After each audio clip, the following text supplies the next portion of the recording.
Sorry, guys, I'm here. I didn't realize it already went live before I got a chance to say hello. But hello. um, I will be piggybacking off my last live stream the other day, which unfortunately got demonetized. Several of them have gotten demonetized, so this will probably be the last of this meta topic. The meta topic was called, excuse me. The meta topic was called correctly politically incorrect. Unfortunately, being correctly politically incorrect has gotten many of those previous videos demonetized. So just like the geopolitics meta topic 2 weeks ago, those kept getting demonetized as well. So I abruptly cut that short and ended it with a talk on, I believe, Africa. So I'm going to end this one probably today as well on correctly politically incorrect with this topic, piggybacking on the one from the other day, which was about um, inner city crime, really black on black crime. But I have to be careful how I title it, or it's going to be automatically monetized just by by the heading, which is why I've called this one Degeneracy in the Communitah, because I can't say in the black community because it's going to get demonetized.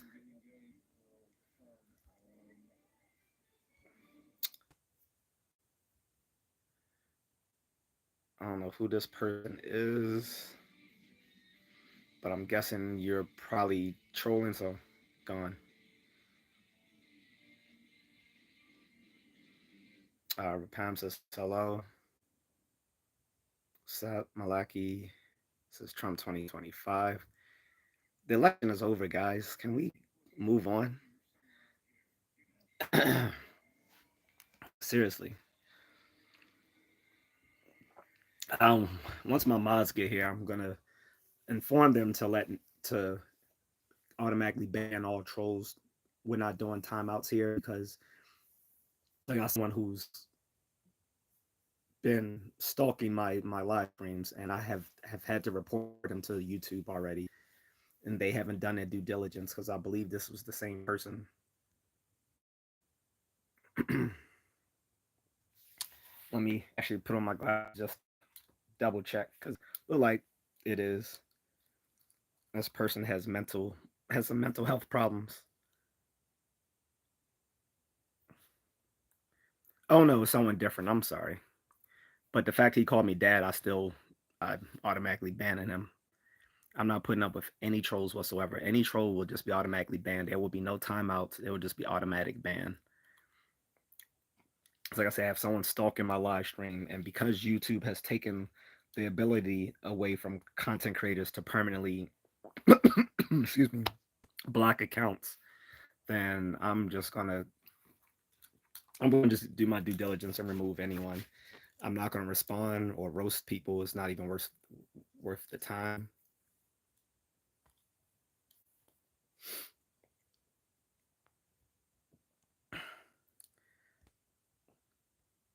Niggas calling other men dad is faggy as shit. So yeah, if you think I'm not politically correct,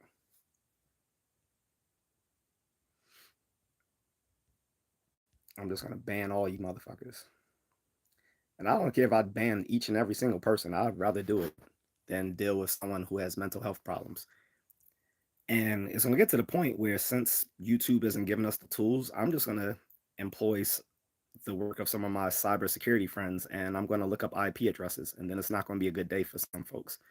I've already seen content creators doing this, by the way, who've used cybersecurity tools and aired out trolls, showing who they are, their age, and all that sort of stuff. So I'm gonna start doing that if YouTube doesn't give me the tools to get rid of these people. Um, I'm going to report them first, and then if reporting doesn't work, I'm gonna take it to the next level and start using some cybersecurity tools. Um, so again, the topic, and I won't be straying from the topic on any question unless you are one of my longtime viewers. If you're not one of my longtime viewers, don't ask me a question that has nothing to do with my topic. If you don't know what the topic is, you shouldn't have came to the fucking live stream in the first place. Straight like that. I don't give a fuck. I'm so irritated right now. I'm gonna stop doing live streams. Well, no, actually, no, I'm not gonna stop doing live streams because that's exactly what trolls want you to do. I'm just gonna be more vigilant and just blocking every single person. And I don't care if I'll just talk to myself because I'll just upload the streams and get monetized through the ad placement.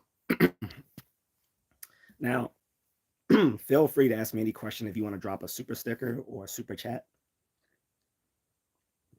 But my topic is talking about degeneracy, this degeneracy in the Black community, or what is sometimes called the Communitah, um, because it's more social media friendly to say the Communitah. But when we say the Communitah, most people know we're referring to the quote unquote Black community. I'm not giving any shout outs. Drop a super chat. I'm not doing anything for free that has nothing to do with my topic. Go somewhere else with that lame shit.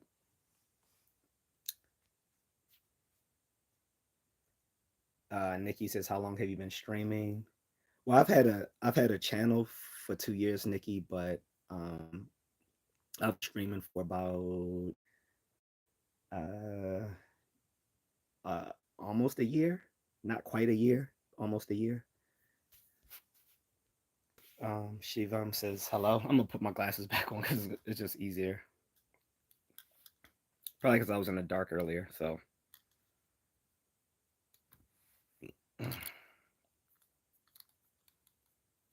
and for folks who saw my streams the other day, yes, I did just get a yes, I did just cut my hair today. Someone would be like, "Where are you?" No. So yeah, I cut my hair. Some people think I'm bold, and if you think I'm bold, then just check out my live stream 2 days ago. I'm not bold.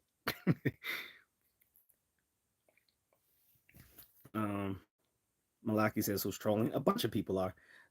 You don't always see who's trolling though, because if I don't show the messages, then only I can see them, and then I just go ahead and ban that person's username and hide the message. Or actually, when I ban the person, it automatically deletes their message. So Lily Grilly Pop says, "Guys, stop trolling. He's a noob." Not a noob. The thing is, I don't have my moderators up right now, and this is a vertical live. On a PC live, I have more tools, but the thing is, with a so YouTube has stopped content creators from being able to permanently ban someone's account because they think that that's too aggressive. Because they think, oh, maybe it could be a mistake, and then now this person no longer can access YouTube. That's kind of his fucking fault. No content creator is going to randomly just uh, block someone's account unless the person was being a certified asshole. So I think YouTube needs to bring those tools back. And like I said, if they don't bring it back, I'm just going to use my own cybersecurity tools and start airing out people's IP addresses. Uh, all right, Sharky says, "What's going on, y'all?" Mm-mm-mm.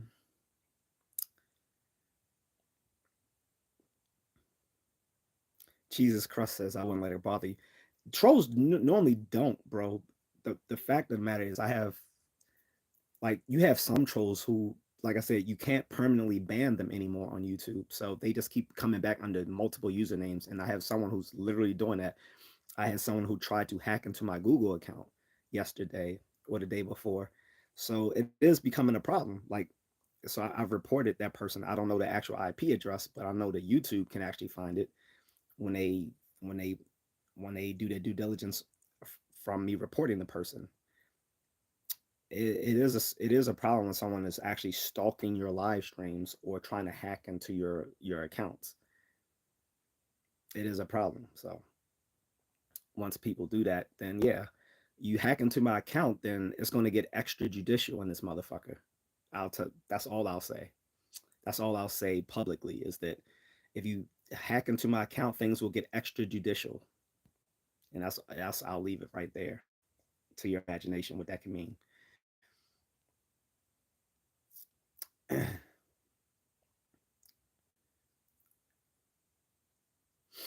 So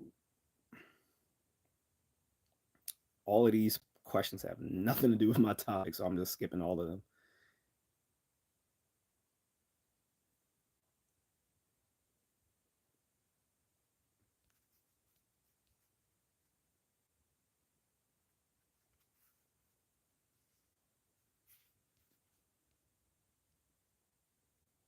Crispy says that's messed up. I know, bro. It's people. Too many people on social media platforms have serious mental health issues.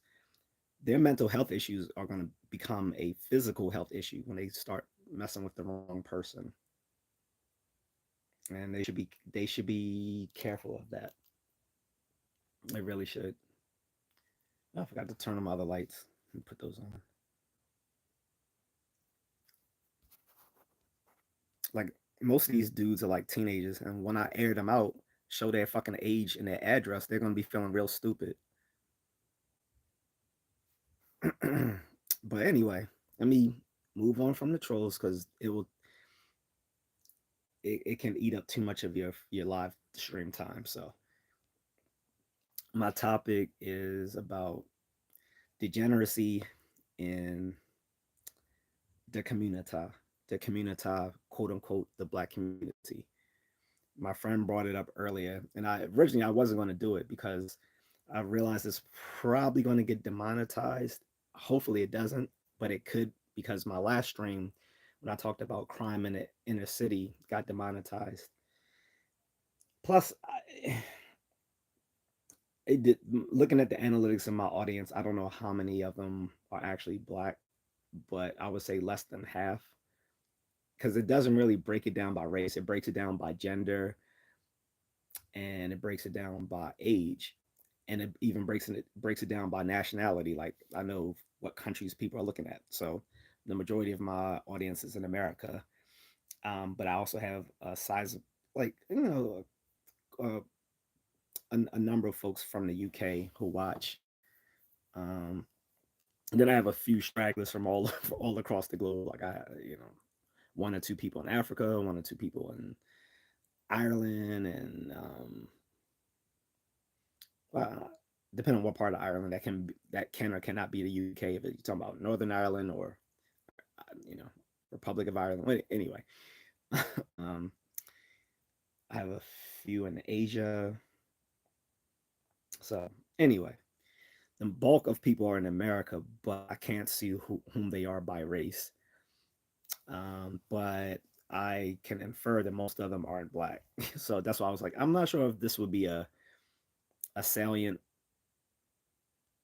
conversation to have. And I was trying to tell my friend that like most of my viewers aren't there. Miss Barry says air them out. Oh, trust me, Miss Barry. Like if they keep like if they keep stalking my live streams, I will air out all of their stuff. And they might get a knock on the door if they try to hack my accounts. Surreal TV says salute 100. Thank you. Oh, by the way, what's up to all the ladies here? I actually enjoy seeing so many women here today. So let me try to get through the comments. Well, the relevant comments. I'm skipping the ones that really don't have anything to do with my topic or aren't, you know. Oh, Lamia, what's up? How are you? Have you done any new videos yet? Remember, I said keep doing your YouTube shorts so you can build up your subscriber numbers. Like I said, I think once you get up to 100 subs, you can live stream. Okay. And I don't know if you want to get monetized or not, Lamia, but so generally have a have you generally have to have about well, you get well, you become part of the YouTube partnership program, I think, when you reach about 500 subs. But to get fully monetized and all that, you need like 1,000. This is an insider stuff. There's people who don't know either. So, but I'm speaking to Lamia. She's a YouTuber here. She's a young YouTuber. Guys, go check her out. Really nice, cute, friendly stuff. She puts out. So yeah, you need 1,000 subs, Lamia, and you need 4,000 watch hours. If you're 4,000 watch hours if you're doing long form videos. Uh if you're doing just YouTube shorts, because I think everything you've done has just been YouTube shorts, it has to be more than 4,000 watch hours. Or maybe it amounts to the same amount. I'm not sure. If you haven't download the YouTube Studios app, and that'll give you all the info you need for your channel to show you how to make it grow. But keep doing your YouTube shorts, and you'll get more subs. Trust me. And when you reach 100 subs, you can start live streaming.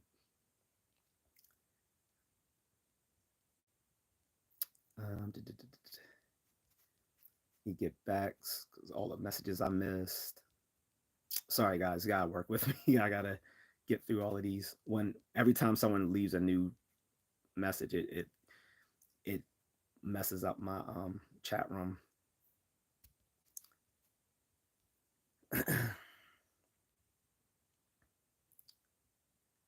Someone says hello, Captain Sam. Hello, welcome to being banned.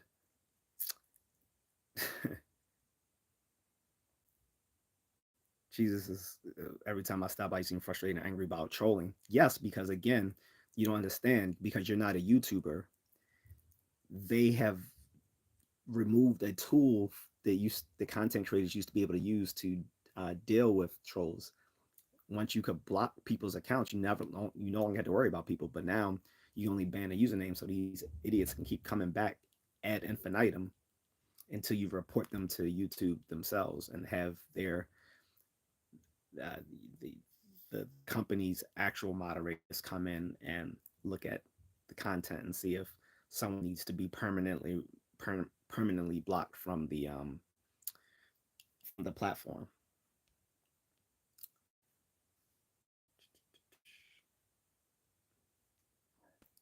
Jesus says you should quit this. No, you should get off my dick. I'm tired of you too, so you can be gone. Fincher Boy says hi. What's up?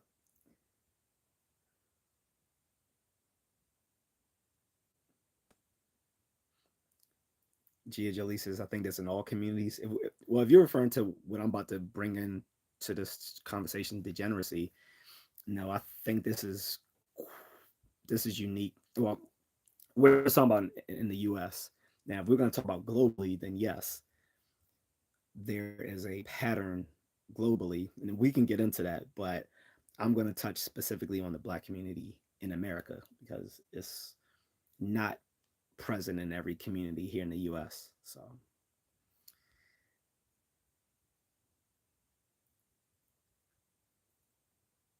and Neville Clem says, "Angry MF, this ain't the EAY to get new viewers. Shut the fuck up and suck a dick."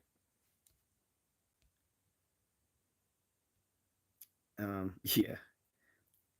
Oh, be forewarned, I am Generation X, so I really don't put up with anyone's shit. Um, I've told people before, please research who Generation X are. We're not, we're not your grandparents who are the baby boomers, and we're not your, we're not your big bros, the millennials. I'm speaking to you, Gen Z. We're not your big bros, the millennials. We're not your grandparents who are the baby boomers. We are Gen X, and we don't put up with anybody shit. I will roast people, but it's a waste of time now. So I'm just going to ban people. And yes, I will talk shit because I can back it up. I can fight. And I bang those tools. So, and I grew up in a generation where I wasn't a pussy like you trophy. Mm.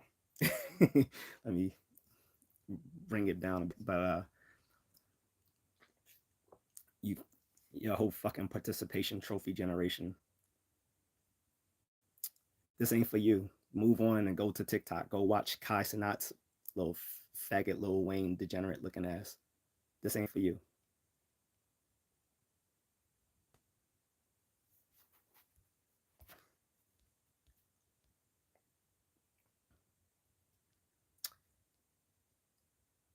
Let me ask this. How you doing? Oh, I keep forgetting you healing me. I need to stop cussing with you here. I'm sorry. But I'm doing well today. Thank you. I just bought some new running sneakers. um, I have because I run every day. I run. I'm a distance runner, so I have to like switch them out like every 2 months, 3 months at 3 months at max, but usually around 2 months I have to switch these out because I'm a distance runner. So I run somewhere between 10 to 13 kilometers a day. So gotta, just bought some these like 3 hours ago. Well, yeah, about 3 hours ago, like right after work. So that's the most expensive part of my workout is having to replace these. So I usually try to find the cheapest but most comfortable running shoes I can.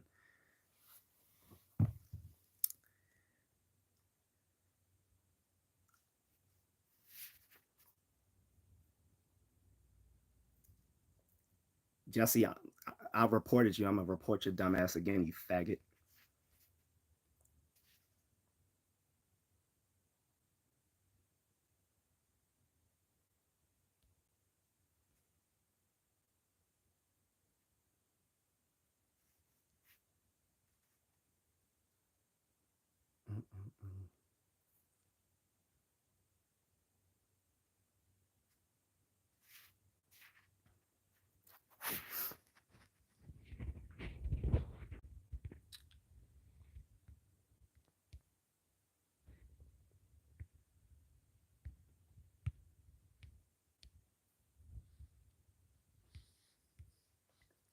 Catherine, you see that? Did you see that guy? That's what I'm saying. I need my moderators to get on that. You see that guy, Jesse Hefner? He came in using my likeness.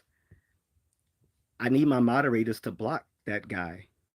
This is why I need. This is the point of me having the moderators. I need you to block that troll.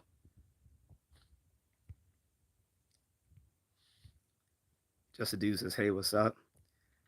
Like, cat, that's the guy I'm talking about. He comes in every day, stealing my image and using different names. I need until YouTube does something about him. I need I need you guys to block him. This like I don't want to see Moonlit giving me little stuff about what's going on in Asia. That doesn't matter right now.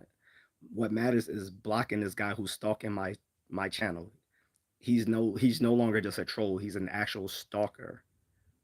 Okay, and like I said, it's going to come to a point where it's going to get extrajudicial. I need you guys to block his thing, to block him every time he comes in, please. TTV says, "What's up? What's going on?" Jettison says, "Nice kicks." Eh, they're. I mean, they're not nice, but I, I I go through them like every few months, so I don't try to get anything special. Like I'm not getting Nikes when it's gonna cost me like at at the lower end, like about $100 for some running shoes, and then again I have to replace them every 2 months. That gets expensive. On top of all my other expenses, of course, right? So TTV says I subscribe to you. Appreciate it, bro. Thank you. Lamia says my mom let me. You say your mom let you. You mean she's letting you uh do your channel, right? As far as your YouTube shorts and stuff. So like I was saying, keep doing your shorts.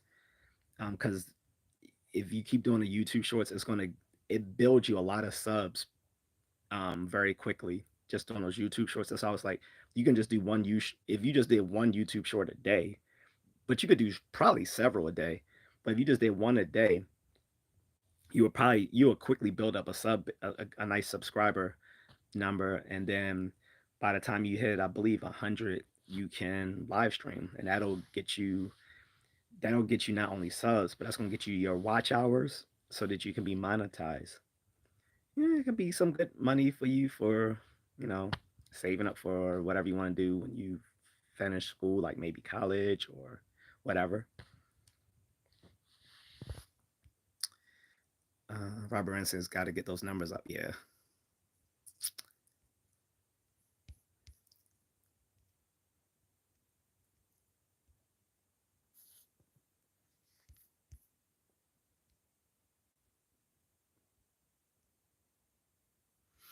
Um, Let me get through these comments so I can actually start my content. Jettison says you interact with everyone or just SHIT you find amusing. I try to interact with everyone, but it's become harder with the increasing amount of trolling. And it's not just me. I talk with other content creators, and they've all reported the same frustration that they're all dealing with an exorbitant amount of trolling. And like I said, it's YouTube's fault because they took away our ability to permanently block accounts. That's why I had to deal with that guy I just banned keep coming back under multiple usernames and using, my likeness. So I keep reporting him. So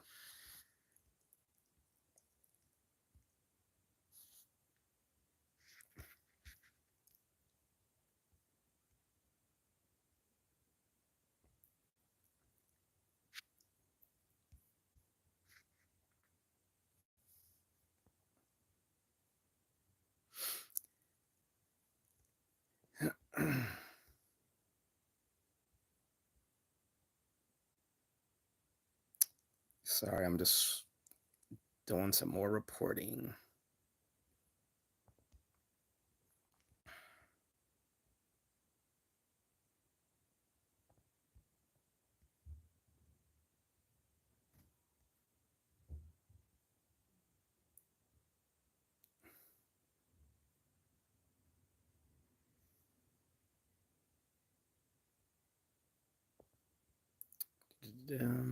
Shoot, they make it hard to. All right. Sorry, guys. I'm just blocking everything I can.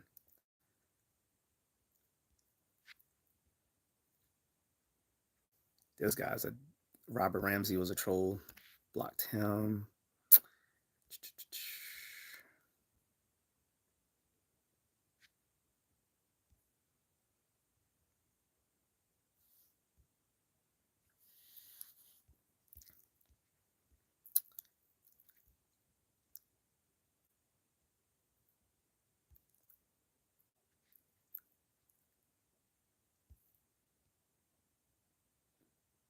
It's not a fade. It's Jason just says low taper fade. It's not a fade. It's just I got a regular. Cat says okay, I didn't see him. Yeah, he like I said, he comes in using my same likeness every time. He just changes it up, like puts a fake beard on me or something, and he just keeps changing the name. Or he comes in to let me know he's trying to troll me by changing stuff up, and he thinks he's not that bright. He thinks that a VPN can protect him. That's not going to protect you. It's not. What he fails to understand is, you know what? I'm not going to reveal that. I shouldn't. Not going to reveal all my cards. I'll just say that, you know, having people who work in branches of the government is going to be more powerful than his VPN. I'll just say that much. I'm not saying anything else beyond that. Having people in branches of the government that deal in stuff like that is a little bit more than your little silly $29.99 a month VPN. So keep fucking trying.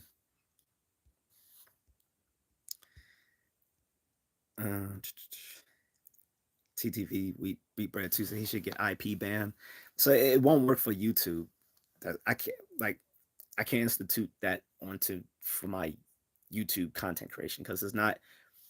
You know what I'm saying? TTV, it won't work from YouTube.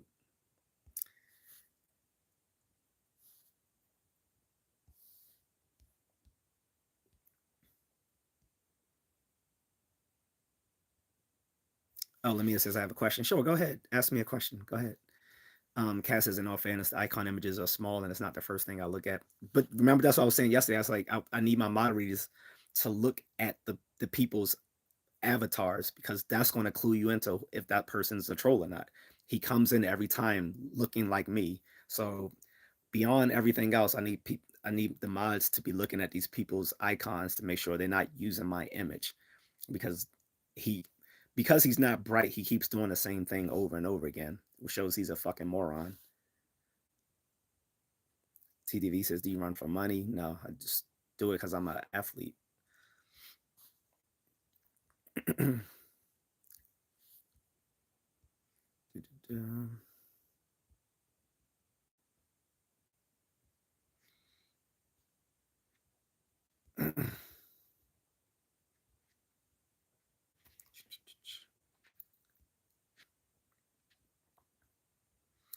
Cat says, "Please like, share, and subscribe, or drop a super chat. Appreciate it." TTV says, "Yeah, I stream too." Yeah, so it's an issue. I don't know what TikTok does or Twitch or Rumble, as far as how they allow content creators to curtail the trolling, but might have to look into those options. Oh, video games though. I mean, that's cool.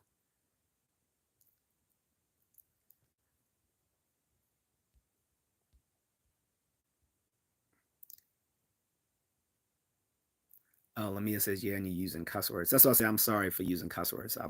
Trying to. I keep forgetting you're in this chat room, Lamia. So I'm sorry. But go ahead and ask me the question you were going to ask me.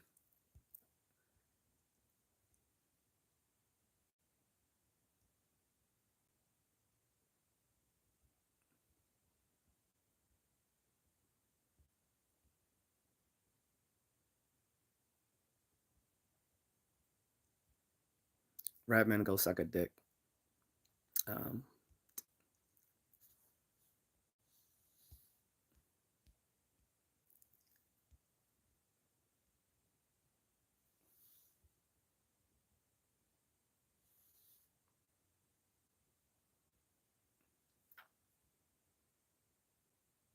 TDV says, if you get banned so many times, the VPN bans you as well, right? I'm not sure how that works, because you pay for, presumably you pay for the VPN, although they're free ones as well.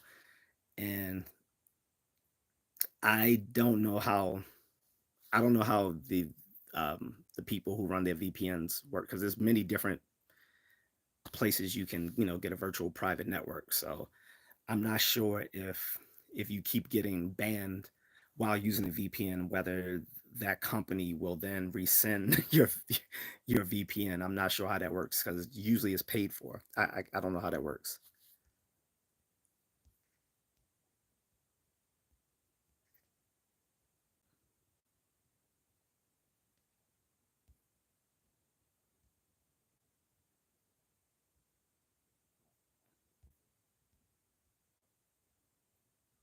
Omar says, "What's up, man? It's snowing in Atlanta today, and they shut everything down. The road was screwed up." Mm. Joseph Dude's haircut looks nice. Cat, you see what's going on? Like, he's literally flooding the chat room with different versions. He like so. Doc says, "What's up? It's been a while. Happy New Year's." Thank you, bro. Just dealing with some uh shady stuff going on.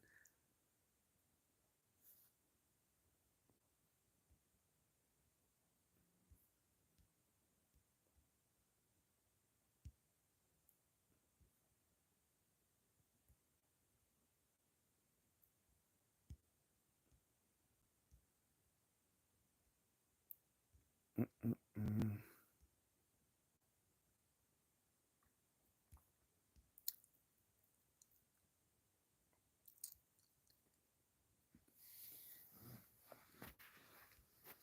TTV says, I thought YouTube was an actual smart app. Where are you getting that from? You're not familiar with YouTube, are you?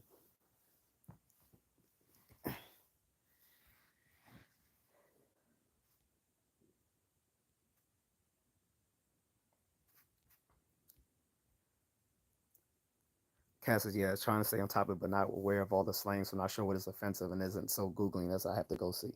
No, you don't have to. It's not about what they're saying. It's look at what he's like. You can get from context that someone's trying to troll. Like he's he's using multiple. He's coming in uh multiply on the chat room. Like he's trolling with multiple usernames at once.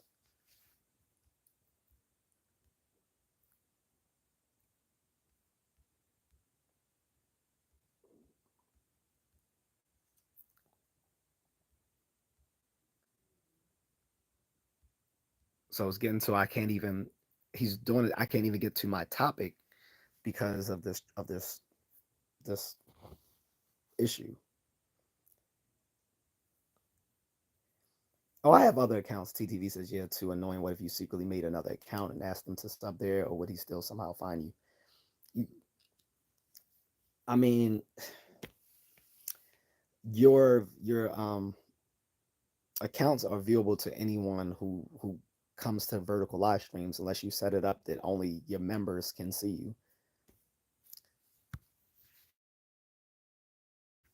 You can you this is you're thinking of a whole different platform. You must use Twitch or something, but this is not like that. So if you live stream, anyone who's a YouTube or who has a YouTube account can view it unless you restrict it to only your members.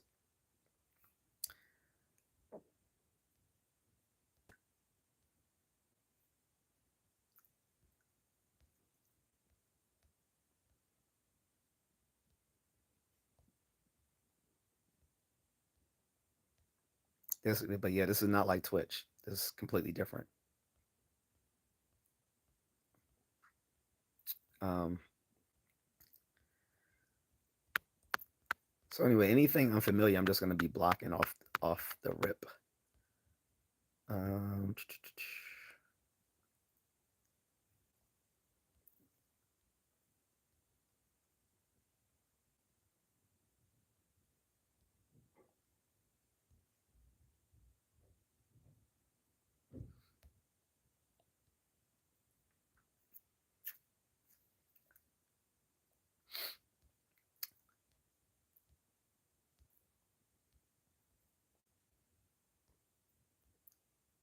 huh. Sorry, I'm just checking stuff.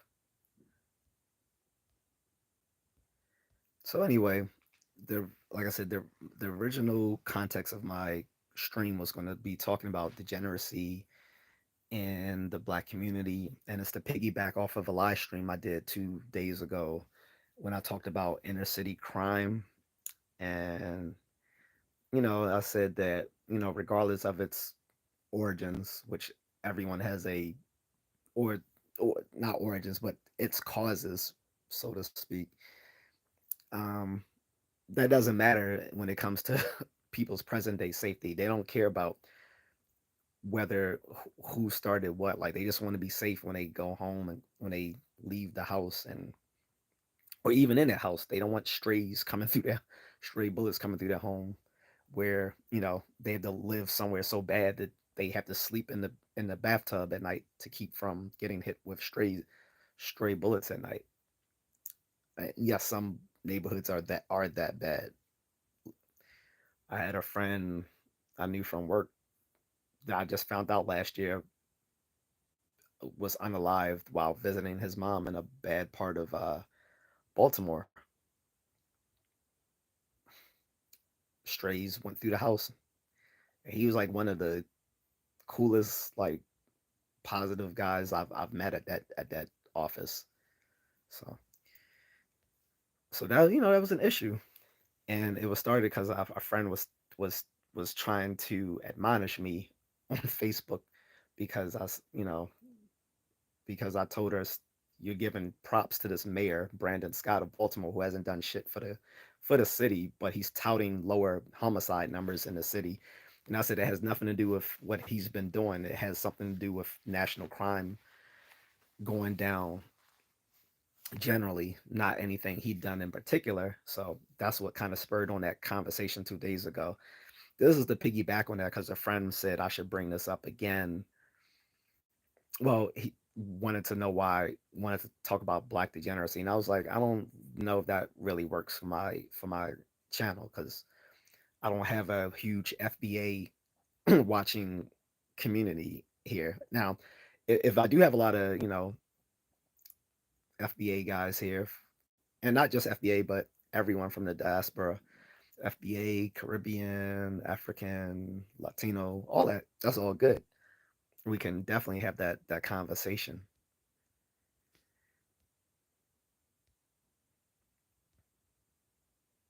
So,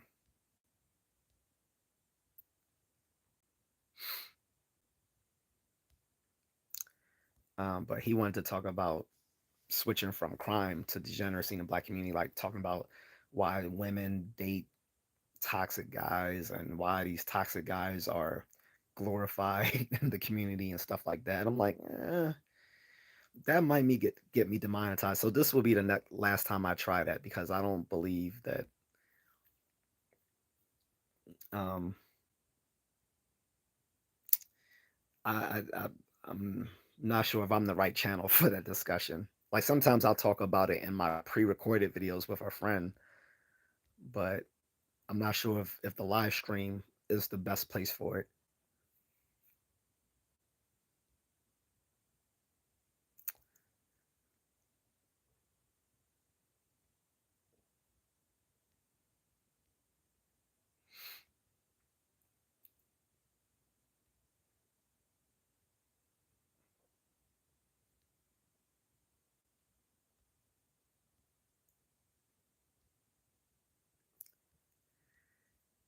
Um, Let me ask you, what did you eat today?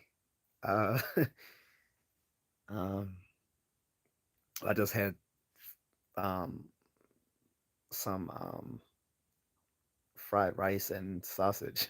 That was that. Tell me that wasn't your big question of the day, Livia. Oh, if it was, yeah, that was it. Recently just had some fried rice and sausage. Pause.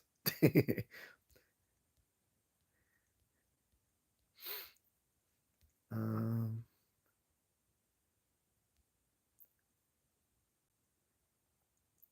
I'm really not in the mood for biblical verses here. That's not helping me solve my problem.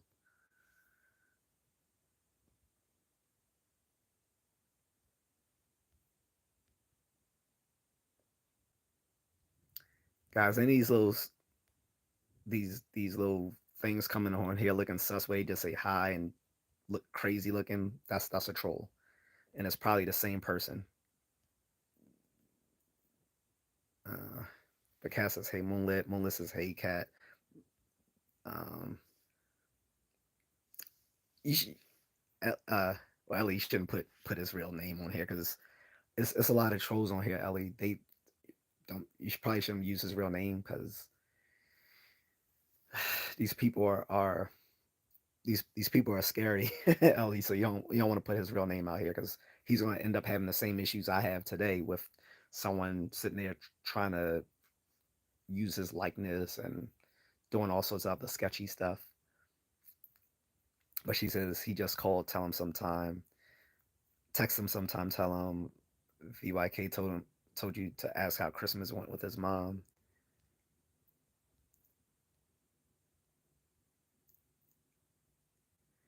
Moon says I understand the laying in the bathtub during hurricanes and gunshots. Yeah, I haven't heard about that for hurricanes though. Um, but yeah, for gunshots, yes, definitely.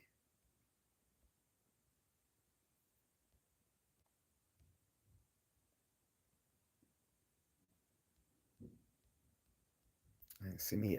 Let me see what other messages I missed. But guys, please feel free to comment on what I'm the content. I mean, the actual topic is, which is like I said, it's degeneracy in the black community. Like my friend was saying, why do these guys come in and out of jail, and They're basically heralded as heroes and get women.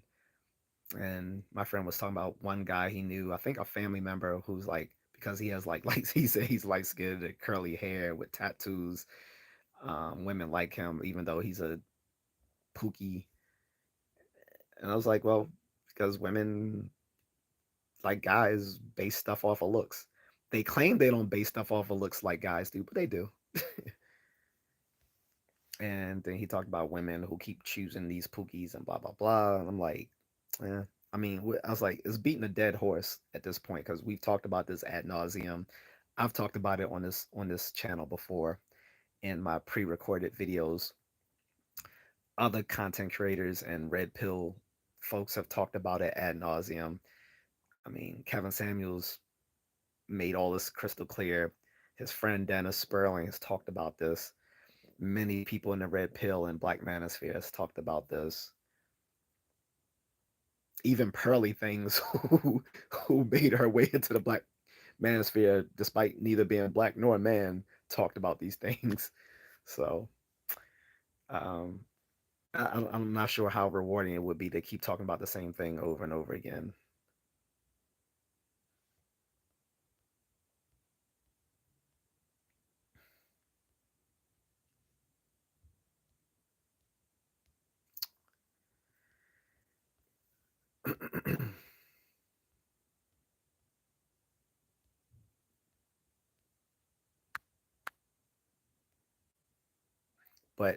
but Moonlit, and Cat, I want you to hear what this guy said. This guy called himself Redmond Gerald, which I've already banned his username, but he's the same person doing multiple stuff on here. He said, "Hey man, to add to your frustration, half your viewers are me. I have access to an unlimited number of accounts. All I want is an apology, man.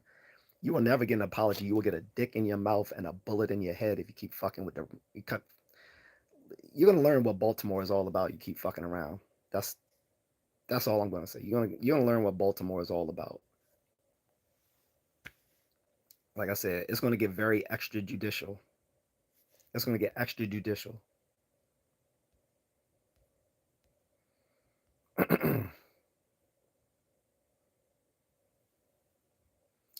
Moonlit, you talking about likes? I need you guys to corral the trolls. Like it's one person in here just strolling, he's trolling the entire chat room with multiple usernames. I don't care about likes at this point. Likes are not gonna get me my likes aren't likes aren't getting me money here. I need this to be controlled.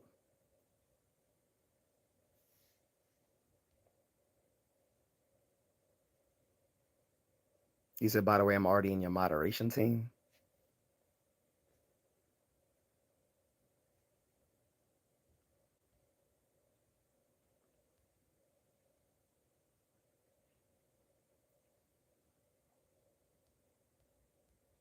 See, did you see that? Did you see the super chat he just left? So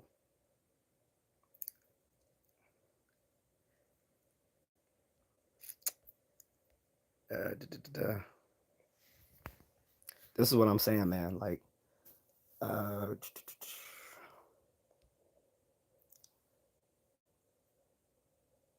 Meech, I will be. Well, I will be doing a background into my moderation content.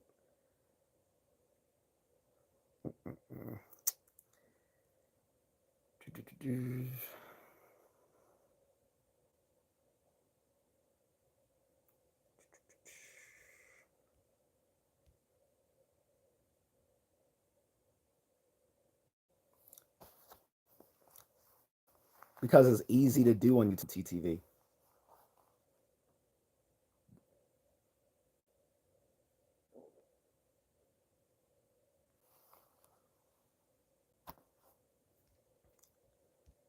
You gotta understand, Twitch and YouTube are not the same sort of platforms. Twitch was made specifically for gamers, so it has a different algorithm set up for it. Although Twitch then started to become more of a low key version of OnlyFans, but that's a whole different topic. Um, but I mean, he gave me a free $1.99, so whatever.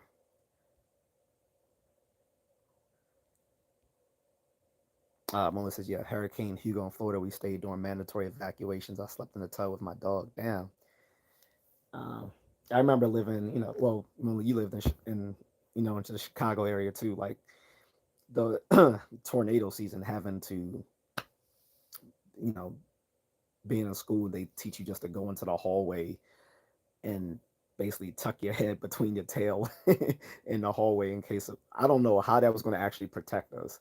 I think that was like a false sense of protection, like telling the kids to do these tornado drills where you go into the hallway and you basically tuck your head in between your legs in case stuff goes flying about.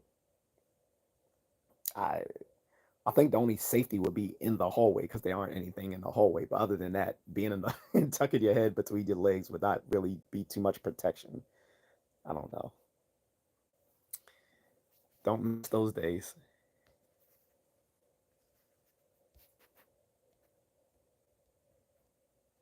But like I said, he thinks a VPN can protect them. But like I said, all I had to do is give one call to someone I know, and a VPN can't protect them. Uh, but yeah, it's been very frustrating. Only so I'm sorry about that, man.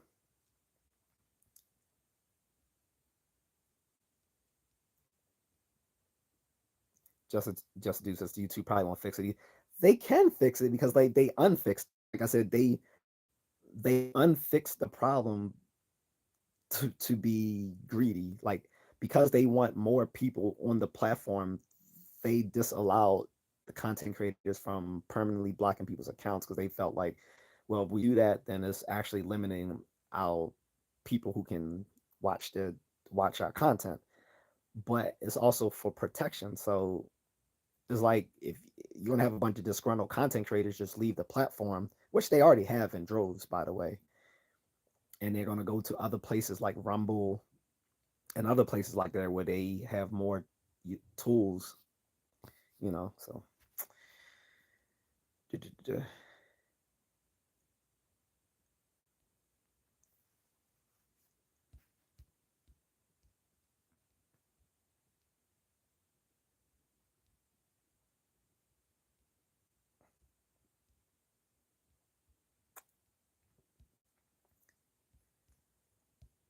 um,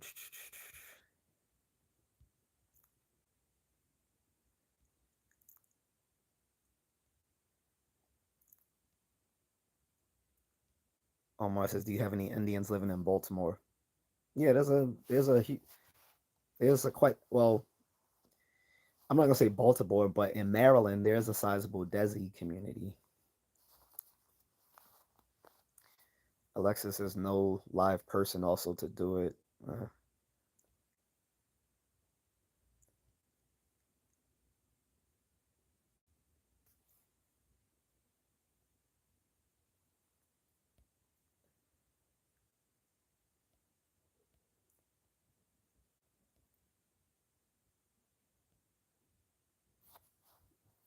Almost has multiple phones or PCs up. That's how he's doing it. I figured that because I didn't think you could just run multiple accounts off of one device at the same time. Like he has to be using. It makes more sense that he's using multiple devices. Like I said, this person is definitely an incel. The fact that he literally has nothing else better to do, like, is something wrong with him. And I'm assuming that prior to him stalking me, that he's probably been banned from multiple other content creators before they stopped allowing us to permanently block them. He's probably been permanently blocked on a lot of them. I'm guessing.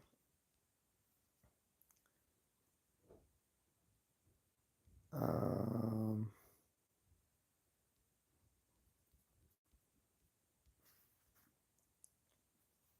wait, I've gotten some jewels, guys. Give me a second. Let me see what's going on here. Um,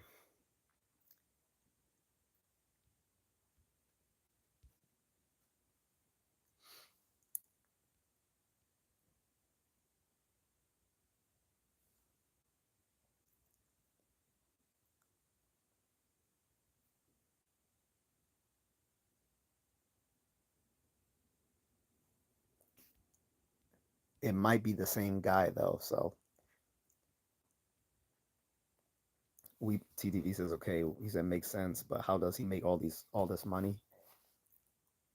Who? The troll or content or the content creator like myself? Not sure what you mean. TTV says one call. That's it. Yeah, like I said, you like I said, I'm not someone who's you know I like to keep some of my cards close to the chest. So Alexis is just overall weird to do that to a person on there, and it really is, Alexis. That's what I'm saying. This person isn't playing with a full deck. Like you literally have nothing else better to do than to troll someone because you want an apology for something you said to them back in the day. If I had to guess, it was a guy who had a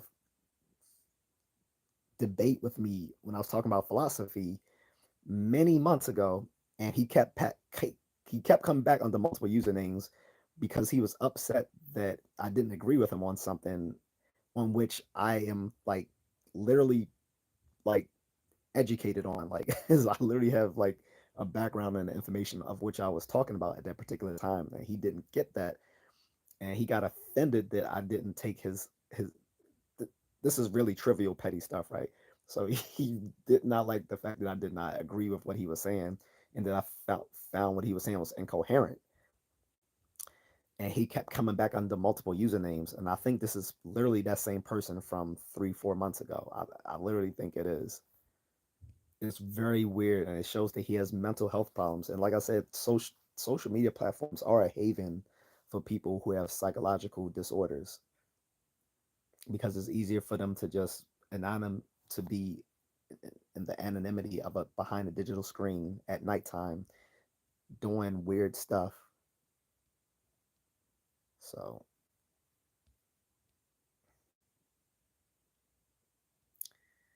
uh,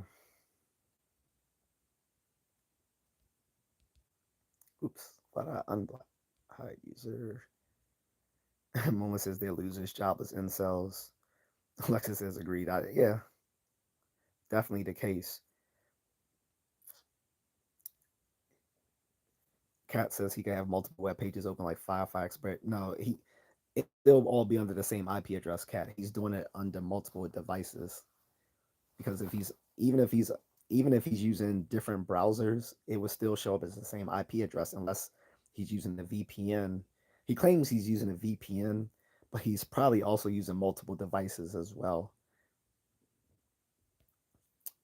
And there's some limits to what a VPN can do on a single device. So, why you say ignore the troll and just talk the topic? Well, eh, Molly says the Paul brothers and Mr. Beast um, and other in, ones do it, but the trolls get off on attention. F an apology. Yeah, I'm not apologizing because I didn't do anything wrong. Like I said, if it's the guy who I think it is, Moonlit, he's literally mad that we disagreed on a philosophical discussion, and I banned him because he came out of pocket at me. Like we were talking about something, and literally, if I think this very guy, right? We disagreed on something. And I tried to explain it. I literally went an hour out of my way to explain what I meant, and then out of frustration, he just started insulting me. So I banned him, and he kept coming back under multiple usernames. This may be that very same guy.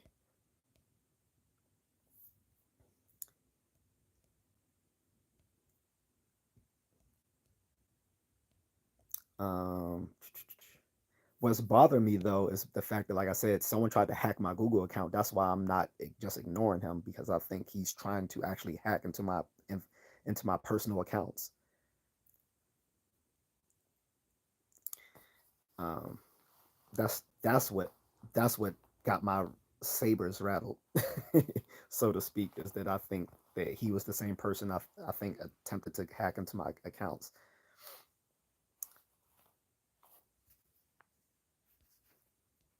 But anyway, you're right. I'm gonna go on with the topic, but Like I said, I don't know how engaging it was because, like I said, it was sort of uh, a feeler.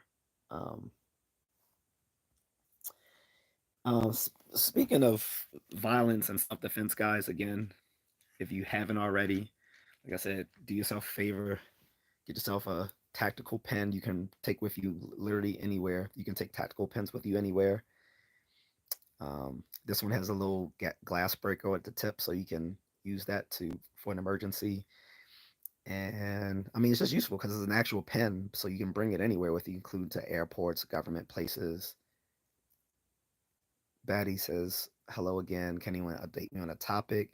The topic is degeneracy in the Communitah. The Communitah is a nickname for talking about uh, the urban black community. So that's the topic: degeneracy in the urban black community.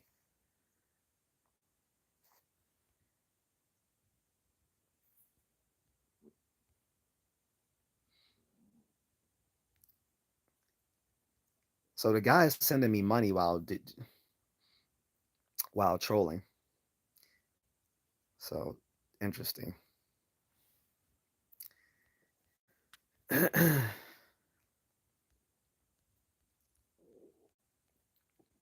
So I get the impetus is to basically just cause me frustration, which he has accomplished. But again, I can fight. I don't need multiple devices. I can actually fight in real life. I'm an actual self defense coach. And for my supporters in the chat room, if you want, please report these people. All right. I would, it would be a huge favor to me if you guys report these trolls because some of you are also, I know some of you are also YouTube creators as well. So these same people go from live stream to live stream because I have other friends who are content creators. Moonlit Fern's a content creator, and several other people in this chat room are content creators. They will go from stream, they literally jump from live stream to live stream, just causing mayhem because they really have nothing else better to do with their time. But anyway, so like I said, so my free self defense tips, guys. Tactical pen, like I said, it's very durable. So obviously, but beyond just being able to be a writing utensil, you can strike someone with it. Okay, and it has an emergency glass breaker on it, so it's a very useful tool. Multi, like most tactical things, it's multifunctional. And a tactical flashlight. Like you should probably have a flashlight on you anyway, especially in the dark. And the winter it gets dark pretty early, so you want to have a flashlight because you might need it to find your keys or to find the keyhole. Pause. um, Also, is very useful, especially women. Like, so this puts out a high lumen light, which can blind someone temporarily, and it has a beveled edge. You see this? It has a beveled edge so that you can clock someone with it. Uh, and again, it's something you can pretty much take anywhere. This is the seal torch that is promoted by Jason Hansen, the former CIA agent. I bought this one. It has a strobe light effect on it, which can be very disorienting to someone at nighttime trying to attack you. So these are some of the pens come with lights, blade. So yeah, I saw those two Moonlit. I don't like those because when they try to do too much, sometimes the tools, those sort of tool, tactical tools that try to do too much, will do several things mediocre. They'll do several mediocre things instead of just doing one or two things really well. But this is a good self defense weapon for everyone. Women's is really great. Like I said, flashlight, very high lumen output, so they can blind someone temporarily. And even during the daytime is useful because, like I said, this is very durable if you can't tell. And like I said, this has a beveled edge that can, you know, so very very good self defense tools you can take with you anywhere. You'll typically see law enforcement with these as well. So these are very useful. Anyway, back to the subject.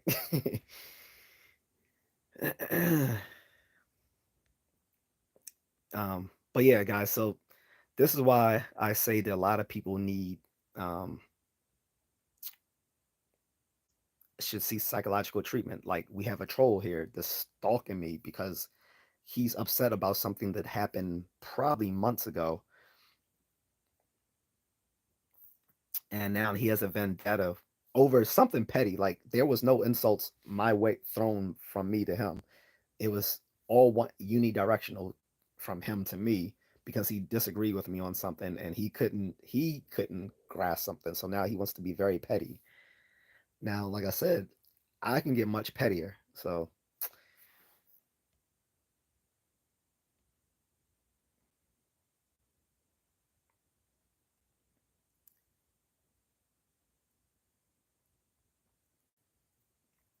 Alexis said, I'm glad that person asked because I didn't know. Okay.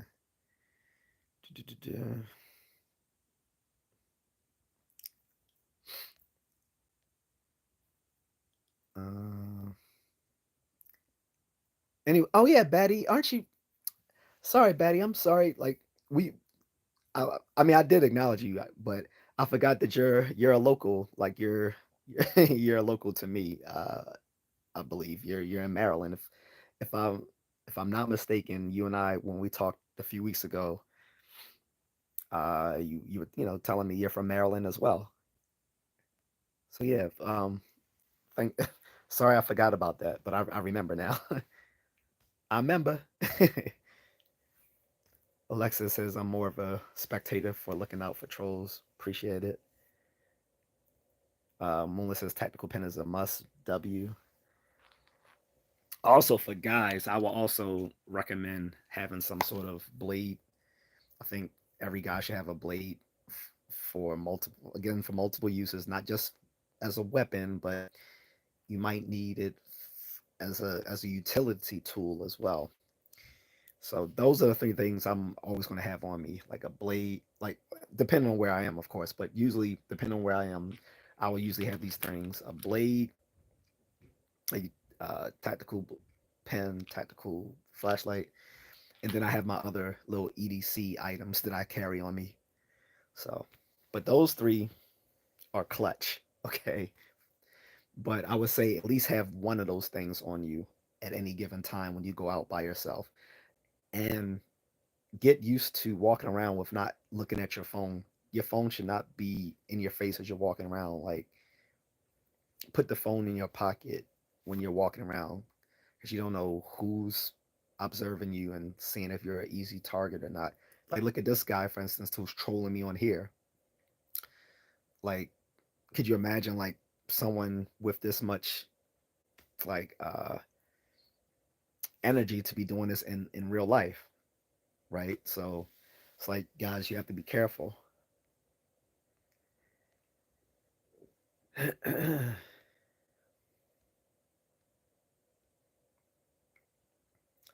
This TTV says that the flashlight that comes with a taser. No, I've shown that one before. I do have a I do have a flash gun. Sorry, a stun gun flashlight. I had that on me earlier when I went to the store. Um, these are just regular flashlights. You can take this with you anywhere. The stun guns you cannot take with you anywhere. These you can because they're literally just flashlights, so they're not weapons. Although it can be used as a weapon. I would avoid the flashlights that have a lot of stuff on it, like this has a beveled edge, but it's not that bad. But the ones that look really have like those really jagged looking bevel, like it goes beyond being a beveled edge to like having like a really jagged, serrated edge. And the ones with the glass breaker on them, don't get those because then they look very weapon esque looking. So don't get those. Just get a regular tactical flashlight. If you need something with like a glass breaker sort of tip, you can get just the pen should suffice. Or some of the pocket knives come with like a glass breaker edge, but again, you can't take knives with you everywhere. You can only take these where you're legally able to take them. But the pen flashlight you can take anywhere, but it's not a taser or a stun gun. Tasers aren't legal here in Maryland. Stun guns are. People sometimes confuse one with the other. The taser is the one where it shoots out the prongs from the device and it hits the person and incapacitates them. Whereas the stun gun, you actually have to bring it to them and actually make contact. But the taser is the one that shoots out the prongs and it snaps into the person and electrocutes them. Those aren't legal where I live, and they aren't legal in a lot of places. Stun guns are because they're two different things, more or less. Alexis says I have a light similar to that, besides the butt piece. Batty says I have small knives and mace in my drawer. That's good. Make sure check the expiration date on your mace, Batty, because sometimes it'll once the expiration date is reached, it's going to be the concentration of the pepper spray is going to be less potent. It will still be useful, but as it gets older, it'll be less and less potent, so it's going to be less able to stop someone. But pepper spray is a very good weapon for folks. I keep that too. I normally keep that when I go running, especially as a prevention against dogs. Like, so I'll use this, when I go running because it's light, so I can. It's not as cumbersome as my other EDC weapons. So yeah, good pepper spray is very good, men or women, and I prefer it when I go run because I can use it for like dogs. Um, but this to TTV, this is a flashlight stun gun, so see the difference. So, and like I have many other EDC tools, but I'll have to say this: EDC tools are not a replacement of actually learning um, fighting skills. You still need to learn how to fight.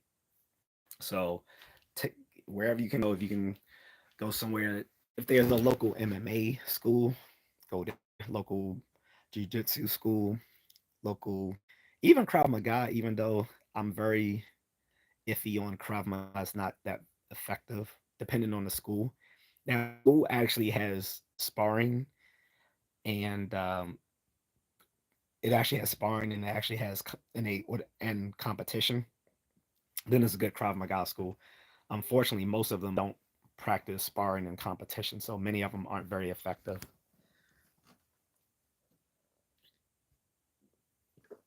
And Batty, just be sure you're safe with carrying the knives, because I mean, I think you are in Maryland, so we can carry pocket knives on us as long as not they're not spring. They have no spring spring lever. Spring levers, knives with spring levers like stiletto knives. Stiletto knives are what people call uh, switch. Uh, Stilettos are what people call switchblade knives because it has like the spring loading. Those aren't legal in Maryland. Like regular manual pocket knives like this are. This is like my army one, so these are relatively safe. The little stuff one is just oil from when I last cleaned it. Keep your blades well lubed with oil. I sometimes use Vaseline because Vaseline contains mineral oil. Mineral oil is very good for blades, so I usually use Vaseline on pause on my on my utility blades and weapons because Vaseline has uses mineral oil and petroleum, which is very good for maintaining your blades. TTV says, okay, never mind. Mo says, yeah, I agree. TTV says, I saw someone that had a taser and flashlight. Yeah, yeah, tasers and stun guns are very similar, but again, for folks who don't know, the difference is the taser is the one where the piece shoots out of it and it attaches to someone, and those prongs will send out the voltage that will incapacitate someone. Whereas a stun gun, you actually have to bring it up to them and and jolt them with the device. It doesn't shoot out the prongs. The prongs are attached to the device that you have to actually someone has to. So it's a close quarters weapon, whereas a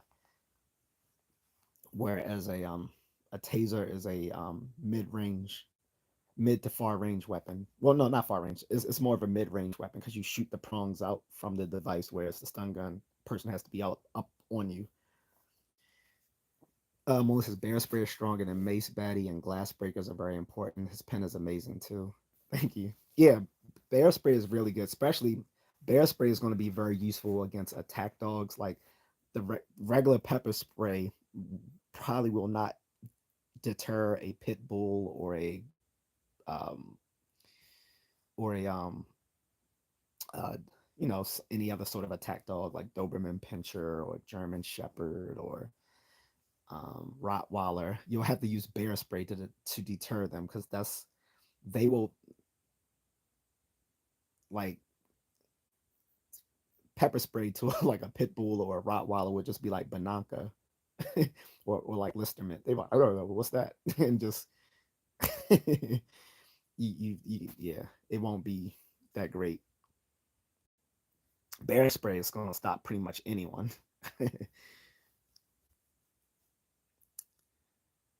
um,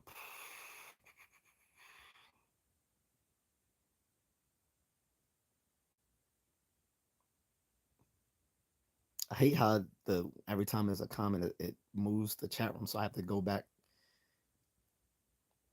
Um, Lexus, I've tested on myself with the light, and it does blind you for a bit. Don't do that.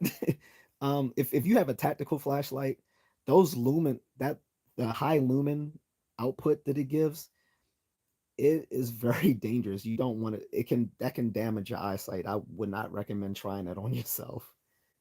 Like depending on what like I said, depending on the luminosity of your flashlight.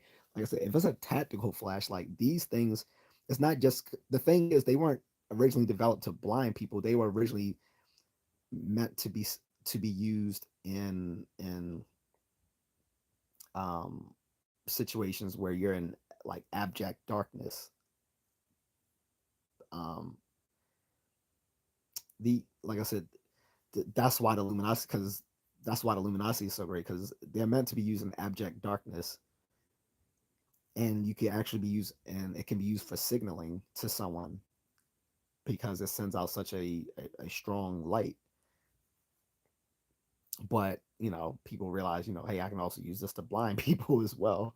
So this is not I would recommend not testing this out on yourself because you might it can cause it's usually just a temporary blindness, but depending on your eyesight and your health, it can possibly cause permanent eyesight damage. So I wouldn't recommend it.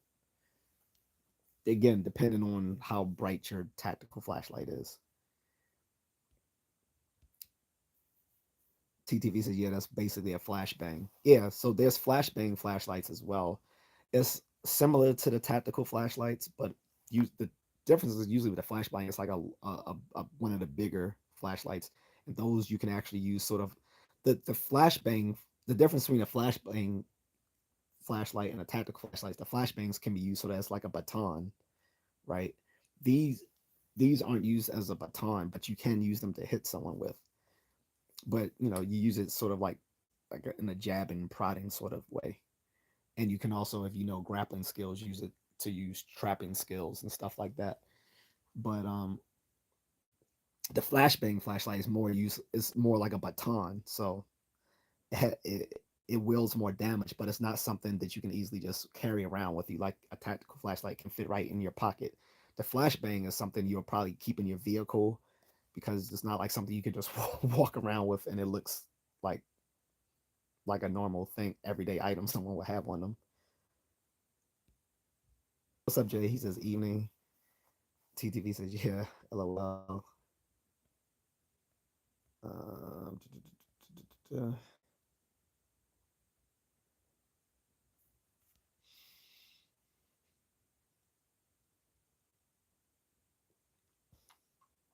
Sorry, when the chat room guys, if I go silent when the chat room moves, it messes up my position in the comments, so I have to move back up to where I last left off.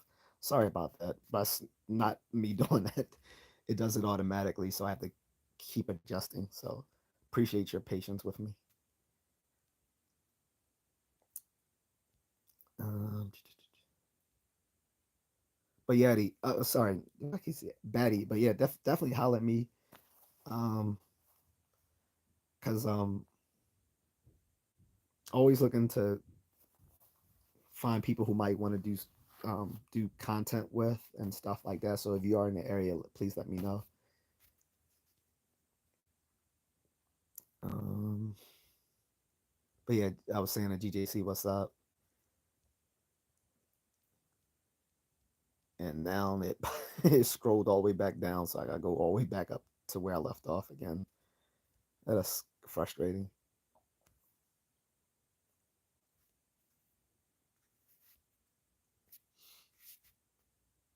Mm. She said, "Yeah, LOL, thanks." Alexis says, "I make sure my sisters carry their light now and pepper spray, good stuff."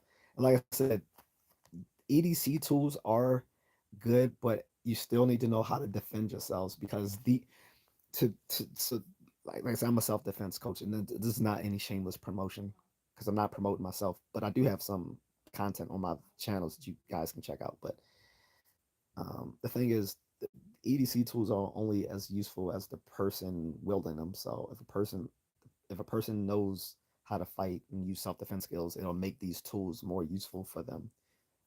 So definitely, if you get a chance, like most places, like most MMA gyms, Muay Thai gyms, boxing gyms, they'll usually give an intro, like a free intro, for like a week or even 2 weeks.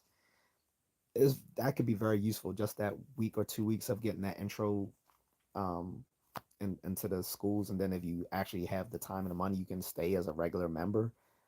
But very useful. Like I said, I've talked about this many times, but I keep saying I'll keep harping on this. The two main things for self defense, guys, is one, just being physically fit. People are less likely to approach someone who's physically fit because someone who's physically fit looks like they can probably defend themselves, and most of the time, and half the time, at least they can. So physical fitness is half the battle because one, people are less likely to approach someone who's physically fit, and two, if you are physically fit, you're more able to deal with the with the physical stress of an attack, because it doesn't matter how much martial arts and stuff you know, if you're out of shape, like you're not going to be able to withstand the physical assault. So you have to be in shape. So being physically fit is number one. Then the other half is actually learning how to fight, and then all these other things are just like all these other things. These are just the this is just the the cherries on top, like the EDC weapons. And when I say learn how to fight, that can be either hand to hand or with a firearm. However, if you want to do tactical firearm training, they still teach you hand to hand, because in firearm training, if it's tactical, they know that when it comes to self defense, firearms are going to be used in a close quarters range, which means that's where you're more likely to get involved with scuffling with someone where they can disarm you and stuff like that. So you still have to learn hand to hand. So there's really no substitute for hand to hand training, even if you are using a firearm.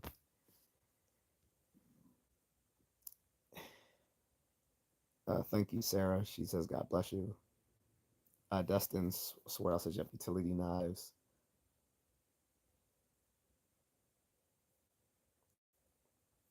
Kat says, do you take them when you go running? No, just the pepper spray.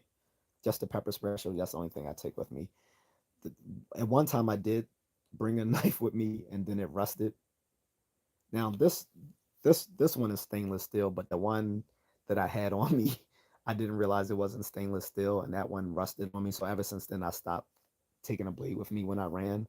Besides that, it would take too long to dislodge and use. in the actual self-defense situation when I'm running. So it's better just to have the pepper spray in my hand as I'm running.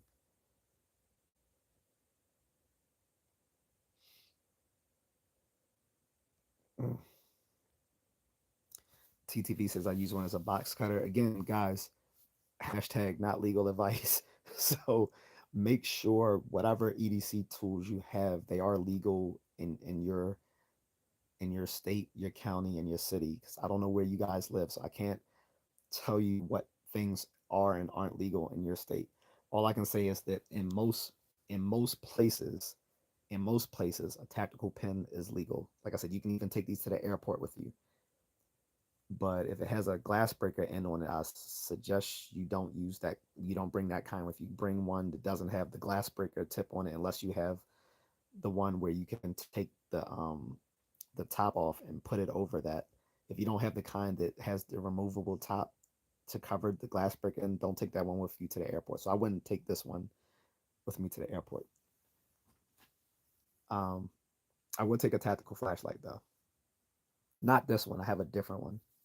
So, but make sure whatever EDC weapons you do take on you when you walk around, they are legal where you live.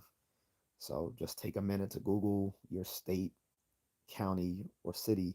Make sure that those things are actually legal in your state. I carry a lot of EDC items on me, but all of them I have already vetted to be legal within my state. So, except for maybe one thing, but I'm not going to mention. I'm not going to mention which one may be quasi legal, of course. But it wasn't anything I just shown. Everything I just shown is legal. I think, yeah, yeah. TTV says a regular pocket. Yeah, regular pocket knife is just useful. Like, you know, the pocket knife has been something I've been carrying on me since I was like at least 12 or 13 as a from my Cub Scout days. Like, Cub Scouts, we had Swiss Army knives. I still have a little Swiss Army knife now. Actually, I keep that in my bug out. No, that's on. Yeah, that's in my bug out bag. I have a Swiss Army knife, but I leave that now in my bug out bag. Since I have so many other knives on me, I don't need to keep that on me. But since my scout days, I've either had like a pocket knife of some sort. Um,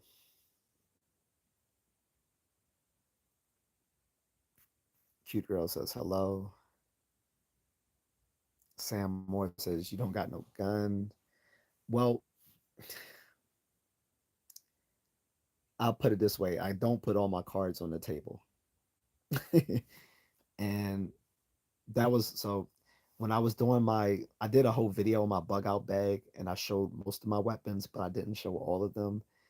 And if people caught a previous video of mine, a previous live stream of mine, I said like basically almost my friends, all of us have concealed carry weapons.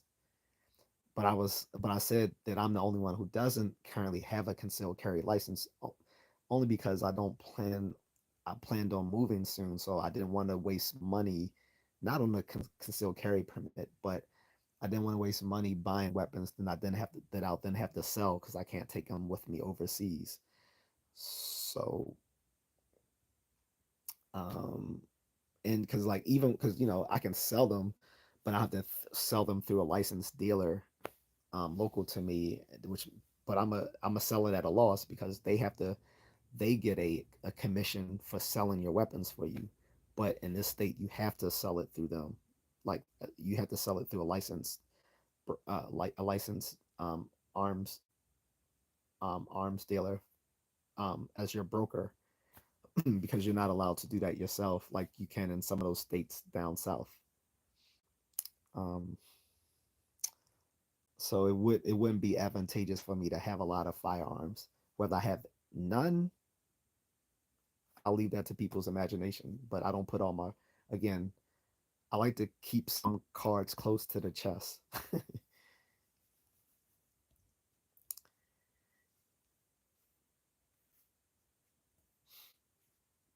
And thank you to my mods. Thank you for the beautiful cat out of out of Australia, holding me down with the trolls, as well as my man Moonlit over there in Thailand. Thank you, both of you, helping me out. Dustin says the flashlight taser is pretty cool. A strobe function on your flash is always good. Yeah, this one has a strobe light effect. It can be very disorienting to someone. I just bought my wife one for Christmas. Not the same model, but just bought her one, so she likes it now. Because uh, after she got it, she instantly started liking it. I said, "You like it now, don't you?" She's like, "Yeah," because she loves anything that's like gadget based for like the outdoors. Anything that can be utilized for hiking, backpacking, or whatever, she instantly falls in love with. So she realizes not the tactical use can also be used for backpacking, and she's actually off with her travel group. So Moonless is Dustin White Glock 17 extended clip 9 millimeter personal carry. Whoa, wait, do you? No, you don't. Have, you don't. I'm not gonna ask you that because I don't want you to tell me telling me anything revealing. I was about to because I was about to ask you, can you carry in Thailand? But I don't want you to give me that personal information on here. I'll I know Kat says she wants us to add a Snapchat. I might do that so we can all like talk. Um, Beanish Danish is where you from. I'm not giving out any personal detail. I've been having way too much trolling going on. Sorry to anyone who's asking me that out of innocence, but it's been a lot of bad mojo, so I can't. I don't feel comfortable doing that anymore.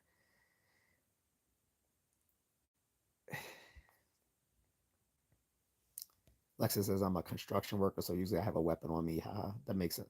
Well, if you're a worker, just the tools around you can just be makeshift weapons, right? Like I have a craftsman's tools kit right here. Just about everything in that craftsman toolkit can be a weapon. And I wanted a craftsman toolkit just because I used to work at Sears when I was younger. So I was like, these are some I was like, they really make some high quality tools. So I was like, let me get one. Unfortunately, that's when Sears was closing, so I just bought it, I think, online. But it's still Craftsman's still part of Sears, so they still get the money. So.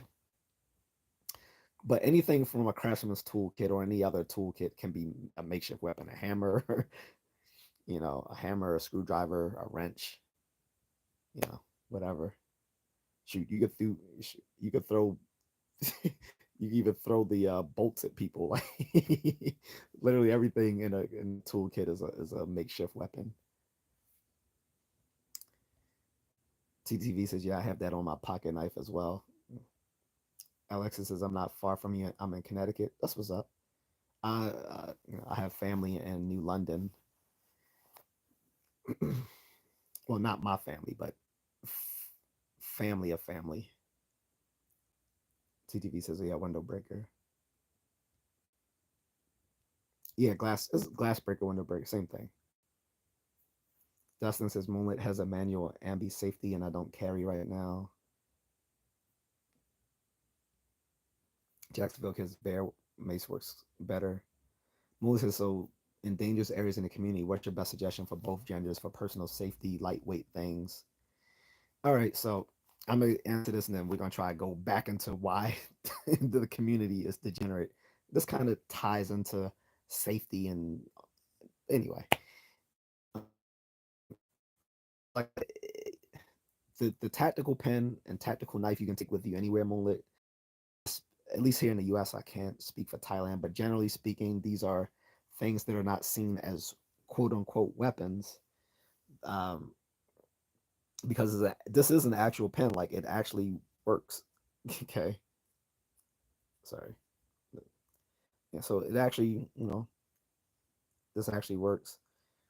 Um, and it's refillable. So it has a normal little um, pen filter that you can replace when this when it when you need it. So it's an actual useful item. Like I said, the glass breaker is good in case of an emergency. Also, you can use it to hit someone with in bad case scenarios.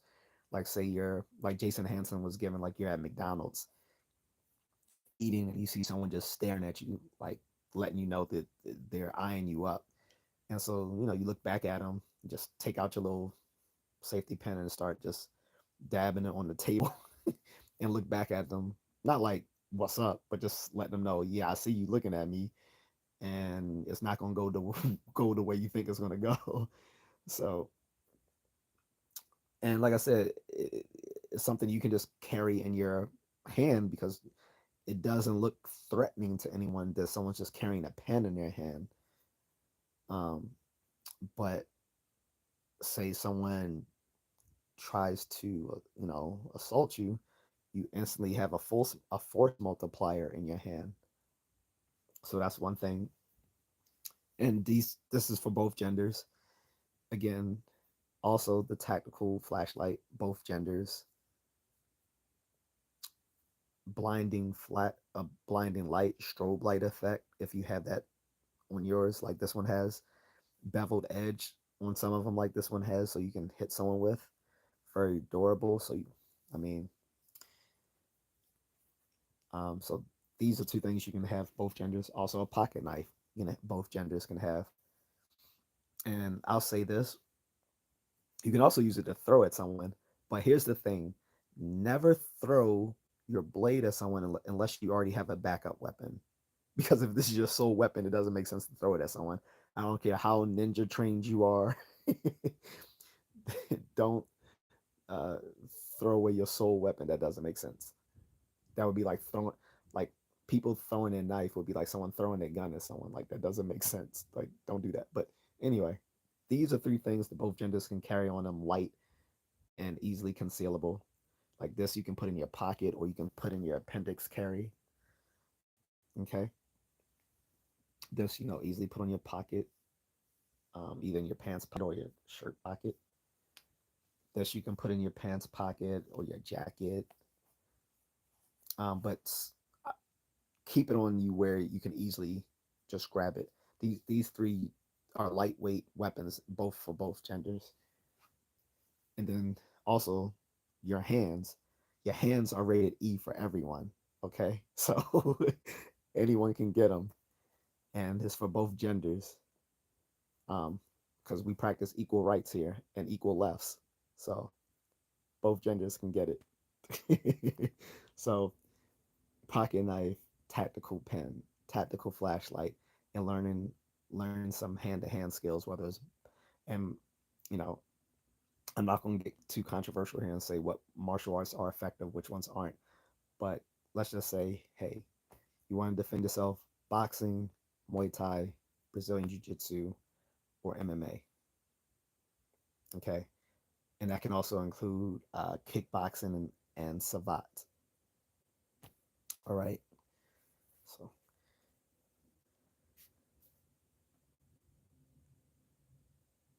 you see, you can buy it at like Dick's Sporting Goods. Yeah.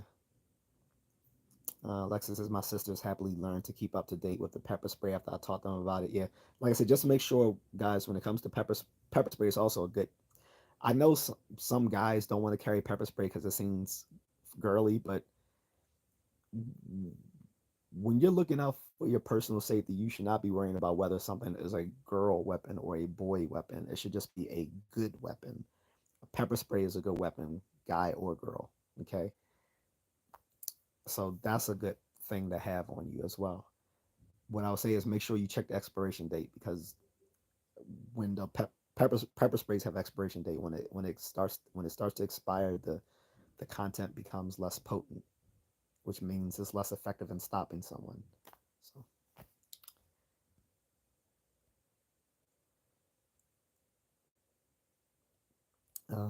Batty says I did not know mace could expire. We'll be checking that meeting. Yeah, it should have it on the canister. Like, um, just take the canister out of the holster, and it should have an expiration date on it. So check that. Yeah, they all have expiration dates. They're not permanent. Only thing that's permanent is something like a good blade, a good gun, a good flag. Maybe a good flashlight, depending on the quality. And these pens, like these are things that don't have expirations on them. Ganja Girl says I disagree with you. On what point? Because I made so many points. So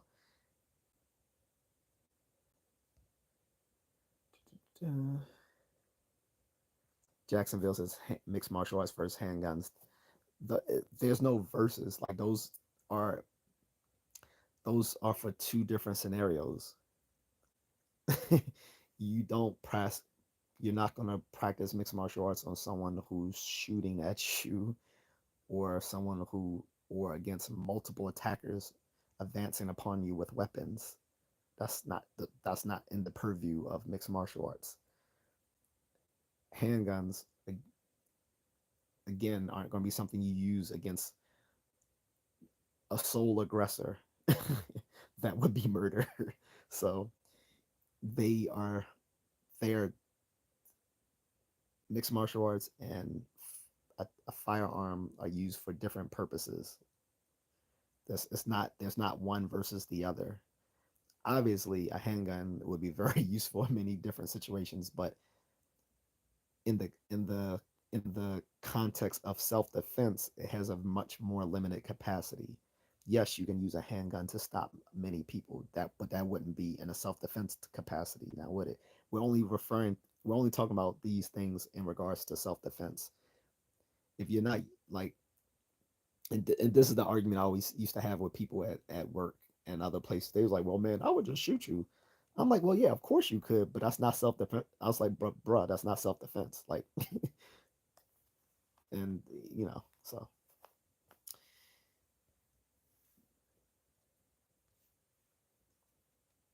mm-mm.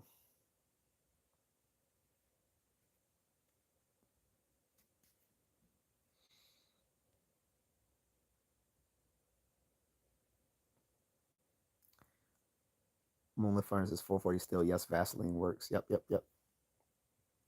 Like I said, guys, Vaseline is a good lubricant for your blades because it contains mineral oil and petroleum, which is very good, very healthy for the longevity of your blades. So now for my katana, I have um, a special cleaning kit for my sword, for my paws. I'm talking about an actual sword. My katana. I don't feel like taking it out right now. Pause. Patty says, "Thank you for educating me so much, sir. I have notes a mile long. It shouldn't be. I think I kept it. All right. Let me shorten it up a little bit, Patty. So I was just saying tactical knives and I'm sorry, not tactical. Sorry, as you were. Tactical pens and tactical flashlights are something you can carry with you anywhere, and they're useful for both genders. And I was saying a pocket knife is useful as well, but they can't be taken everywhere with you because a knife is a weapon, even though it can be used in other for other utilities. But for a guy, I think most guys should probably keep one on them where it's legal. Then I was just telling you for you and your sister carrying pepper spray, make sure you check the expiration date because once it expires, it's less potent. But pepper sprays are very cheap, so you can just go. You can go right to I don't know, depending on where you live. Like I think you live in Maryland, but you can go right to one of those little gas stations and get like the little pepper sprays. One of those little flea markets. If you do live in the Baltimore area, as I think you do, you know about the flea market and not Linthicum and you know what I'm talking about. But that flea market is open every weekend. There's a weapon store that sells all that stuff. The Asian guy there that he gives good deals on weapons too. He used to be in competition with my other friend. He used to have a store in that flea market, but he closed down when he had moved and sold it to a friend, and then that person ended up closing that store. So that now there's only one weapon store there in that whole flea market. Um, forgot the name of it. The name of that flea market, but it's in that little trashy part of Baltimore. um, but yeah, or you can just order them. excuse me, online, and you could probably get them in a pack. But pepper sprays are really cheap, so if they expire, just go ahead and buy a new one or two.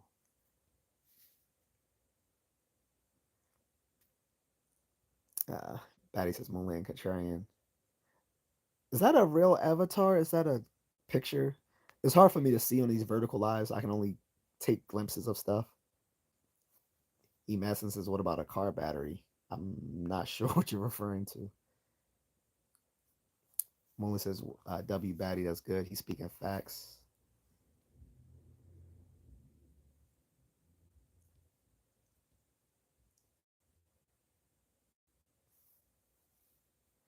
Dustin Swartout says that Moonlit, I'm looking for a good gun light, TRL7.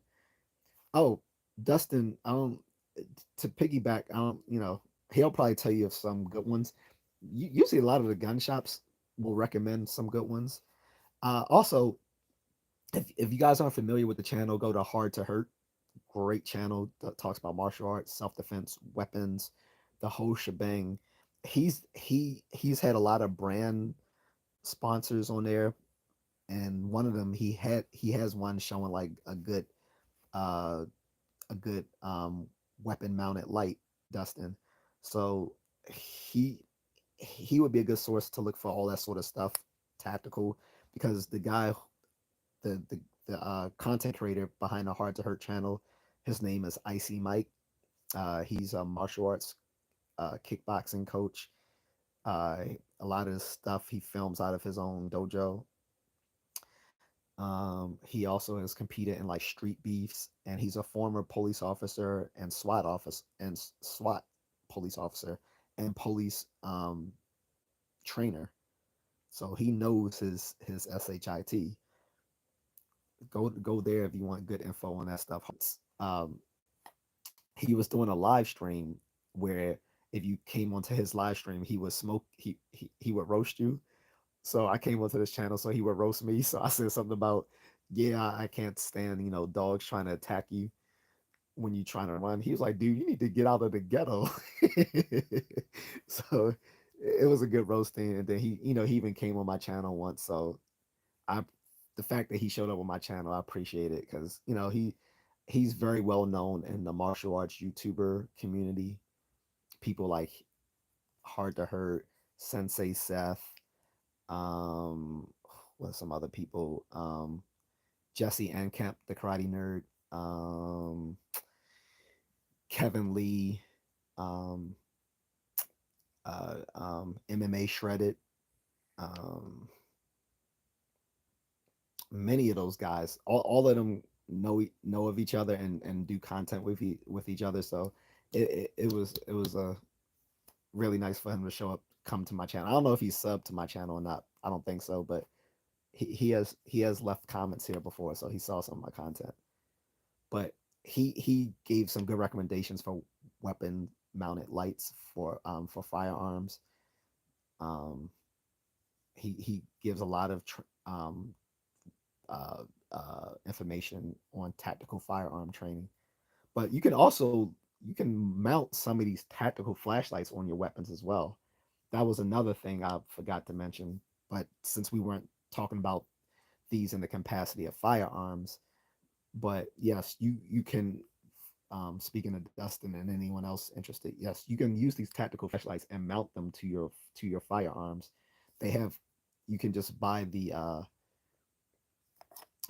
clips at whatever your favorite local gun shop, or get them online, and they will allow you to attach tactical flashlights to your weapon, to be a weapon, to act as your weapon mounted light. So you can do that, or you can buy the ones specifically just for firearms. Either or. Melissa's into learning to make a tourniquet. Yep, I have a basic tourniquet in my bug out bag. Well, I think you saw it, Moonlit, when I did that video. Batty says, "Yeah, I'm Moonlit. Yeah, I know. I've studied that. I want to be a nurse. Cool." Moonlit says, "Dustin, go to Beretta or Glock website. Maybe get a compound bow. I love them for stealth. Try and turn them into Rambo."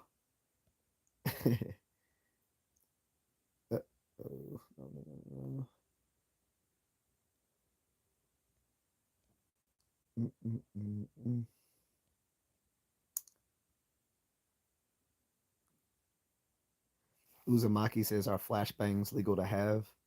Dep- it it depends on your state and county and city. Like I said, all of these weapons, aside from the tactical pen and tactical knife, are going to be are going to be relative to the the the local ordinances of where you live. Like some things are going to, some places you can have a pocket knife, some places you can't. Maryland, you can have pocket knives as long. The caveat with pocket knives in Baltimore and Maryland is that you have to openly wear them so people can see that it's clipped to your apparel to know that you have one on you. So as long as you're showing that you're actually carrying one, then it is legal. Also, brass knuckles are actually semi legal here. So the caveat is you can have a brass knuckle on you as long as it's attached to your belt as a belt buckle. However, once you detach the brass knuckles from your belt, it's no longer legal anymore because now it's considered a weapon, which is stupid. So basically, it's saying you can have one, but you can't use it.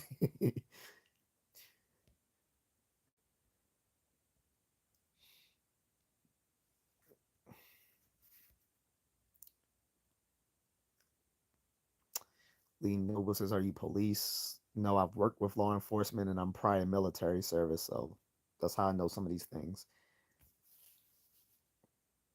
Every all the males in my family have been either prior service or law enforcement. So, and many of my friends are invested in that as well. That's why I keep warning a certain troll on my channel that if he keeps playing with me, it won't work out well in the way he thinks. Dustin says, laughing my butt off, compound bow for stealth. I'm not assassinating people. I'm protecting my family and my home. So, Dustin, you should see if you lived in Maryland, you would enjoy it. You can have a compound bow because deer are considered a there's so much deer here in Maryland that they they allow us to openly hunt them during this season, this time of the year. We can openly hunt with um there's bow hunting throughout most of Maryland during this time of the year because there's so many deer that they are a pest. So you can openly hunt on your property and in your neighborhood deer. I haven't seen anyone else do it though, but you can bow hunt here in Maryland. The the only reason I haven't is just because I don't like venison. If I like venison, I would have been bought a bow and arrow. Seriously. Plus there was a local little weapon place at a mall nearby me where they were selling crossbows. So if I had like venison as much as my some of the guys in my family do, I would have been hunting the shit out of them. I mean, because they come right up to your house. You don't even have to hunt them. Like they'll just literally come up to your you know to your house and be like, "Hey, what's up? I'm about to chew on this bush here. Don't mind me." Like, and it's scary because there's so many of them that they can become a danger to drivers. So this is why they allow us to openly bow hunt in Maryland. But bows can be used for self-defense too, though. They can be used. They can be useful in the house. And think about it. Like most people is assuming you're like packing a firearm or something in your house. But think how scared shitless a home invader would be. They come into your house and you just go full on Rambo on them or full on Robin Hood. No, scratch that. Full on Green Arrow. Like I swear, if I had a bow and arrow, I'm sorry, I'm going off on a tangent here, but I swear, if I had a bow and arrow and someone came into my house, I would just go straight up Green Arrow on them. You have failed the city. like, I, man, don't what? Don't even get me started. But anyway, TTV said, "Sorry, I have to go sleep. Good night. Take care, TTV. Sorry you came on a day like this. If you look at some of my previous content, it go my live streams tend to go a little bit better than this. So Losing Mike says right. Most people can't fight more than 2 minutes. Most fights end within 5 minutes. Yeah, that's true. He said most people can't fight more than 2 minutes. Most people can't even fight, regardless.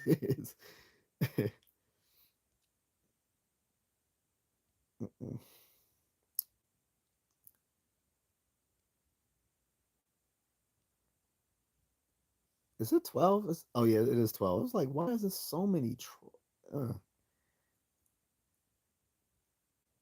Melissa's well, I just got DDoS. What's DDoS? I'm sorry, I'm tired. What's DDoS, guys? DDoS.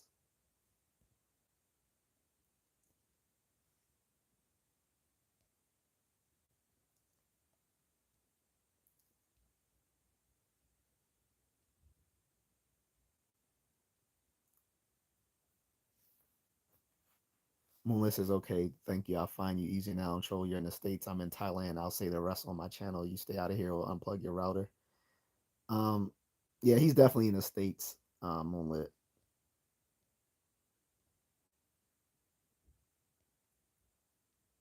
Cass says, my pleasure. Thank you. Melissa's 100.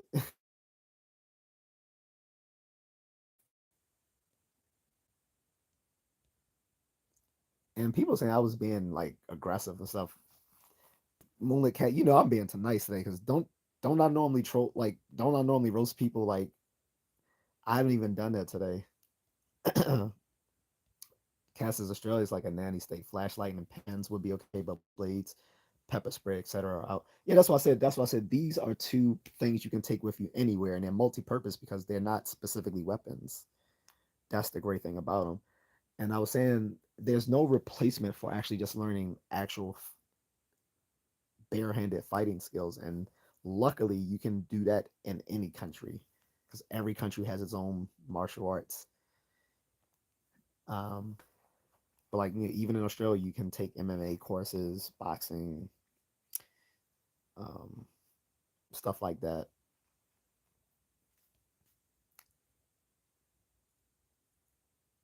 Melissa says, yeah, rated E for everyone. Yes. Dustin says at Cat, I thought Aussie laws were close to Canada. You can still own bolt action and single action rifles and handguns. They can't have handguns out there, Dustin. Mm-mm. There was a she can tell you more about it, but they had some really bad. They had a really bad mass shooting out there several decades ago, and after that, they made some really stringent laws um, to counter that. It'll You can get you can get firearms out of there, but it's going to be very difficult to get them there. They don't play that because, like I said, they had some really nasty mass shooting there a long time ago, and since then they've been really um, serious about that. All right, now the chat room kicked me all the way down, so I go all the way back up. Pause.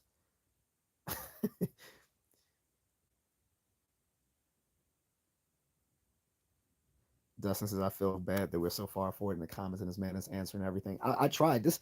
This is what people have known my live stream for. Dustin, is that I read everyone's comments, and it's like I do this in good faith.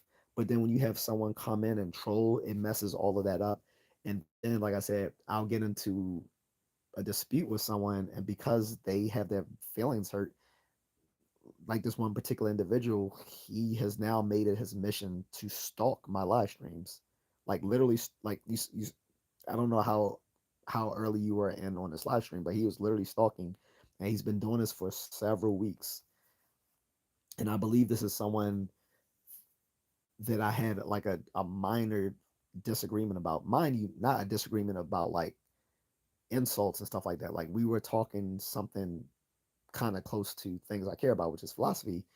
And I was explaining to him something, he disagreed, and then he got frustrated and started calling me insults out of frustration. So I blocked him. And ever since then, he's come back under multiple usernames and done his most to try to, agitate me. The only thing agitating is it takes me out of my place of talking about what I wanted to talk about, which is like I said, I want to talk about degeneracy in the black community, but I don't actually know how many people were actually in the chat room from the black community that can talk, they can share their opinions on that. And like I said, I welcome whoever here is, from the black and Latino communities to talk about this.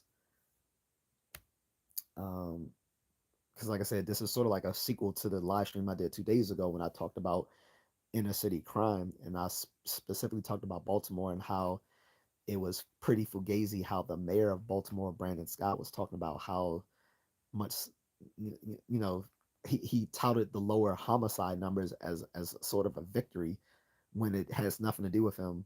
The reason homicide has gone down in Baltimore is because homicide has gone down across the country. It has nothing to do with his particular efforts. His particular efforts has actually emboldened criminals, particularly those who are juveniles, because there's no legal repercussions for them committing crimes. And during the summer, it got so bad that they instituted a curfew to keep these kids from harassing people in Baltimore and victimizing people. But the curfew had no teeth on it because they wouldn't do anything to the kids who were um, who were violating the curfew, other than to give them a stern lecturing to they need to go back home. That did nothing, and like downtown Baltimore was a hellhole throughout the summer, particularly Fells Point, where most people like to go hang out. So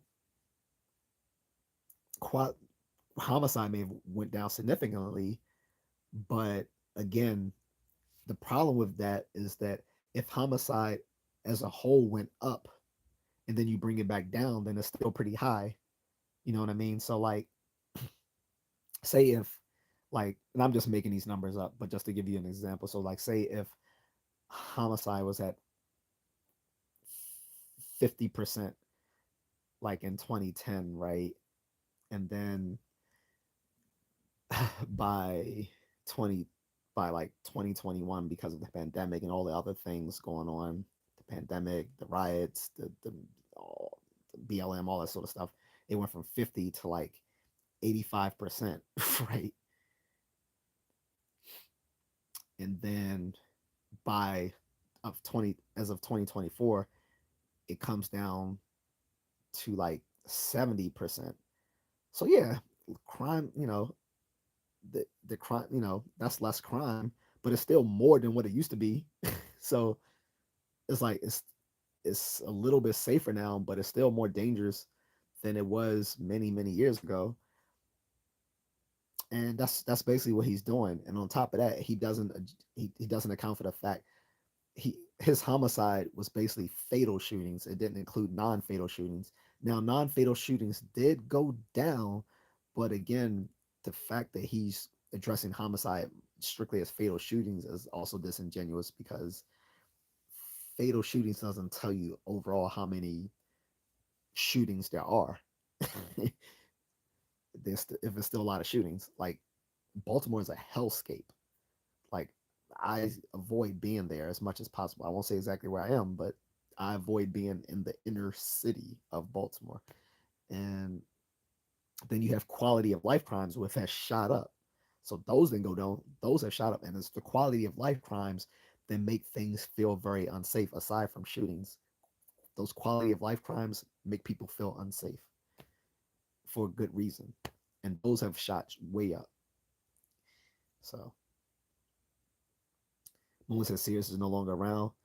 Uh, they faced that bankruptcy long time ago because Sears, like many other French firms from the 80s, tend to be have tend to have been bought out by um, private what do you call them, private not private security, what word I'm thinking of.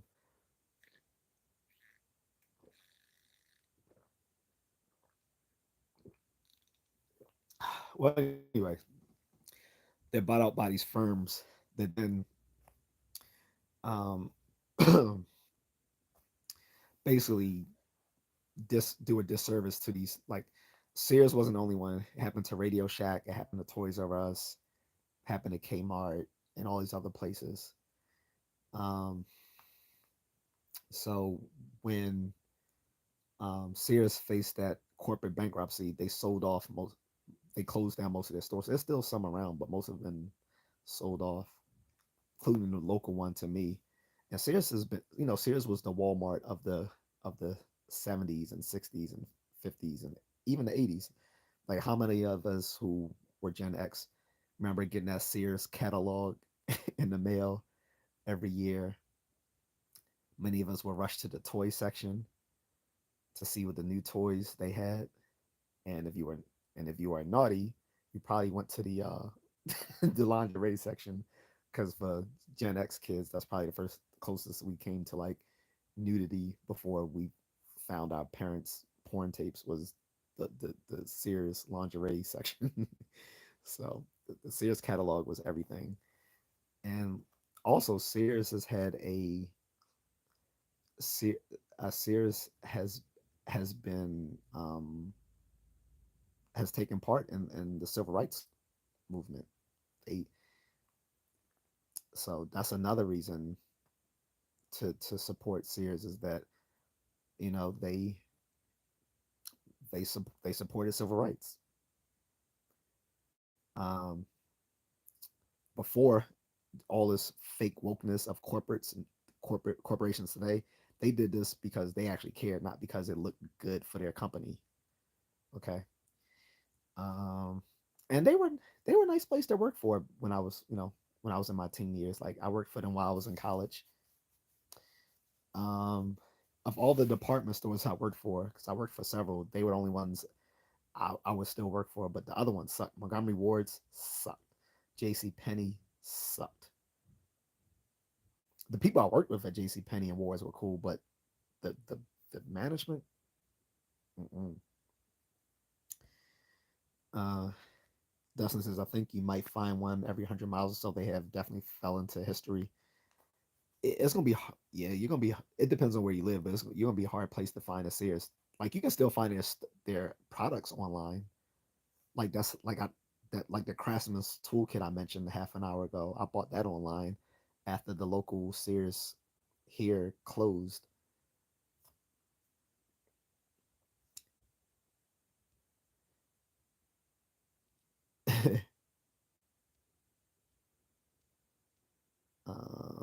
Let me get back to.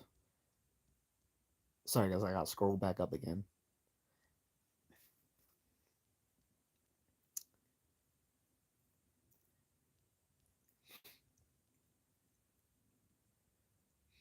Uh, uh, uh, uh,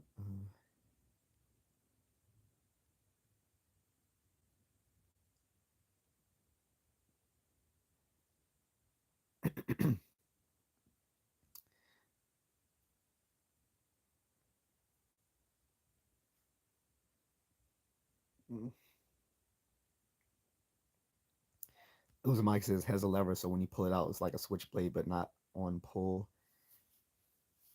Are you referring to a knife blade?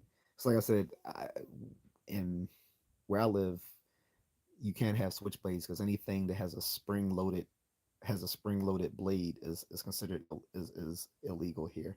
So that's why you can only have these manual pocket knives. You can't have this. You can't have a spring loaded stiletto knife or any other spring loaded pocket knife. Some other pocket knives have spring loadings as well, not just stiletto knives. But anything that has a spring loaded lever is illegal here. Now the funny actually, you can buy stiletto knives, you just can't carry them on you. So it's weird here in places like Maryland where there's things you can buy, but you can't carry them on you. So I can buy a stiletto knife, I just can't carry it on me. I can buy brass knuckles, but I can't carry it on me. Um, well, unless it's as a belt buckle. But once you detach it from the belt buckle, it's no longer legal. And there's many other things. Ironically, a chain weapon is legal. So I carry a old fashioned Japanese weapon used by basically like samurai and ninja police, which is the Manriki Gasari chain. It's called the Manriki Gasari because it's weighted on both ends. so you can whop someone with it. But they're actually legal, so I often carry that in my back pocket or somewhere because it's legal to carry.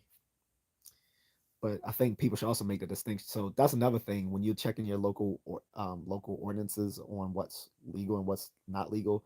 Make sure you differentiate between what's legal to buy and what's legal to carry. They are not the same thing. Just because something is legal for you to buy does not mean it's legal for you to carry. Okay, so I should have said that earlier too. Make sure when you're looking at what's legal to buy and what's legal to carry, that you differentiate between those. Because you can, so like I said, where I live, just because you can buy a stiletto knife does not mean you can carry it.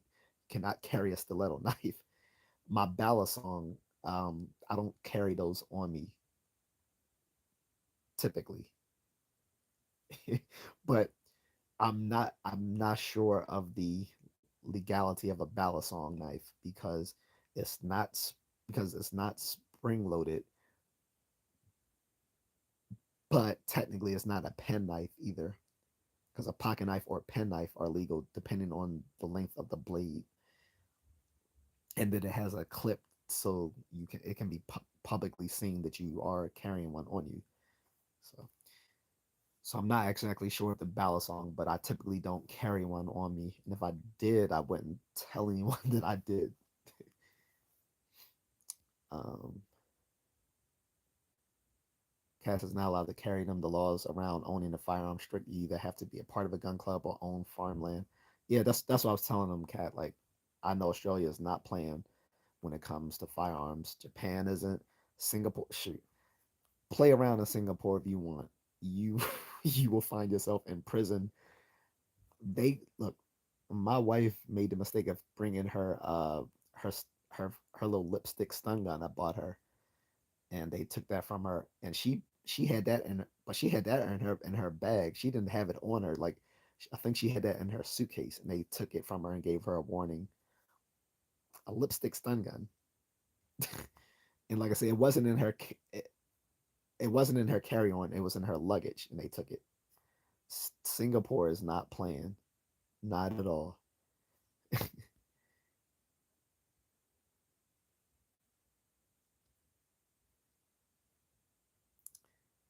Whose Mike says I have a spider deco knife matriarch 2 which hooks on the pants and becomes a switchblade, but technically not. Yeah, I don't do the semi legal sort of. I'll buy it to have, but I'm not gonna carry it on me because I'm like, you don't want anything on you. So put it this way: this is why you want to only keep things on you that are actually street legal. Because say you actually do have to use it in defense of yourself, when you do, and more than likely police will show up on the scene, now you're going to be in trouble because even though you were say you were completely within your rights, like say everything in that situation met the definition of self-defense where you live. Unfortunately, you are using something that was not that's not legal there, so now you're still in trouble. So this is why you don't want to carry anything that's not street legal, because even if you meet all the qualifications of self-defense in your particular area, if that one thing is wrong, then that messes everything up. Now you can still be facing like first degree assault or whatever. So don't do that. Only carry what's legal on you. Like I said, the best thing is these rated E for everyone. So Dustin says, while actually owning farmland, he said I have to look into that. Thanks for the info. Melissa Spider Decos is okay if you know how to use it.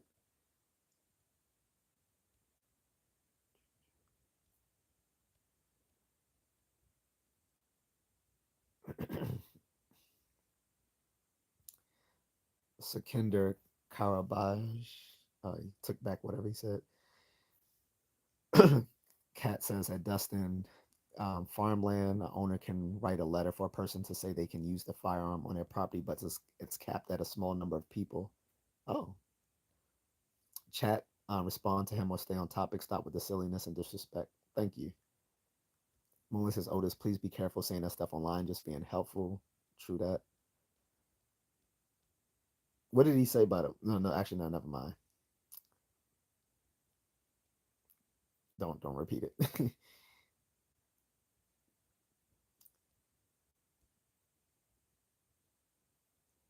Batty says it was a figure of speech.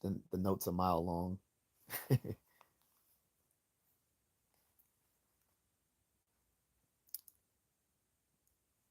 um, yeah, Batty, hit me up. And I also, I am available for like if you guys are interested, I do online martial arts tutorials, like self defense tutorials. If anyone's interested, Fish DR says as you were must have served a copy that.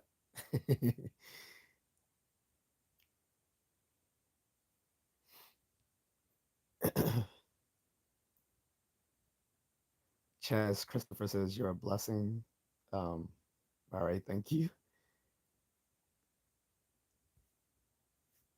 Dustin says thanks, Cat. Definitely something researching. Holy cow, man owns a sword. Couldn't trust myself to not hurt myself trying to defend. Well, so Dustin, like if you own a sword, then you also have to buy a practice sword to practice with. So, say for instance, a katana or some other a Japanese sword, a tachi, which are similar weapons, right? Except the tachi is less curved than the katana. The katana, but the katana is the long sword. Then you have the wazakashi, which is the short sword, and then you have the tanto, which is like a dagger. And usually they come as a daichi two sword thing. That samurai would typically wear two. They would wear the katana and the wazakashi, or either they'll wear a katana and a tanto. Usually the wazakashi though, and because the katana is usually not would be would not be allowed inside a house. So a samurai would carry the wazakashi with him in the house, the short sword, just in case he has to defend himself. But typically, you wouldn't want to bring the long sword in someone's house because that would be considered aggressive. It would be like coming to sit at someone's table with an AR-15. Like, no, just keep you. It's like, oh yeah, it's a little bit aggressive. Like, you can't just keep your little 9 millimeter in your on your holster. It would be it would be similar to that. Like you coming to someone's house with an AR-15 instead of just keeping your little 9 millimeter on you. So, but they typically will wear two swords called the daichi. Like I said, most people talk about the katana, but typically I think a samurai would have used a tachi, which is similar to a katana but less curved. Um, but in any way, they wouldn't typically practice with their actual sword. They would probably use a boken, which is a wooden practice sword. This is a boken. Let me show you. This is a boken.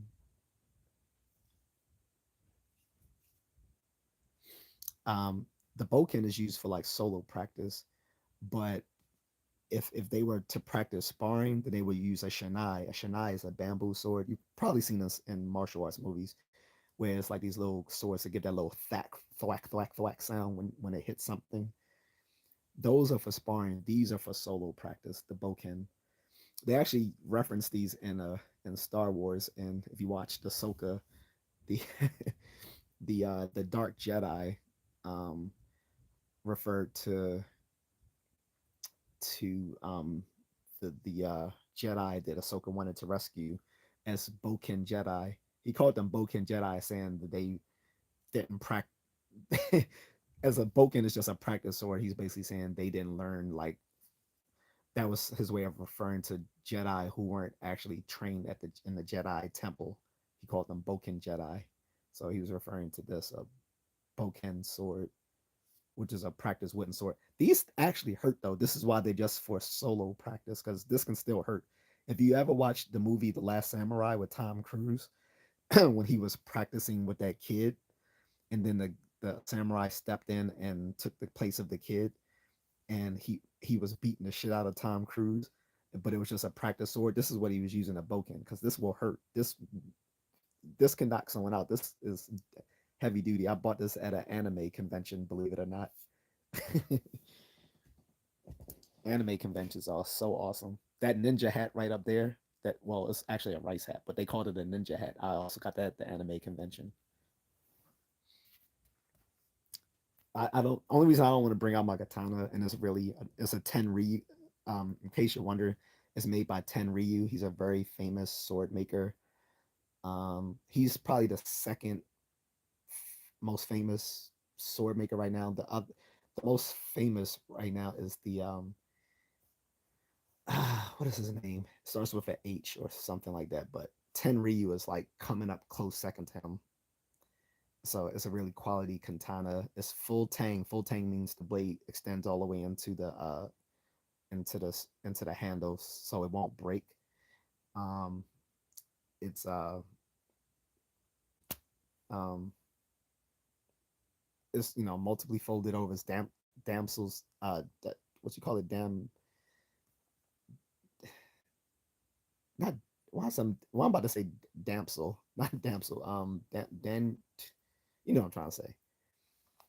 That particular steel that's really good. It's a really good blade, but I have it in its cover, so I have to unwrap it out the cover, then take it off, and so I don't feel like doing that right now. And it's long. Pause. Batty might like that, but anyway, no.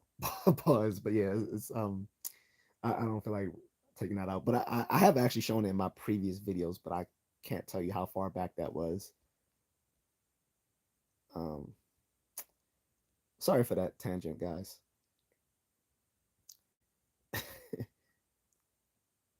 But yeah, if I'm just doing like sword practicing, I'm using a practice sword. Just like when I used my Filipino sticks, I don't use the hard ones.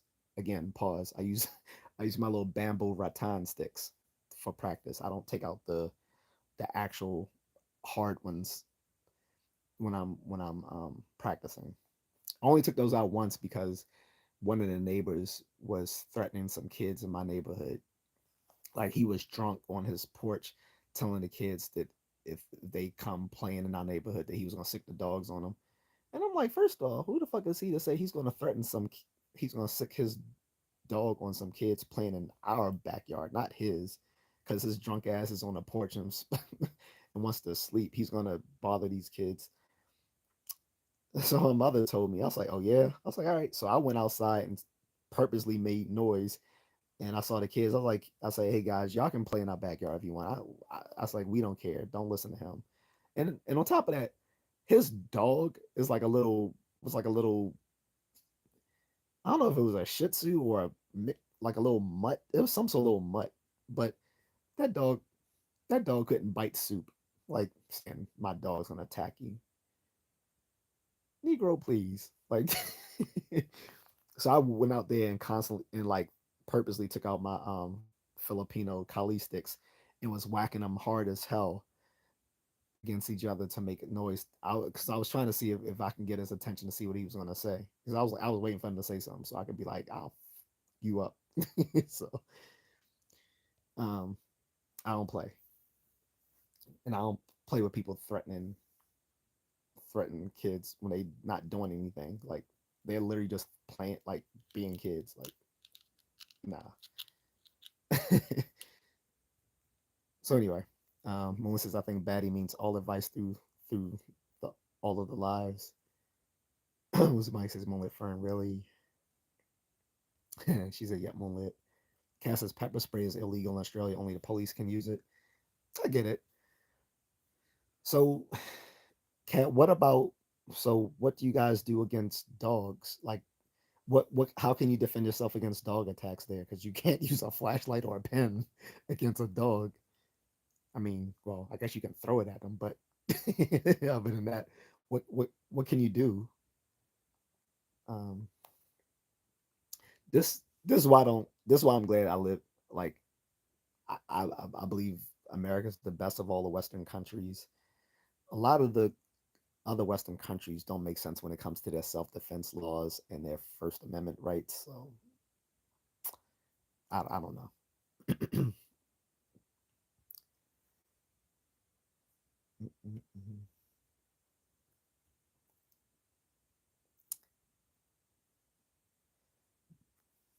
Melissa is yeah, Uza, yes, really. Also, everywhere JSA different laws depending on the blade length. Yep. Betty says, also to answer your question about my PFP, it isn't based off me in real life. Oh, okay, okay, cool. I since I'm looking at it from a vertical, I can't see what it was. So I didn't know if it was like, because you know how you can now make the little animated avatars based on what you look like in real life. Like it'll take your actual image, and then it'll animate it. So I know people have started doing that as their avatars. Like they'll take their actual picture, and then the app will change their image into an animated image. So I didn't know if you did that because, like I said, it's too small for me to see, even with these with me wearing four eyes here. I can't see it. It just looks like an animated image of like a brunette and like an animated brunette white woman. That's as much as I can tell. Mascara vet, mascara cat says that's a resume.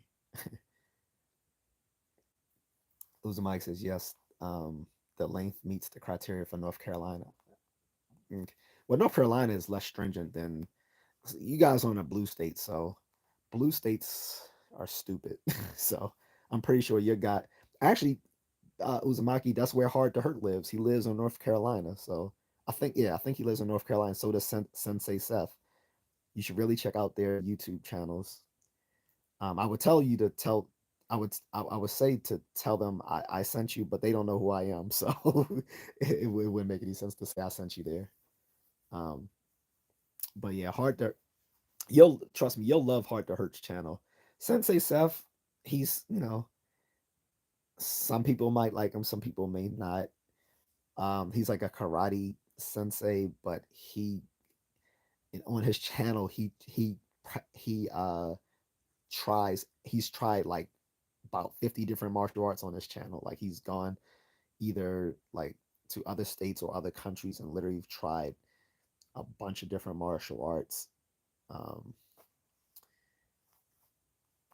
um, so people might like it for that, but people will probably more like Hard to Hurt channel because it's not just martial arts; it's also firearms training, self defense, um, and stuff like that. Like he he's probably my favorite YouTuber. He and MMA Shredded are my two favorite martial arts channels, and then Jesse Camp, the Karate Nerd, is my third.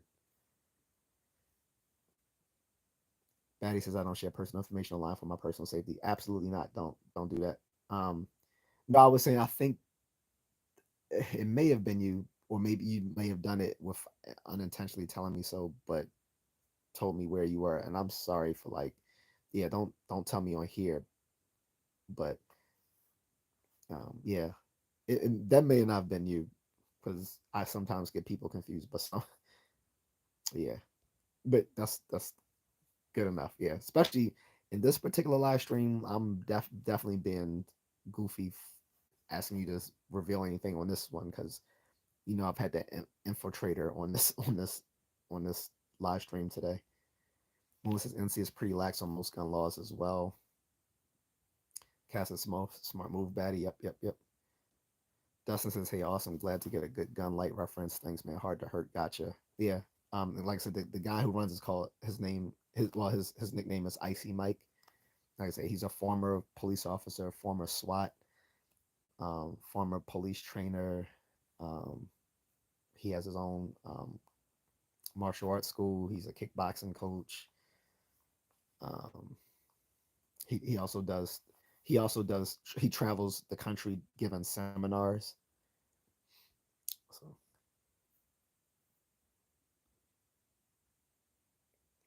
Uzumaki says, "At Zan, you give more insight about knife training. I haven't heard of that before. Maybe YouTube vids. Oh yeah, you're gonna get tons of insight about knife training. I'll say this: um, knife training can be very here. It um, how I want to put it. Some people give some really bogus knife training advice. First of all, I'm going to say this flat out, and I don't care if it upsets people from traditional martial arts. Most traditional martial arts are bullshit when it comes to knife training. The whole X block and the overhand. No, most people looking at most of the CTV footage and history of um, incident, incidents reports and stuff like that, and the fatal stabbings. Most people when they go to stab you, it's going to be like a prison style shanking where they come in just go.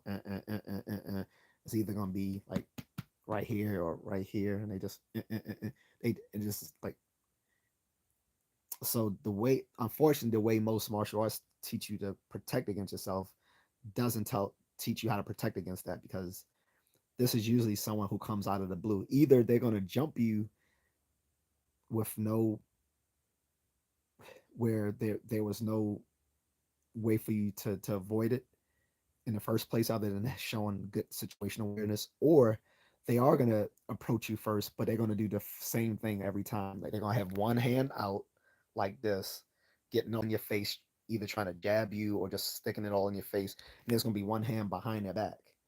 That one's going to have the knife, and while you sitting there worrying about this one right here comes this one, and that's this usually the way most people attack you with a knife. So you have to be prepared for that. Unfortunately, most martial arts schools don't teach you how to handle that.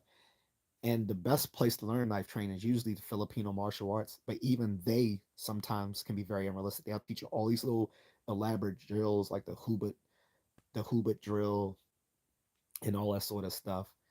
And again, none of those address how someone is actually going to attack you on the street, which is usually a prison style shanking.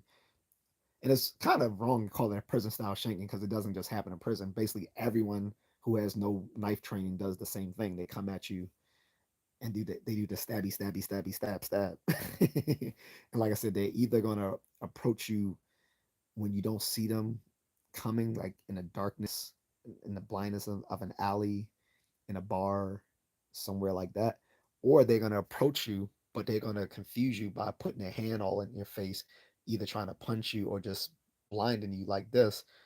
Meanwhile, you see that you notice they have a hand behind their back or in their pocket, but they want you to concentrate on this right here so you don't see this coming, and they can come low, and by the time they've sawed back and forth, you're already done. You're already done. So it can be very hard to prepare for that. You have to actually specifically go somewhere where they teach tactical knife training. Like I said, the best places are usually people who have some background of Filipino knife training, but it's not necessary. What I would avoid at all costs is any sort of traditional martial arts, karate, kung fu, taekwondo, aikido, even Krav Maga. Krav Maga teaches the worst knife and gun disarms I've ever seen. They will get you deleted. For knife training, go somewhere where they actually teach tactical training, like someone who's like uh, someone who has some sort of um, combat veteran background, um, someone who's like former law enforcement because they know how people will actually get attacked on the streets, or someone who, or like some old school Filipino dude. They may not look at that the little 60-year-old Filipino guys like he may be like 5'2", 65 years old. That man's seen some nasty work in his day. Trust me. If you got some, if you can find some little old Filipino martial arts, Filipino martial arts teacher, he'll probably teach you some things about blades. Pause. But because they depend on where he lived, he was probably used to seeing some nasty work being done. So yeah. Um,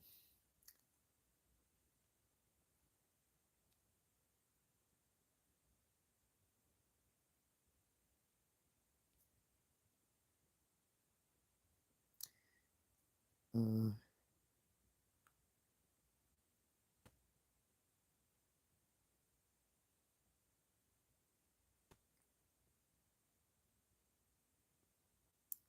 what was Mike says? Moon, that's good to hear with the laws. Yeah.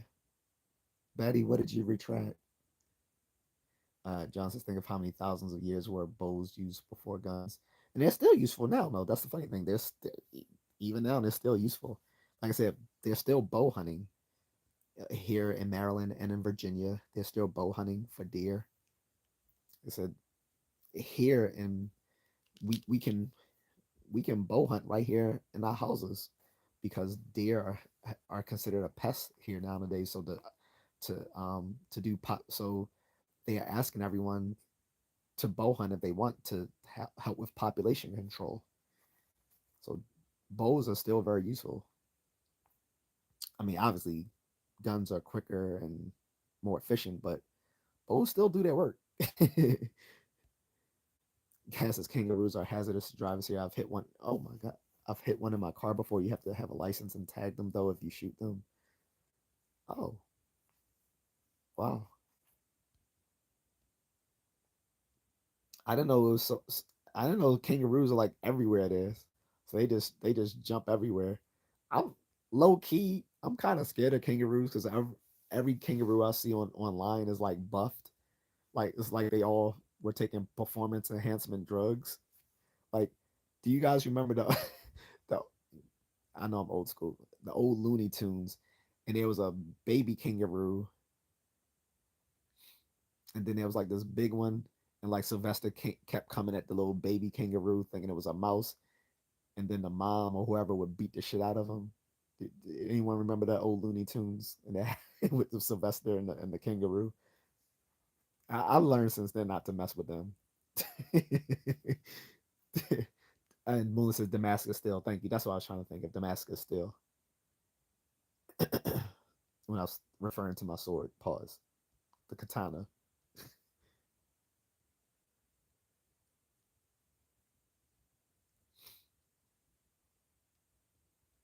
Um,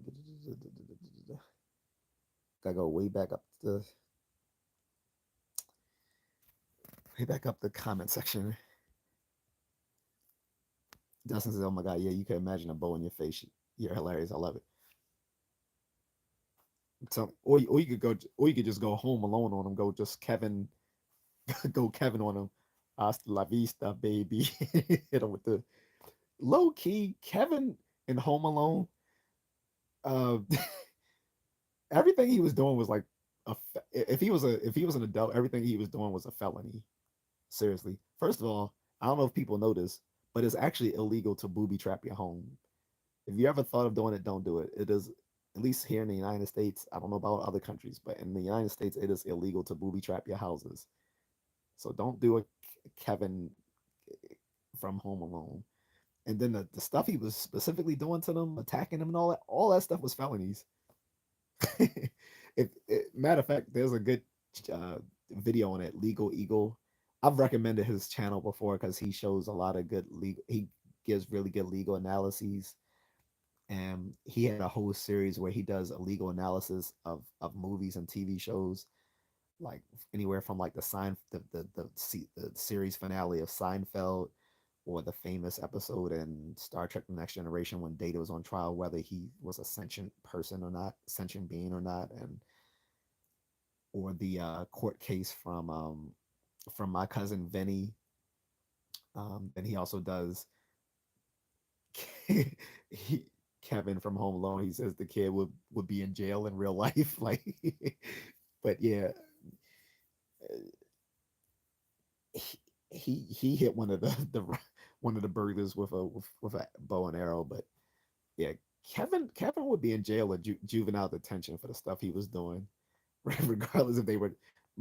Maybe the judge would probably see past most of the crimes that he committed because he's a little kid defending himself against a bunch of adult burglars who are trying to unalive him. So he'll probably get he will they will probably let him go on most of those things that he did, but all those things he did in that movie were crimes, including the bow and arrow.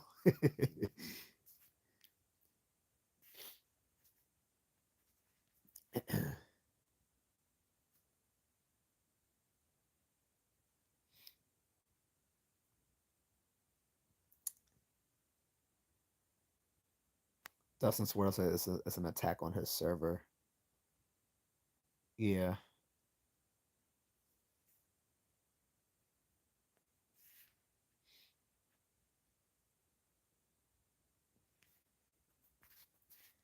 like I said, unfortunately for this troll or trolls, because he might have people working along with him just to try to irritate me. Like I said, the person is clearly mentally disturbed, and again, if he if I utilize my tools, I don't know. Moon says I only suggested the compound bow because it's accurate, fast, and silent. Plus, you don't catch a gun charge just in the dark corner. You have full advantage.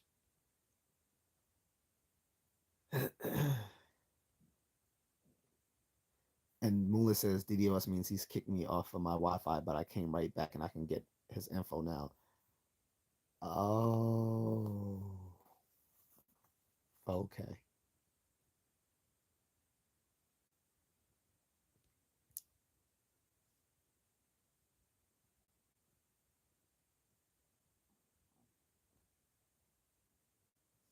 Batty says, could we talk about group punishments in the live stream sometime? What? Yeah, but what do you mean exactly by group punishments? Like, I'm not sure what that what that entails. You mean like a group commits a crime and they're punished together, or is that or does group punishment refer to something else? Uzmaki says Kevin Samuels was the last prophet to help the black community rest in power. To the Godfather, yes indeed. By the way, his channel's still up, and whoever is running his channel is still putting up content. Like they are, it's not new content, but it's taken some of Kevin Samuels' content and it's like they basically uh re-edited and mastered the content. So he they've put up some recent stuff on his channel. So if you watch this channel in the past, it's still you can still it's still worthwhile to check back and see the recent stuff they're putting out. Like I said, it's nothing new obviously since he's passed away, but they've re-edited some of his older stuff and put it back out there. And the people who have running his channel along with his former friend Dennis Sperling have gone against all the people who have been stealing his content and not giving credit back to him to his estate.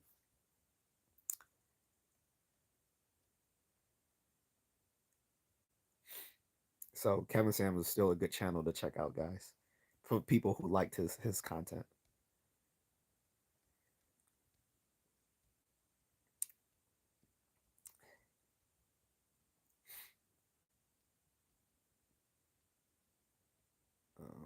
I had to scroll back up. The chat room kicked me all the way back to the bottom. One says, I'm meant to ask, do you think your mayor is quote unquote connected on some high level crime stuff? Don't answer, just hint to your opinion. And I believe most quote unquote stats about crime and deletion are very altered. No, he's not. So I'll be fair, Moonlit. He's as far as I know, he's not connected in any sort of nefarious activity. My problem with him is that he's turning a blind eye out of ideology for ideological reasons to the reality of juvenile crime. Like most look, if you look at crime stats anyway, most people who commit crimes are males between like what the ages of like 15 and 35 around that somewhere thereabouts, and from there on there's like a precipitous drop in criminal and violent activity in males, but it just shows that it's mostly younger people committing the crimes. A lot of these people are underage. Like I said, it was just 2 weeks ago there was a 9-year old along with some older folks that carjacked someone. A 9-year old. Like I said, at 9 years old, I was still playing with Transformers, watching cartoons, and just being a kid. This 9-year old was out carjacking at 9. And like I said, because they don't want to put these kids in juvenile detention centers anymore because the juvenile detention centers are both corrupt, and there's been a lot of uh, charges of SA in these juvenile detention centers amongst the correctional facility on these minors. That there's not there's not very many legal repercussions. But the fact is, the kids know there's no legal repercussions, so it's emboldened them to commit more crime across the city. So a lot of the crime waves that people are seeing are committed by juveniles. And yes, the homicide rate has gone down, but that hasn't been because of the mayor's efforts. It's been despite the mayor's efforts because homicide has gone down across the entire nation, not just in Baltimore. So this is why I was talking about that the other day, and why my friend and I got into this dispute where she was defending him, and I was like, first of all, you don't even live in Baltimore, so how would you know other than what you see on the news? And I said, legacy media is not very accurate. And I was like, you live in the DC suburbs, you don't have to worry about urban blight and all the things that happen here. You don't. It's like you don't live here, you nor do you work here. You live somewhere safe. So I'm not trying to hear your comments on the safety or of Baltimore, nor when they hear her talking about it's all a matter of systemic racism and poverty. I'm like, I'm not trying to hear that because I've been to other countries where poverty is exponentially worse than Baltimore, and I don't see the same levels of crime that you see here in Baltimore. So, as far as systemic racism, that doesn't make sense either because most of these people who live in those neighborhoods don't even interact with white people except when they see them either in school or when they get jobs. So, um,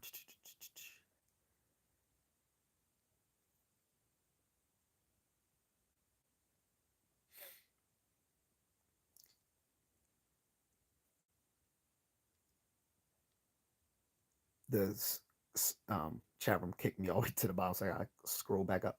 Give me a second so I can get get get my bearings again. Uh, Batty says, in particular, schools where everyone gets in trouble for certain person's actions. Yeah, she said, whether you believe it's logical or illogical to do that. Oh, group punishments, in particular, schools where everyone gets in trouble for certain person's actions.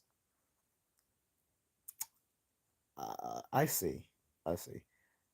We can get into it in a different live stream. I guess it depends if collectively the group shares in the whatever wrongdoing happened, then yes.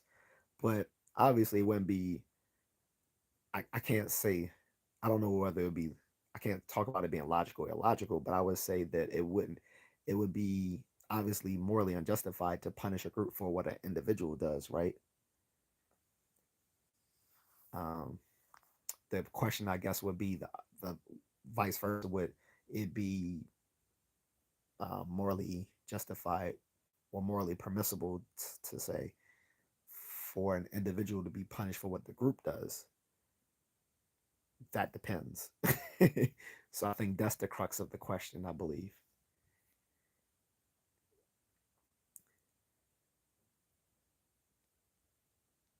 Um,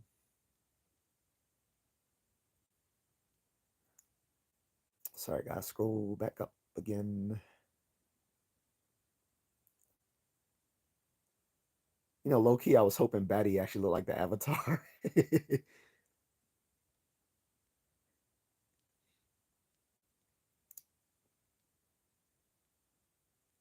Dustin say, "Hey, I hear that I'm in the highest murder state in the country. It's a beautiful state, just like yours. People need help socially and economically, education and healthy home lives and income." Uh, um, Sorry, the chat just kicked me out from the comment. I gotta scroll back up.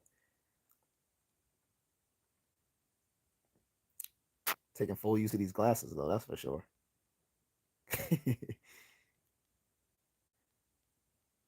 Good thing I had my coffee before I did this. And income security, okay.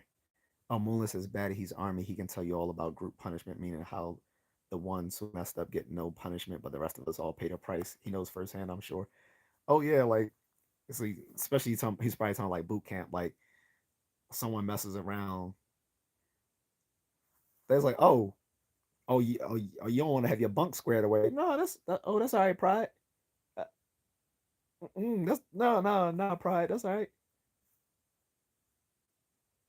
Platoon, half face, right? No, so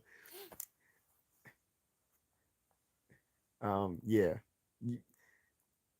In the military, everyone pays the price because in when you're in the military in the army, they teach you to work as a you you work you work as a unit. You work everyone is like an orchestra. Everyone is doing their thing to work as one cohesive unit. So when one person is out of tune, everyone is out of whack. And so yeah, the one person that effed up will make everyone pay. Uh, yeah, like one person f's up in the bay, and then they toss the whole Bay Area. To, I remember when I was in basic. Actually, we were the only platoon that didn't get our Bay Area tossed up. And I think the only reason is because we only had two drill sergeants and everyone else had three. So since we only had, I think that was probably the only reason why we didn't get our Bay Area. Everyone got their Bay Area tossed up. Um, and yeah, you would get smoked if one person did something. So um, yeah, it would be messy, definitely. Um, like I said, now as personally, do I think an individual should pay for what the group does? It depends. Now, should the group pay for what the individual does? Usually, I'll say no, but it depends. Did they turn a blind eye? Were they responsible for this person's behavior? Like it, so you know, it depends. But we can do a live stream on it. I just got to kind of fine tune what what that title would be, like what we would specifically be addressing. But we could do a live stream on it if you're gonna be here, Batty. Tell me when you're available so I can definitely do the live stream, because usually when someone makes a suggestion for a live stream, I want them to be there to sort of help me administer that that topic. Like my friend Miss Needle, she gave me like three stellar topics once back in the summer, and she appeared for all of them. Well, except for one, because she was sick or something. But for the others, she did appear for all of them to actually help me administer those topics. So I'm definitely open to talk about topics people are interested in us addressing as a chat. I just ask that they actually be here for that live stream so they can help me administer that topic. So yeah, but let me scroll back up. I'm sorry I'm so far behind. I try to address everyone, and in so doing, it puts me behind in the chat room. But I think that is the unique thing about my live stream, is that I do actually address everyone without them having to just drop me a super chat to do so. And most of the bigger folks using their live streams, they're not going to address anyone unless they drop them a super. Only time I ask someone to drop me a super chat is when they want to change the subject, and this subject has been changed 2 hours ago. So, um, and yeah, Uzumaki was in private equity firms. Yeah, thank you for reminding me. So yeah, like I said, a lot of private equity firms bought out some of our favorite companies back in the '80s, and they basically took took the money from those from those places and pocketed it, and then and by doing so bankrupted those companies. And I said private equity firms did that to Toys R Us. Now they're back because Macy's bought the rights to them. Um, but they're not an independent store anymore. Like you can find independent Toys R Us stores still in other countries. When I was in the Philippines, there's still Toys R Us. I think there's some in Canada and other places. But yeah, Toys R Us is one that was bought out by poverty equity firms and squeezed out. Sears, Kmart, Radio Shack, and you can probably name a few others. I think TCBY yogurt was another. No, no, no. I'm sorry. TCBY yogurt is still around. Sorry. But yeah, there's a few other like a lot of our favorite things we can think of from like the '80s if you wonder why they're no longer here, greedy private equity firms bought them, basically took the money from those companies, pocketed them, and then didn't put any of that money back into keeping those stores afloat. So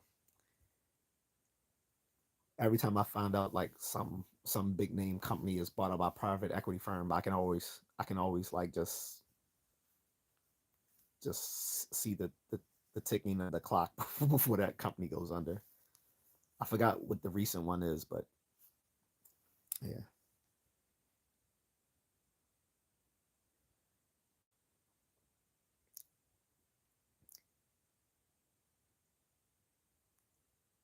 And Mullet said, "Yeah, it was a." Batty said, "Yeah, Mullet. That's why I asked. I knew it'd be a good topic. Yeah, if you're here to help me administer, Batty, just tell me what day and time you'll be available, and we can do that topic. I'm down with that.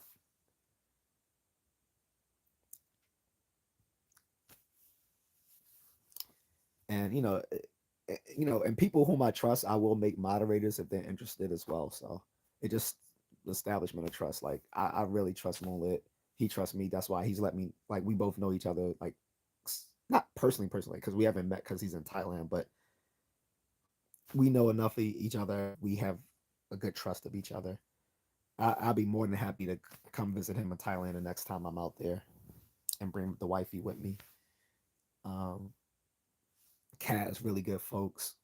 Miss Needle is really good folks. Officer Lumen, I don't know him as much, but he really helped me when he was here online to help me corral the the channel. Like I said, I'm pretty sure the person who's going berserk on here is not Officer Lumen because he's a cop. He wouldn't nah.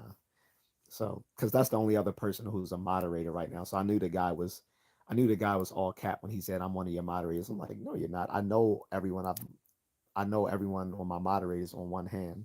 Like I said, it's Officer Lumen who's been MIA for a while, but he's not gonna wild out like that.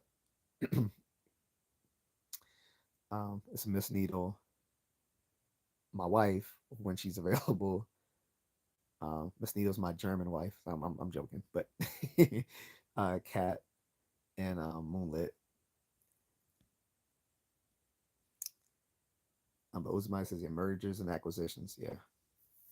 Now, I don't want to say all private equity firms are evil necessarily, but many, I mean, they're many of them are out for their own self interest. So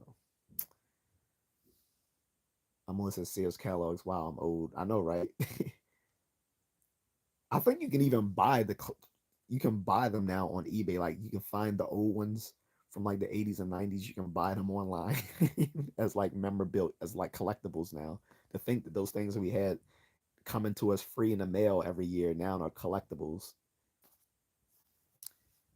Like clearly, if I could go back in the past, I would have pretty much collected everything from that time and just kept it hermetically sealed until now, and then would have sold everything like the 40-year-old virgin did, and came up on a small fortune, especially my toys. Dustin says Sears was popping in the 1900s, selling houses to be built. He said that was super cool. They'd sell you all the lumber and supplies, and you could build a house for a few $1,000s back in 1900. I didn't know they sold how. I didn't know they did that. I thought they always. I thought they started off basically as a retail store. I didn't know they actually were invested in real estate. That's interesting.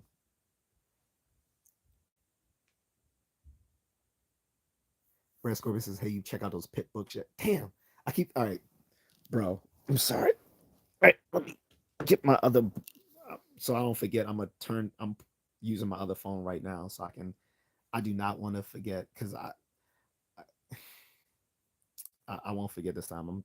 I'm about to put this in my Google right now. The reason why one of the reasons I keep forgetting is because I haven't been in the comics book store for months.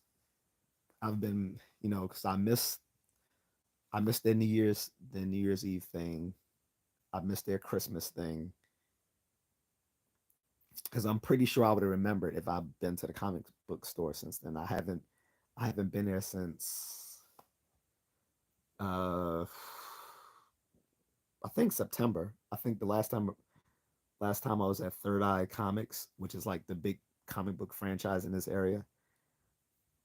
I haven't been there, and that's all the way in Annapolis, Maryland, the closest one to me. Actually, no, College Park is probably closer. I got actually, they're probably about the same location. Anyway, I would have remembered if I had went to the store. But I'm soon as this starts up. Sorry, this is my slower phone. I just use this for my as my workout phone because it's so old. You saw it says Samsung Galaxy S8, so this is from 2018. So this is a 7-year-old phone. Batman, of course. But yeah, yeah, I'm not gonna forget this time. Melissa's always felt fun walking into Sears because it was all grills and lawnmowers and tools at first entrance, then tents and gear, then cool Legos and toys. That's what I'm saying. That's probably was why it was so fun working for them back in the day. Like I started working for them back in like 99, something like that. And then I left mm, yeah, about 98, 99. And I left when I went back to college. And then ironically, after I finished college, I started working for them again. Well, when I finished undergrad, that is. When I finished undergrad, I started working for them briefly again. Then I went back to school when I was doing my triple major, and I started grad school. So I worked for them twice, and I like being there. He's a win Batman, right? Thanks.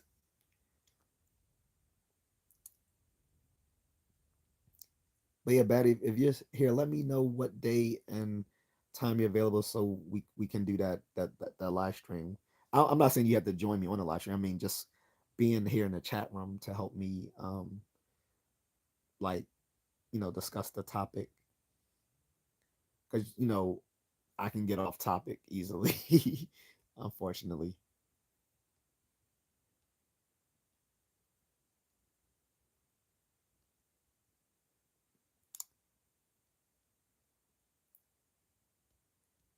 Uh, but yeah, I'm looking up the pit stuff now, bro,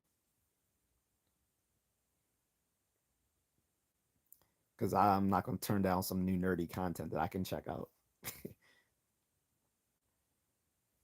Mike says the last Sears officially closed down late last year. I believe we 90s kids felt their mouth souls, right? Shoot, us 80s kids, man. And like I said, Sears was even doing stuff for the civil rights movement. So I think it was Sears that helped the owner of Sears helped put up Rosa Parks or something like that. It was something like that. All right, I'm googling it now.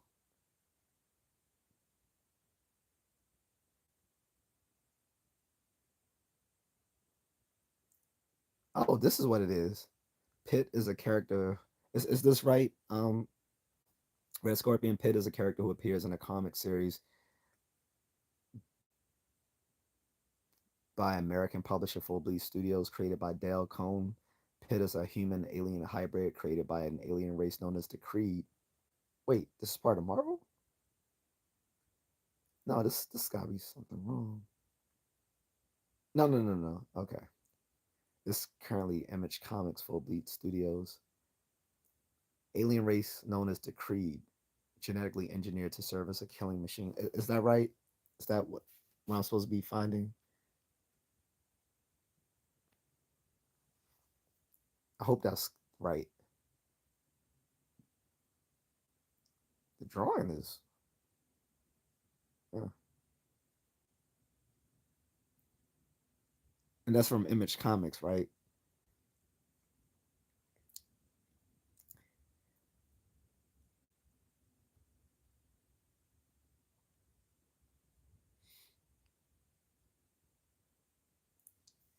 Uzumaki says Moon get rid of the Eric D comment he did. Kat says, guys, please like, share, subscribe, or drop a super chat, please. And you can buy me a coffee too at buymeacoffee.com. You'll see the link in the description, either on my about me. If you go out of the live stream and go to my channel and you see the about me section, you'll see all the links. Or when this video is uploaded, after this live stream has concluded, I'll upload the video and you'll see all the links in the description as well. Thanks, guys. Amon says, thank you, Uza. I wasn't looking, just listening. Appreciate the lookout, Uza, Maki. Moonlit says, community standard strong, 10-4. Batty, what did you retract? Leonidas says, oh, never mind.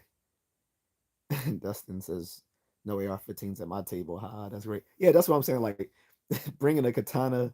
So, in feudal Japan, I would say like the equivalent of bringing a katana into someone's home would have been like, bringing like bringing your AR-15 or your M16, or nowadays they don't have M16s, they have M4s, which is like basically like a mini M16.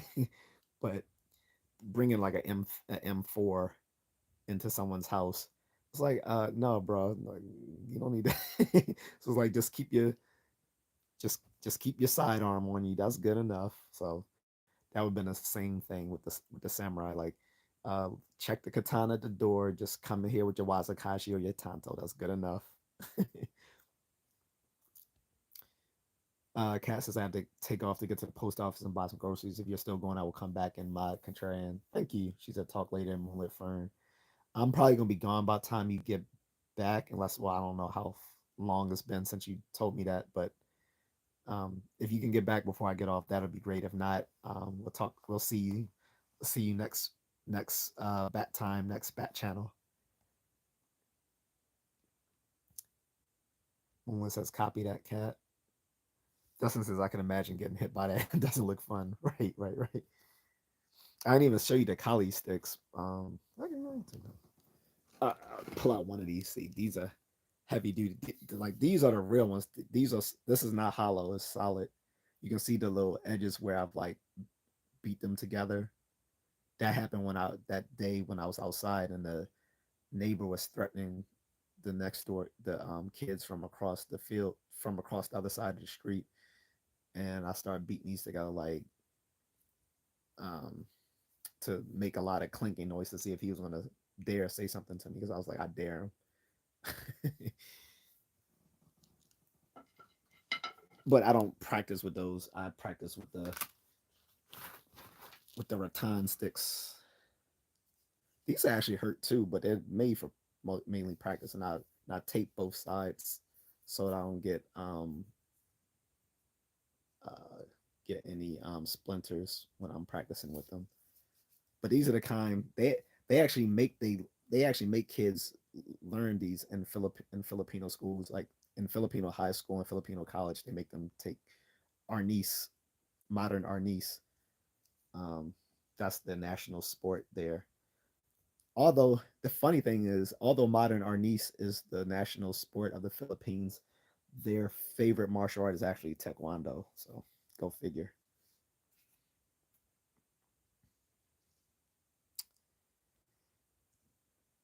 That he retracted another message.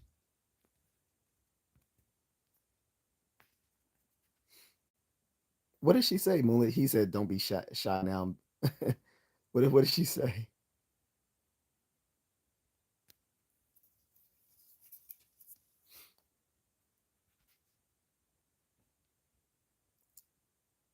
Silas God, he says, "Can we do a collab?" I don't know who you are, bro.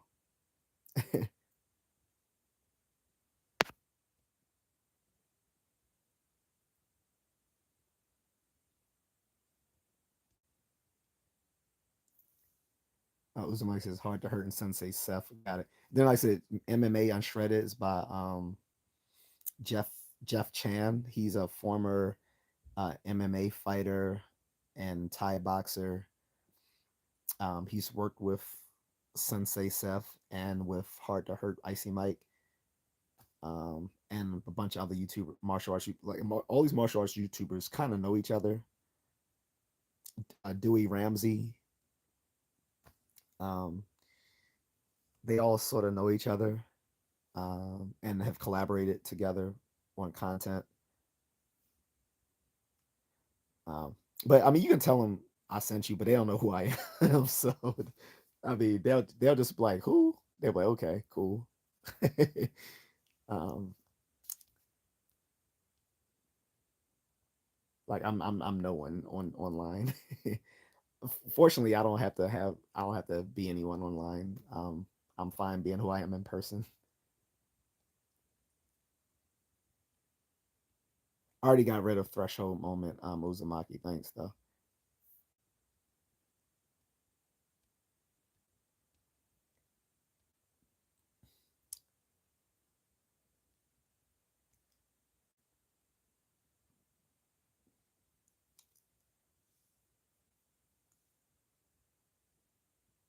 Dustin says the last kind of fight you want to probably be in is a knife fight. Yeah, people don't really know how deadly and scary a knife fight is. It's a very scary situation. Even in the best of even in the best of situations, it's entirely scary. I in some regards, it's scarier than a gunfight. In some regards, don't I don't want people to be like, oh, he's in some regards. I'm talking about in close quarters combat. A knife is very scary. Um,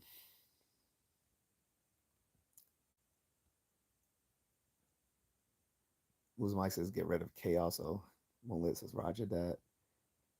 Uh, this Swira says hi. I'm from Sri Lanka. Where are you from? The United States.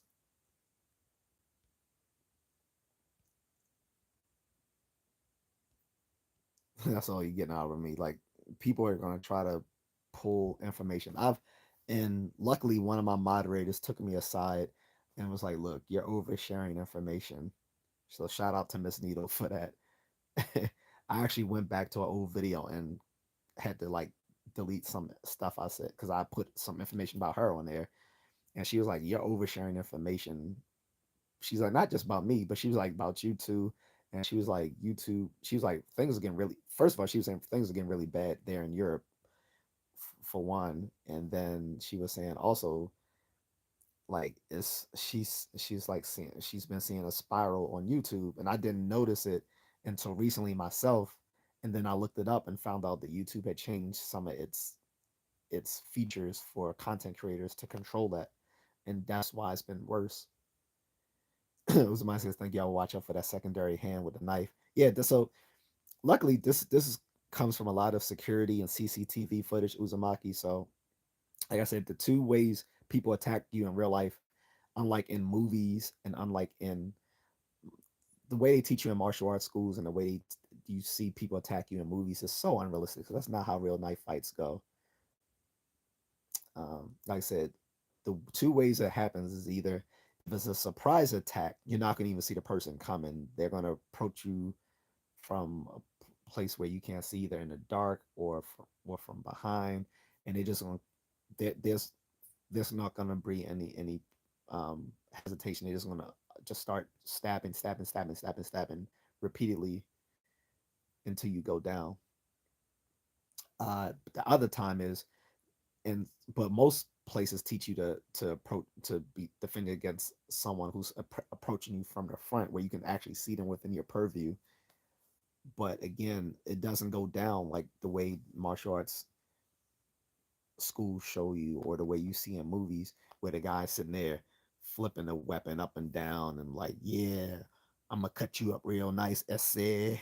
I'm sorry, that was just stupid. But anyway, you get what I'm saying. Like that's not how people attack you.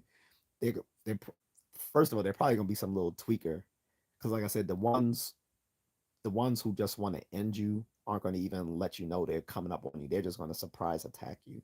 Those are those are the hardest to defend against because it's literally a surprise attack. How do you defend against a surprise attack? But the ones where they do let you know they're going to attack you, you can try to reason with them, but again, more than likely these are going to be a tweaker. These are going to be tweakers, and like I said, all of them pretty much do the same thing. They put they put one hand in front of you to take your attention, and then they're gonna have one hand behind their back or in their pocket that has a blade in their hand, and as soon as you're distracted with the hand that they're waving in your face or trying to punch you with, or because they're either because the hand in front they're either gonna be trying to wave it in your face to confuse you, or they're gonna grab you, or they're gonna try to punch you with it, and so you're concentrating on this hand because the person is either grabbing you or trying to punch you, and then as soon as you try to deflect their hand, then out comes the other one with the stabby, stabby, stabby, stab. So um, have to be have to be vigilant, and you have to train for that sort of outcome because it's not really something you can prepare for unless you train for it. And like I said, unfortunately, most traditional martial arts don't train you for the reality of how people actually attack you with knives, according to most of the security footage that we've seen. Like I've never seen a situation where someone attacks you like you seen in the movies.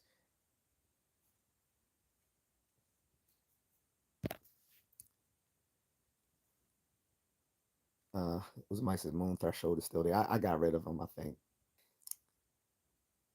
Uh,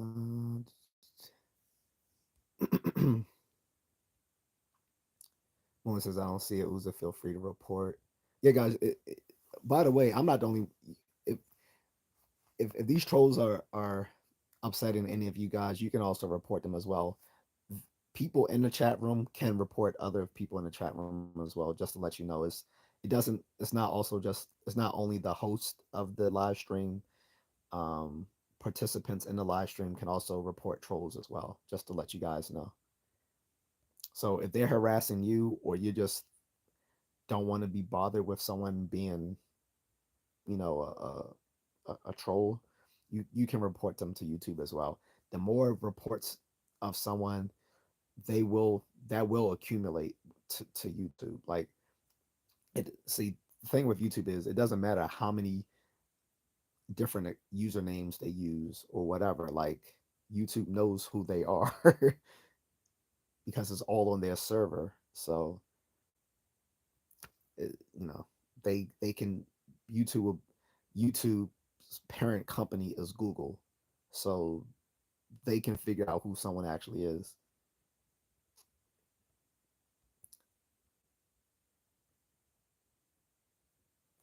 Uzumaki says Moon reported. Thank you, Uzumaki. Moonless is bad. He got shy when you said something twice. LOL. Yeah, I'm putting you out there. Sorry, not sorry. Wait, did she say something to me, Moonlit? Because I was just telling her to let me know when she's available to do the live stream, and so we can orchestrate it together. Because every time, remember, every time someone would give me an idea for a live stream, then I would do it, and then they would never show up. So I was like, all right, from now on, anytime someone suggests a topic, I'm gonna be like, all right, well, let's actually get together and know what time to do it, what time and day. Oh, but you might be referring to when I said I was joking with. I said if she looks anything like the Avatar, she can get it. That might have been maybe that's what she was referring to.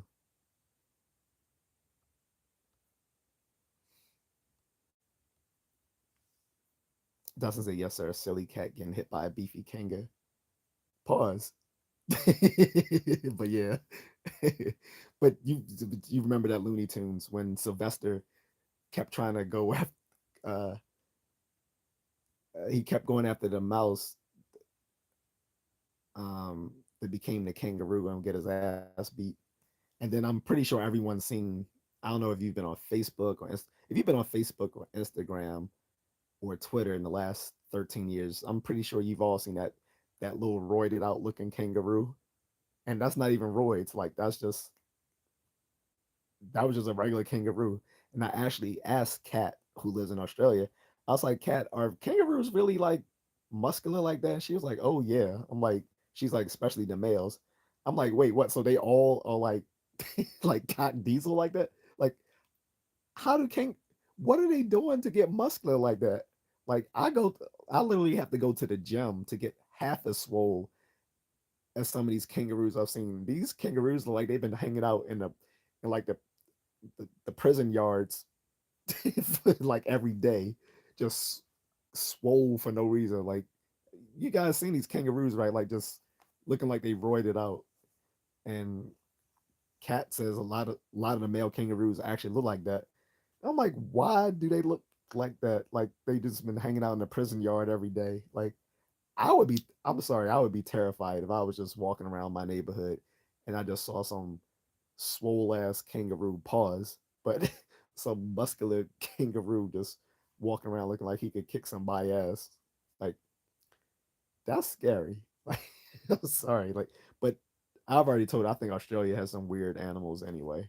I swear half, I swear like half the species in Australia look like they can just kill you. Moonlit says about katanas. Little Crash is listening to my music. Little Crash.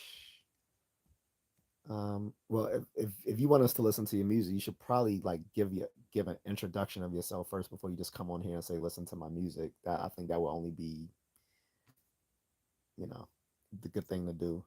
Especially most of my audience here, Little Crash, are like around my age range, between their 30s and 50s. I have some younger folks as well, but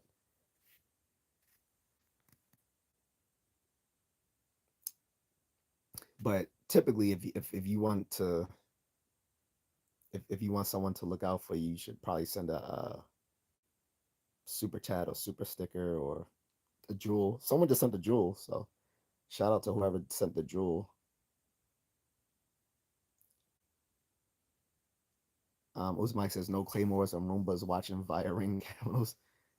Claymores on a Roomba, that's deadly. Via ring camera. Where'd that come from? Oh, you tell me that. Wait, on one of the Home Alones, did he put a claymore on a Roomba? I don't remember that, but I haven't watched Home Alone 1 and 2 in a while. Unless it's on one of the awful spin-offs, part 3 and part 4. Those we don't talk. And then there was a part 5. We don't talk about those Home Alones. 3, 4, and 5. And they still use claymores in the military. By the way, most people surprisingly like they still use claymores. Yes, they still use claymores. They're still very useful explosives. Or we wouldn't still train on them. Like we were still training on them when I went in, but that was like 98. But even today, I I've seen people in boot. They still train on claymores. On a Roomba, that's just nasty work, though. That's just nasty work.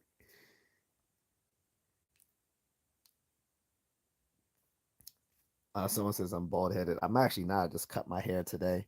It's funny. Every time people say that, they don't realize my last video. I had a whole blowout. I just cut my hair today.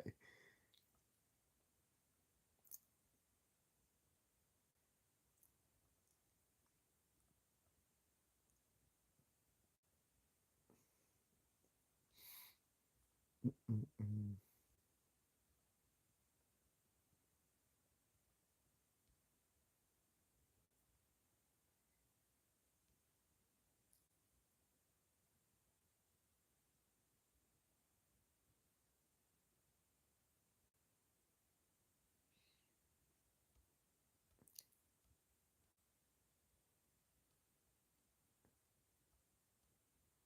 Are these people legit? Moonlit, the Halo, and Zyla seems sus. Though I could be wrong. The chat kicked me all the way to the bottom of the conversation. I gotta go scroll back up.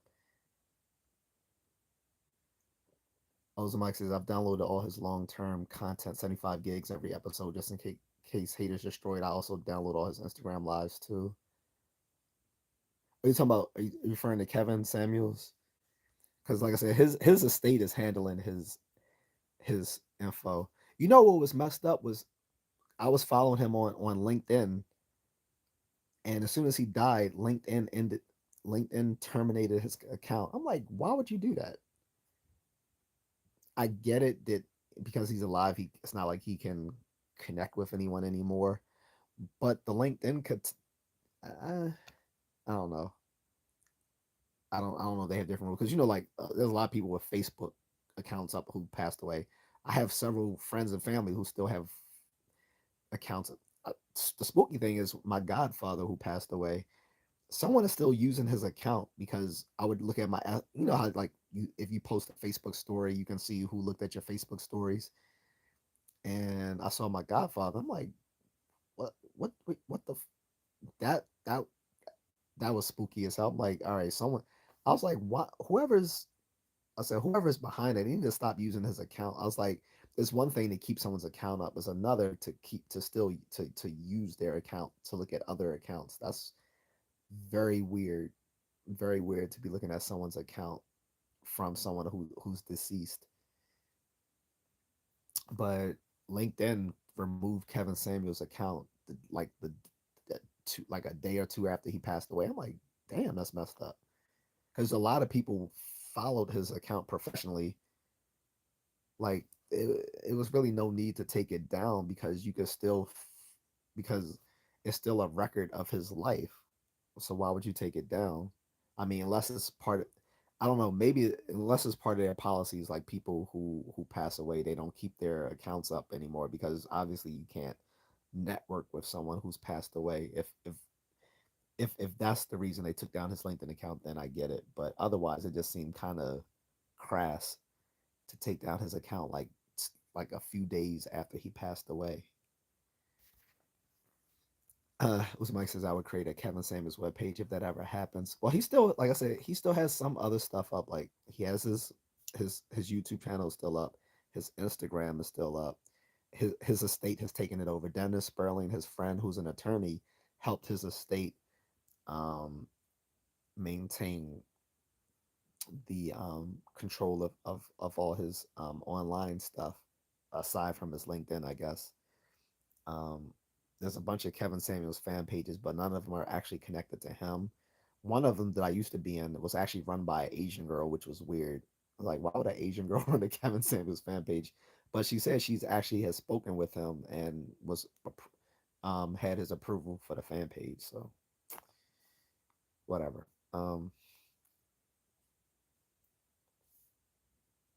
I don't think his dating page is up. He used to have a private dating group on Facebook, and he used to talk about it. You probably know if you've watched his show a lot. He used to have a private group up for dating for you know specifically for black men and black women to meet up. The funny thing is, we found out after he died that there was actually a bunch of non-black women that wanted to come into the group, but he denied them because he wanted to keep black relationships together, which is so funny because black women were the ones dogging him out so relentlessly, and he was the only one going to bat for them because his friend Dennis Brown was like, "Man, I'm done with all that." He was like, "Yes, I would prefer black men to be with black women," but he is like, "I'm not gonna tell them they should only date these women if they can't find one suitable for them. I'm gonna tell them go where you want it." So he said, he's like, he was like, I love Kevin, but I didn't believe in his mission. I didn't think it was realistic. He was like, so all these women who dogged him out after his death, he said, realize it's over. So I'm sort of on Dennis' side with that one. Ray Robinson Simplify. What's up, Ray? Haven't seen you in a minute. Uzmai said he's changed my life. Missed that man. Word. I'm surprised he didn't have any books. He definitely should have published something when he was alive. I know right before he died, he was actually. The funny thing is, the dude didn't even have a passport, which I didn't know. But it kind of made sense because he used to always talk about New York and Miami and LA like they were so great. And it's like for people who've traveled, Miami and LA and New York aren't that great. Like Tokyo beats all three by far. Um, Bangkok beats them. Kuala Lumpur beats them. Paris beats them. But you know, he was applying for his passport at the time, so I know he was about to do some collaborations overseas. So that's one thing we got now we won't get to see is that he was extending his brand because people knew about him overseas. Like there was people overseas that were sad when he passed away. So he had some overseas collaborations going on. I think one of the people he was going to work with was the other YouTuber, O'Shea Duke Jackson. I've had my issues with O'Shea's content, but he was a friend of Kevin and they worked together and apparently they were going to do some stuff together as well. So we could have, who's to say what we would have been witnessing in the past 2.5 years if he was still here. Uzumaki says, I'm convinced Optimus Prime is the greatest positive character in history. They never made him corrupted, but always selfless. Yeah, except for in the movies, there was something they did with Optimus that I know the voice actor, what's his name? I forgot. Uh, what's his name? God, I can't remember his name, but the voice of Optimus Prime, he was mad they made him say this as Optimus Prime. But if we're just going by the cartoons and comics, then you're absolutely right. Uh, as a matter of fact, in the comic books, um,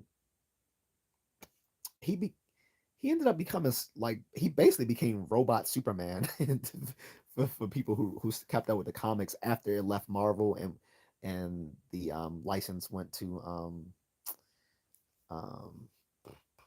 not to Image, um, to not Dark Horse, Image, Dark Horse. What's the other one? Not Diamond. Um, whatever. But like when they kept the comic book going after the Marvel comic run ended, um, that was those comics were better even than the Marvel stuff. The Marvel stuff wasn't that bad either, but the when the license switched over to the other company, the content got even better. Sort of like with Star Wars. When Star Wars left Marvel and went to Dark Horse, they had the best stories of all. Now it's back to Marvel since it's under Disney, so it went back to Marvel, and some of that stuff has been good. I would say all the stuff they did from like 2012 to like maybe 2018 was good.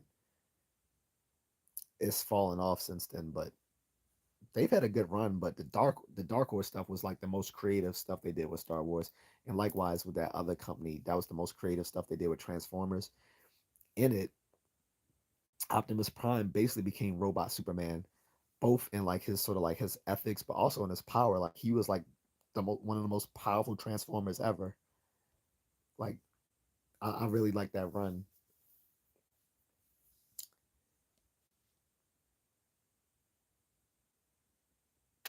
Uh,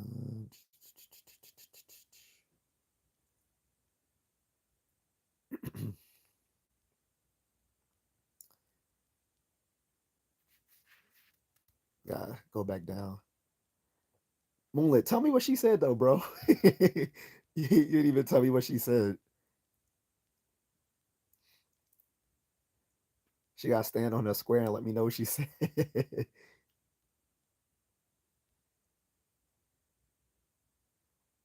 Moon says West Ooze say that they hit my channel up to a different group and I had to remove videos because they stole my vids, edited and put it on a TikTok calling me racist, etc., etc. They got nasty. Oh, is that what happened to you, Moonlit? Because Kat told me this was like a few weeks ago, and she was like, you were really upset because some people you trusted on your channel did you dirty, and I was like, damn, I wish I was on his live, maybe I could have helped you when that happened. So is that what she was referring to? Because she was like, you were like really upset when you know those folks kind of like did you dirty like that. So is that what happened? Because now that makes a lot of sense. I was like, it's hard to trust people online.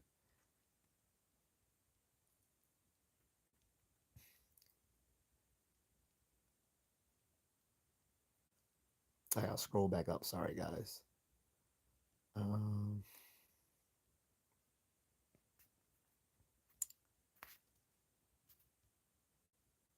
Uzumaki said, yes, sir. It's on an external hard drive. Good stuff.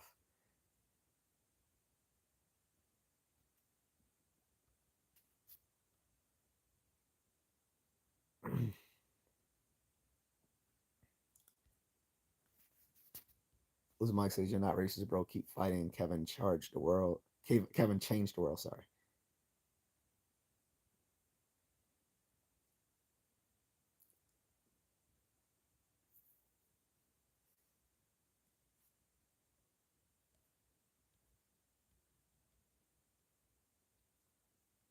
Mm-mm.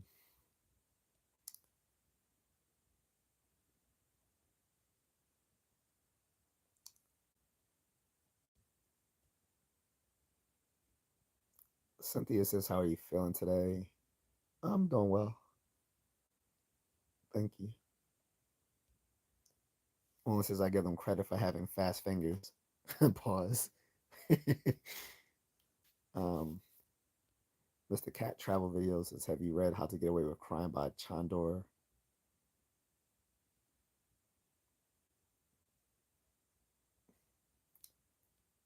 They try. I don't. Like I said, I watched The Simpsons since 1989. You're not gonna get me to say something I don't want to say. Cynthia says, "How you feeling today?" I'm well. It's late night. It's all right. I'm about to go to bed soon. Uh,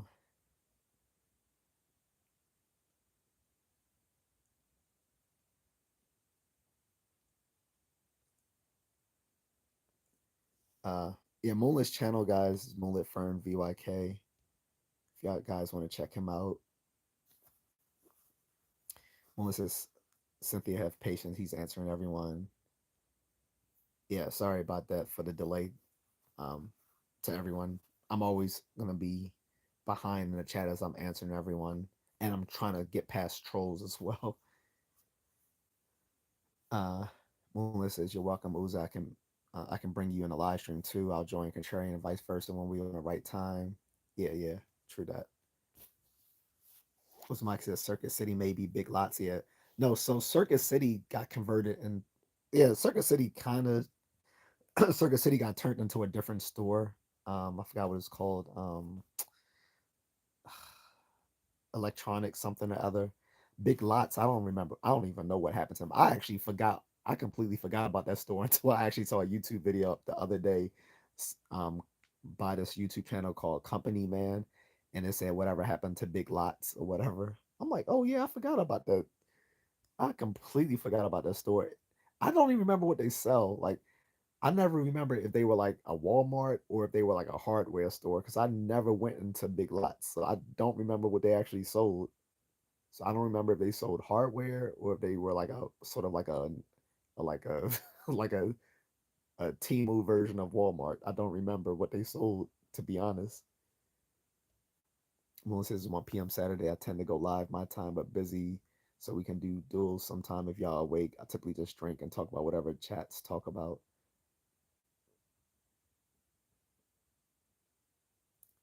Moon says I still have a Blockbuster card somewhere in storage. Well, they just closed the last one. What was that, 2 years ago? The last one just closed up, and I think it was in Oregon.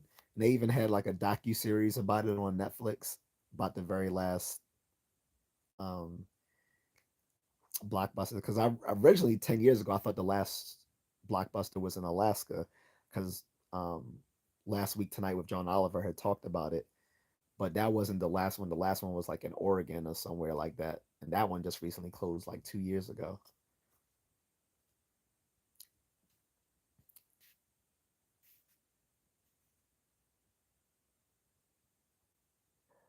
Saganya says hi.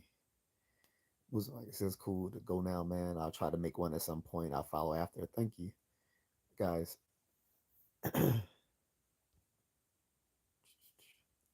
Lumen says Lumen has access to Stingray. If you know that program, he can easily ask a superior for all the info on any troll. Oh, okay. Um, I'll just say, well, I have a friend with access to, if you've heard of Cyber Command. So yeah, that's what I was saying. If I really need to, if YouTube can't help me, then I have a friend that has that security clearance level and works in that area that like I said, this person can hide behind VPNs and multiple devices all he wants, but yeah.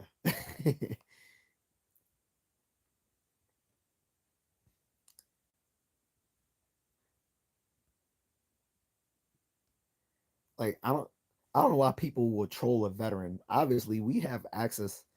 They don't get it, Moonlit. Like they don't realize we have access to resources, especially people who are still either in the defense department or work as contractors for the defense department that can help us with many different sorts of things. I don't know why people would play with. It's two people you don't want to play with. Veterans and law enforcement officers. Like you don't play with these folks at your peril.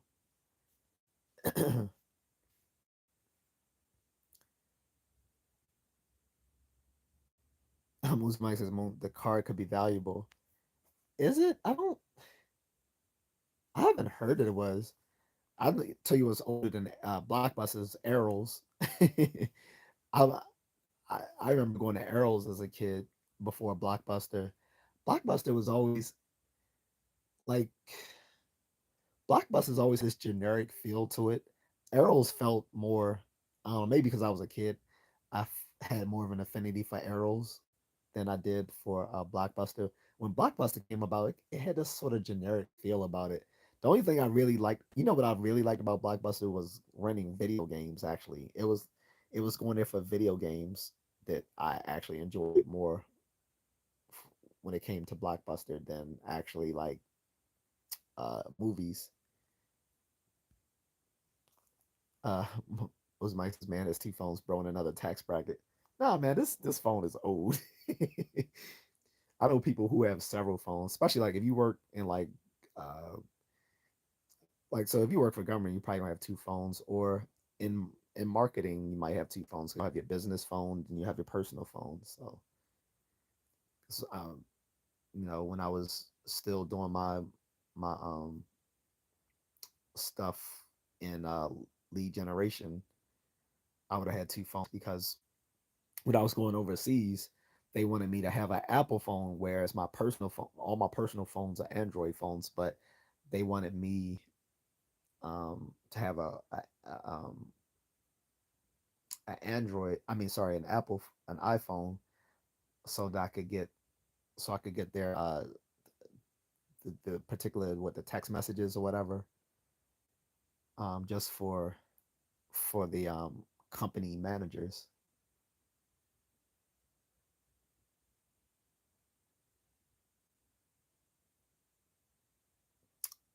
I forgot to buy me. I wanted to buy me myself a Christmas collectible. Almost forgot. I was gonna watch a classic episode of the Get Along Gang on YouTube. Apparently, they have a channel with all the old episodes up. If you're not Generation X, you probably won't know who Get the Get Along Gang is with Montgomery Moose and all of those folks.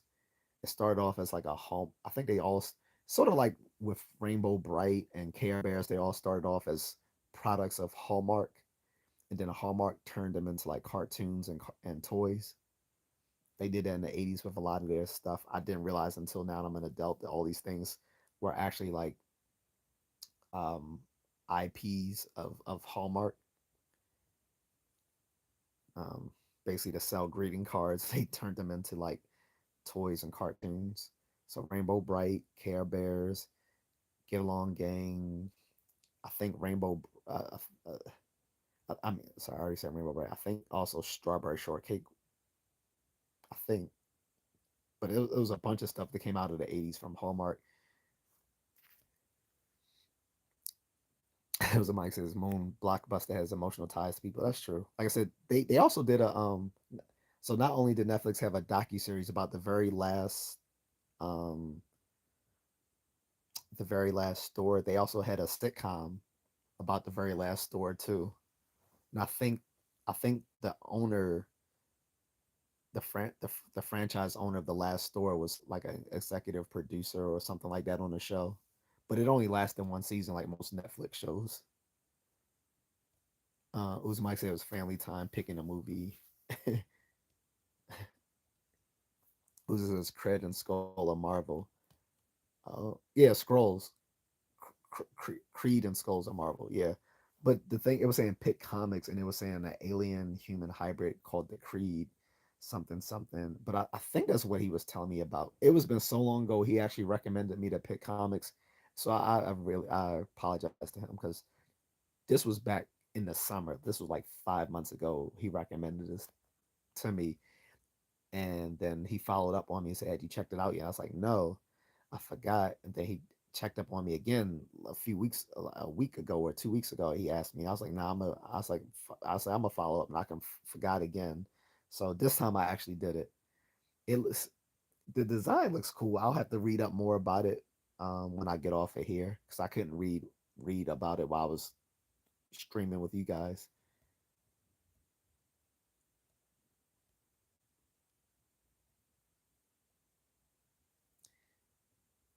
Uzmike says, "You're welcome, sir." He said, "Pound for pound looks well balanced. Chat GPT recommended too as a good one."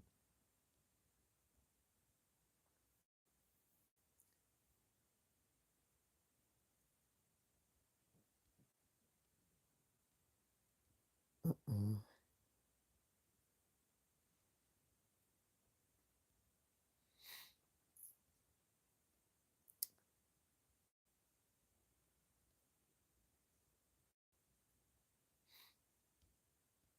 Uzmike says, "Can you take a look at how a matriarch 2 looks like it's a spider deco?" Oh, is that's a blade matriarch 2. Oh, Mula says Batty didn't say anything crazy. She was being bashful, so I was like, "Hey, don't get shy now." Okay. Yeah, unfortunately, like, so I think so. In the past, she actually told me where she was from, so I wasn't gonna say exactly where from here, other than I know that she's local to me. Um, but luckily, both she and I didn't want to reveal that location on here. But I told her she can reach out to me either via email or through my socials. Because I link all my socials in my description on my Facebook um business page attached to this and my Instagram business page attached to this.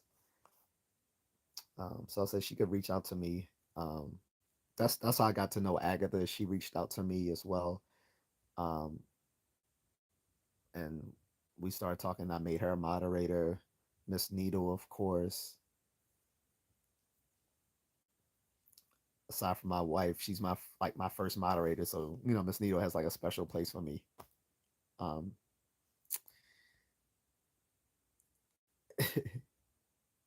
but I'd be funny, but find out what she said.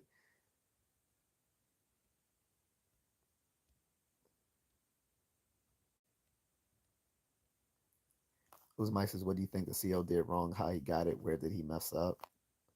Which CEO? So that could be a lot of people.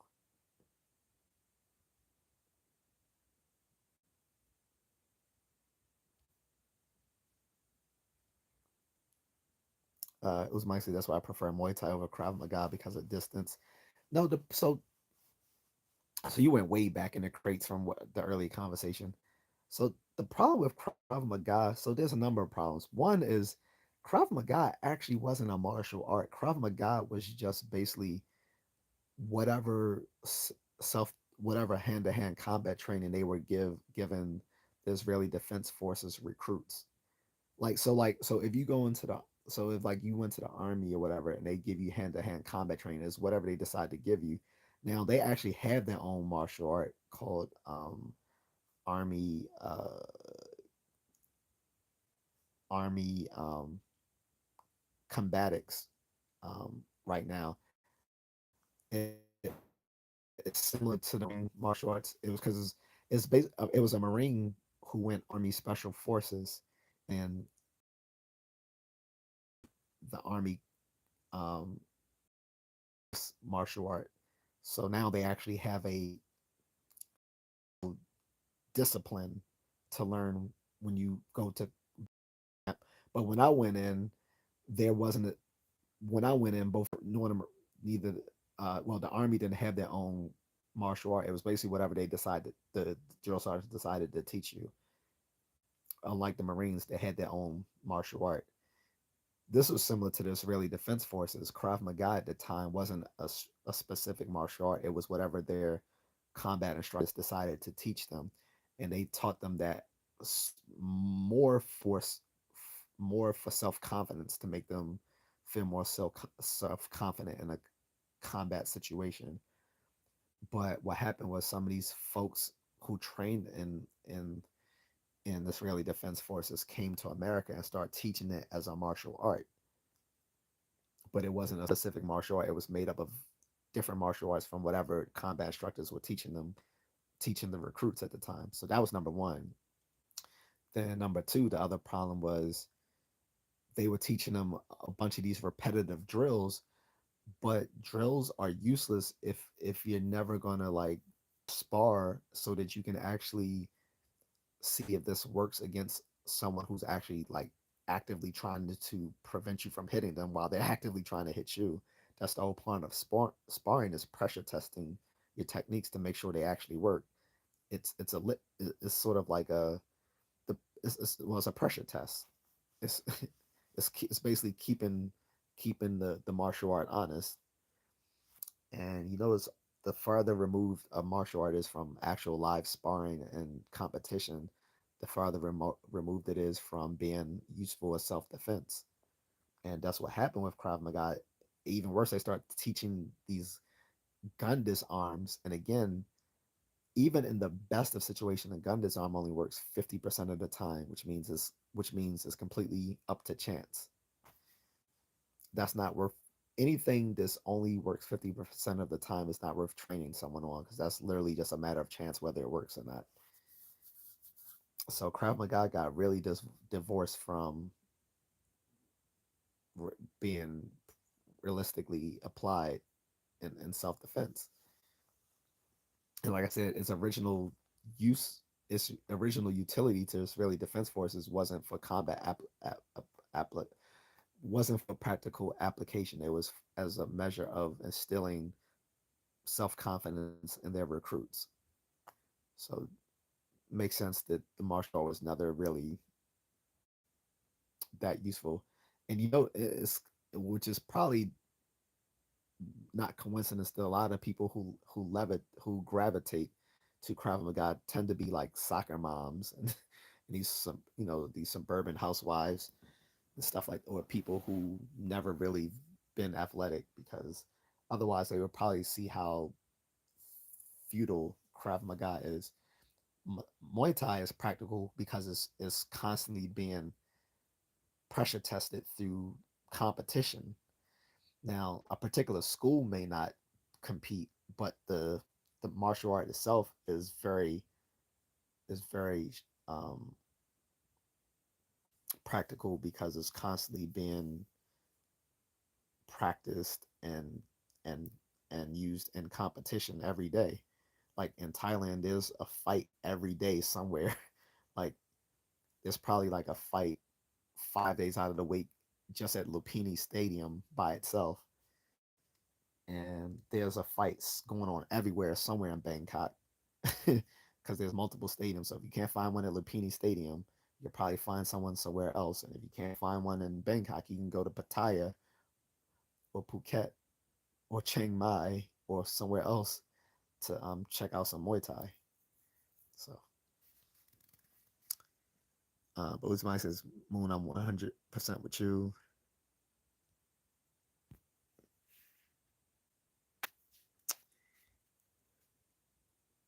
Uzmai says, don't worry, I just want to know his tactics opinion.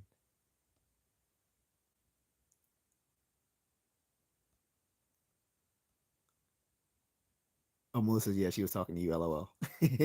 Yeah, I didn't see it because she retracted it before I saw it. So, like I said, I know she's local to me. So, I mean, I don't know. If it ain't snowing, I ain't going. So he's not. She's probably still here. She's like, what? She might be still like, uh, on here.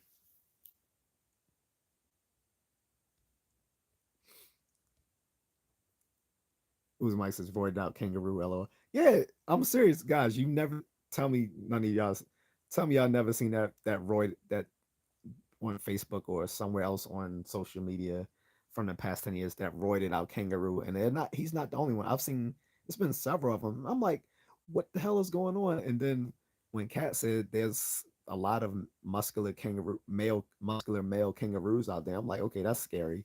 Because you just think about like you just walking about your house and you see these little buffed ass kangaroo looking like a gang, just like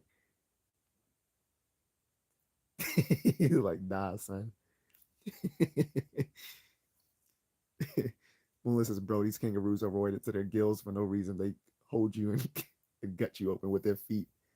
Emus and ostriches too without hands. Nah, man. See, we're gonna be fighting. I'm telling you. Oh, another thing, another thing that Kat taught me, Moonlit. She said people in Australia eat kangaroo steak. I didn't know that. Like, I didn't know they eat kangaroo meat out there. That can't. I don't know. I'm not. I'm not too adventurous, but I can't imagine that tastes that great. Kangaroo meat, especially any animal that's kind of muscular is probably not going to be great meat. Pause.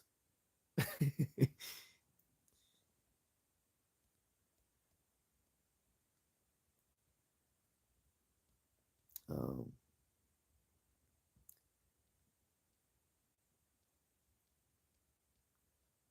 Scrolling back up, let's get back to my place. I'm probably gonna get off soon after I get through these comments, guys.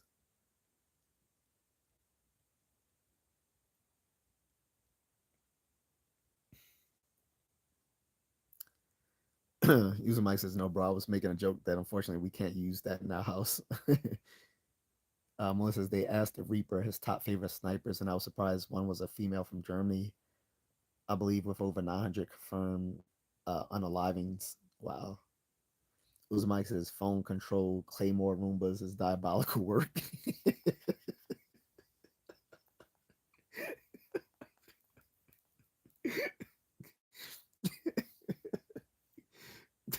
I'm picturing it now. That's what makes it so funny.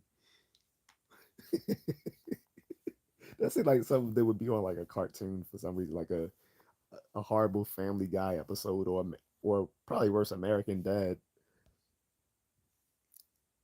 Moon said, and Reaper is a badass. Was Mike said I was following him too on LinkedIn, but I bet haters attacked it.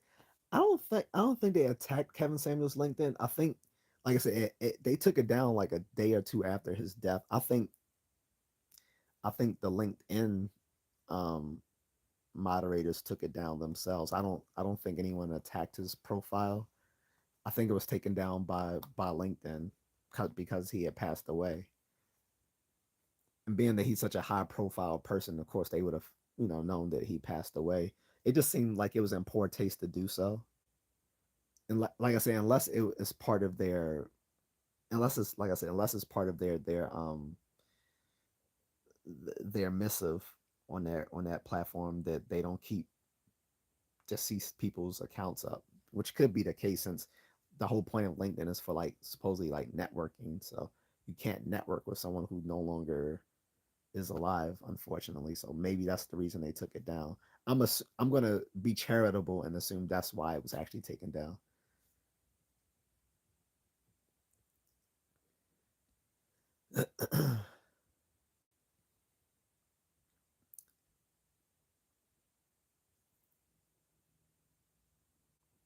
No one says no idea about those people, so I'll let them talk. I feel bad hiding all these people, but they saying dumb and chomo and all that sort of messed up stuff. He says so. The ones that don't say anything wild, I ignore. True. Like they just, it just shows where their mind is at.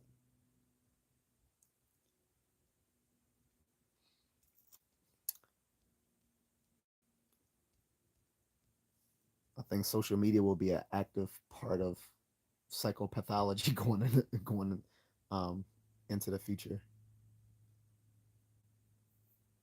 Mike says so many quote unquote professional black women are trying to destroy him. It's disgusting. See, a day or two after, Yeah, they were the main ones offended because he was telling people to be realistic. Like they they think, they can have their cake and eat it too, and you can't. Life is about trade-offs, and that's something that Kevin often taught. Men understood that because we are not allowed to live in la la land. That's why we tend to be more conservative overall, is because we have to be more practical. We live with our mistakes. They live with their mistakes too, but they don't want to be accountable for them. They think it's someone else's fault, and society lets them get away with thinking that way. Who's Mike says woke LinkedIn and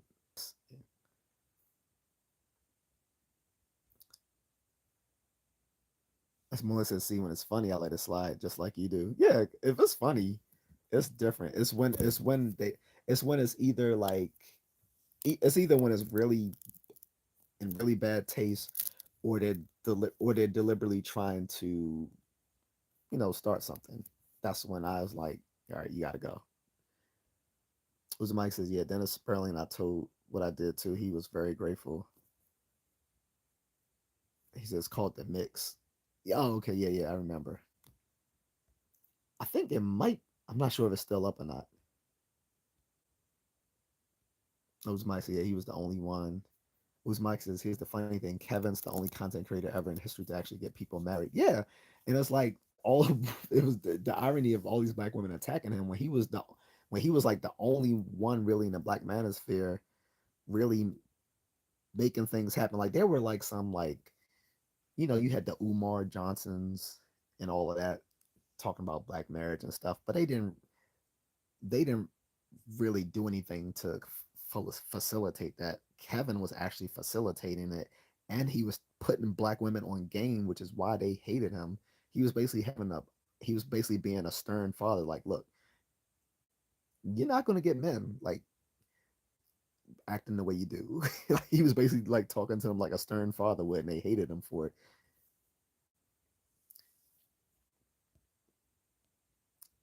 He said more black men are now looking for their women overseas, like myself, and as I have. Well, I don't think you've been on my channel, but my wife has been on here several times, and I have some videos of her up doing her little Dora the Explorer thing.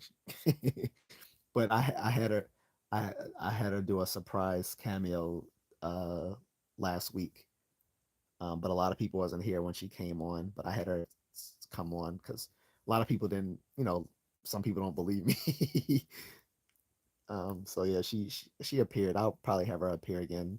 She's not today because she's normally working, but she took off so she could join her travel group for like a belated Christmas party.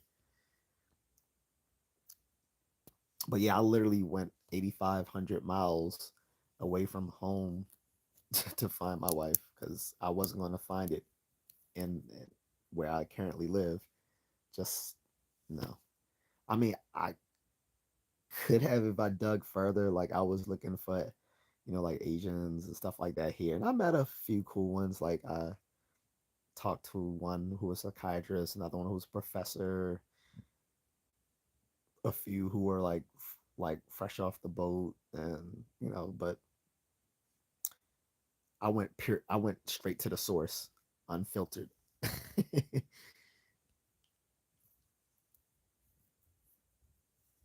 Like straight to the purest of Cambodian breast milks. I'm playing. I'm playing. Although I'm not averse to some snow bunny milk either.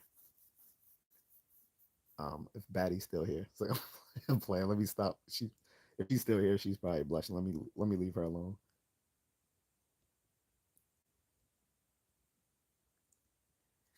Uzumaki says more black men.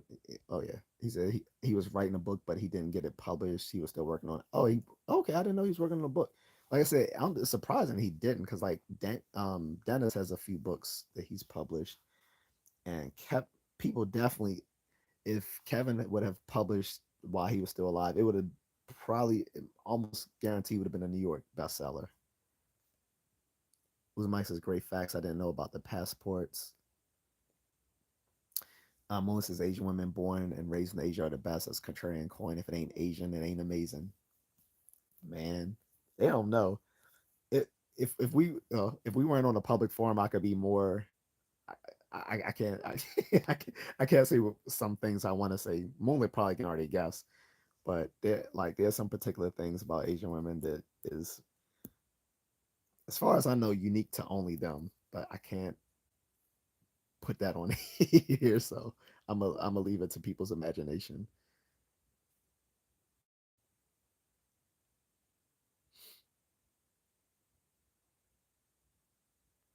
Uzma's Moon Asian is great. Moroccan culture is family oriented too and conservative.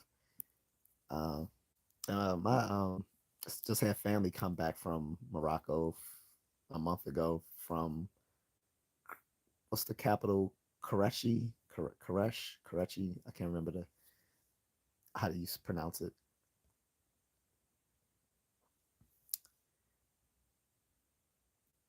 Uh, Uzmike says all that stemmed from many black men seeing how black women treated Kevin Samuels post death, and we were like, wow, that's yeah, that was what broke a lot of dudes.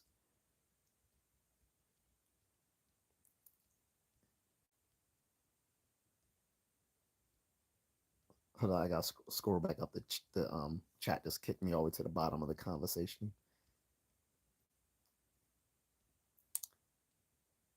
And he's like, wow, that could be us. They're doing this too. Yeah. And it's like the funny thing is he was actually trying to help them and they didn't even get it. Like they're just mad that he had several like clippable moments where he leaned into people, like he went viral after that episode, You're Average at Best. And it's like they thought he was all a misogynist and stuff. They didn't realize the bulk of the stuff he did online up until that moment, Your Average at Best, went viral. Most of the stuff he had was geared towards men. He used to give these men give these dudes a lot of smoke, and so he was worse to the men than he was to the women. But guess what? The guys weren't reacting like the women. Like, yeah, they get upset, and some of them would try to like insult him, but like they didn't take it to the level that these women did. They try to get him kicked off YouTube and try to dox him and all this. That was the women doing all that stuff. The men never reacted that way. They got mad at him or whatever and had words like men will do, but they never like did stuff like try to dox him, try to get him removed off the YouTube. Um, made fun of like and matter of fact, the few black guys that made fun of him after his death, the ones who were like celebrities or comedians, I unfollowed all of them. Like that one unfunny dude, I think his name is Kevin or something, some little fat black comedian, like known mostly on like Facebook and Instagram and stuff. I unfollowed him when he insulted him. Like anyone who made fun of that man like after his death, I unfollowed them. Like that's also why I stopped watching Fresh and Fit because I found out they were dogging him. Their channel didn't get big until Kevin Samuels came to Miami to collaborate with them free of charge. Like he didn't charge them. He flew on his own dime out to Miami to meet them and help them elevate their channel. And what did he get? And as thanks from Fresh and Fit, they were making fun of him and calling him gay behind his back. That's why that's why I couldn't rock with Fresh and Fit even before all the other dumb stuff they did. All the between Myron Gaines um, associating with the alt right and all that other sketchy stuff that they've done. Like I stopped rocking with them just off the fact that that man helped put them where they were, and they went behind his back and called him gay and mocked him. So that's why I was done with Fresh and Fit.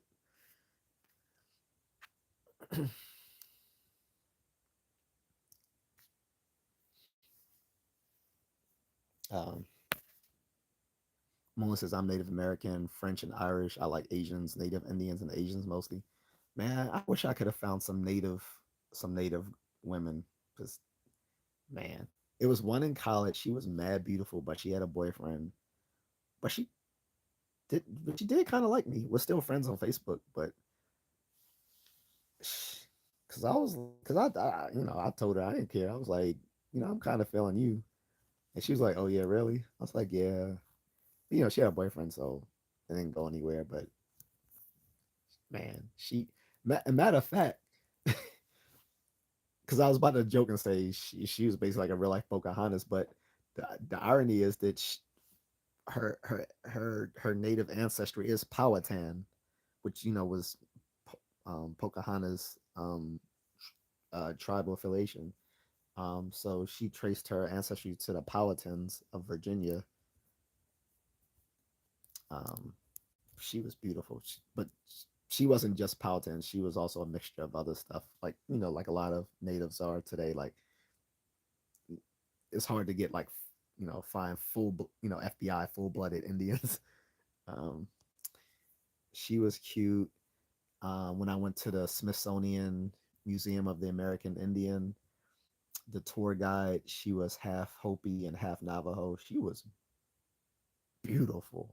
Like she was cute. Yo, the only reason, man, if I didn't come there with my date at the time, well, we weren't technically dating, but we were like, I guess we were friends with benefits. She was like, a friend. Well, she was my friend, and she was like one of the sorority sisters from my sister sorority. Well, to my fraternity, she was our like constitutionally bound sister group. So, and she was like Indian and Jamaican, so she was cute. But if she wasn't there, I don't know. I might have shot my shot at that tour guide. But yo, she was so beautiful, and it was funny too because during the tour, she like she had all the smoke for the United States. Because I was like, she's probably not going to like. I'm thinking like during the tour guide, she's sort of gonna like water things down. She was going full tilt at the U.S. government. Like she cut no cards. So it was like I liked it for the fact that one, she was just like straight up beautiful, but at the same time, she completely spoke her mind. And man, she could have got it. But those like the only two full blooded. Well, the other girl wasn't full blooded, but the tour guide, she was the only. I think she's probably the only full blooded Native woman I ever met. Everyone else was probably like part Latino or something or other. But I would have loved to meet some native girls. That's one of the reasons I wanted to go to one of the reservations in Oklahoma, because Oklahoma is probably like the closest. Well, I know there's some in North Carolina, but I don't think any of the native groups in North Carolina are full blooded. I don't think. Same thing with in New York. Like if you go like out, like the Mohawks and other people in like New York, in upstate New York, like in the Hamptons and stuff like that.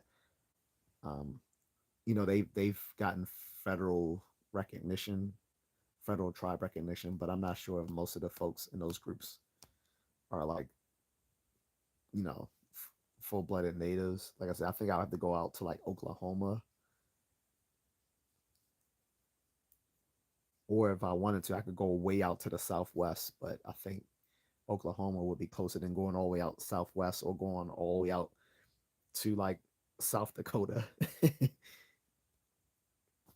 Because Mike says watch the new Transformers animated movie. It's great. I did watch it. At first, I was apprehensive because I thought it was gonna suck, but towards the end, it got good.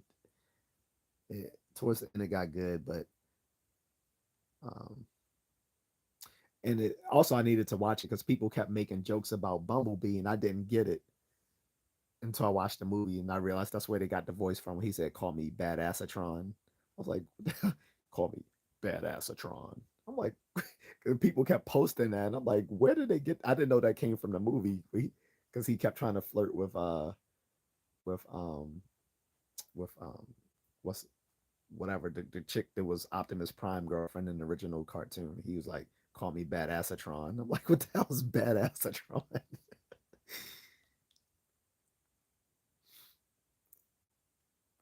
Mullen said she said shy face emoji, no comment about the size of your. What? Whoa! I was talking about the katana. Where? Oh, she went there. Okay, no wonder she got a shy face. He said about the size of your sword, then deleted it. And I said, "Oh, don't be shy now." She laughed and got shy with the bed, and it's oh, that's why she ran off. You caught. Like, I was literally talking about the katana, but I mean, yeah, I made a little double entendre, but I didn't know anyone even caught me saying that, like really. But yeah, I do actually have a my katana here.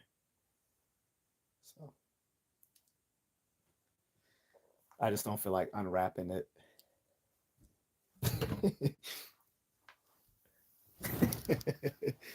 I didn't know she caught that joke. That's funny though.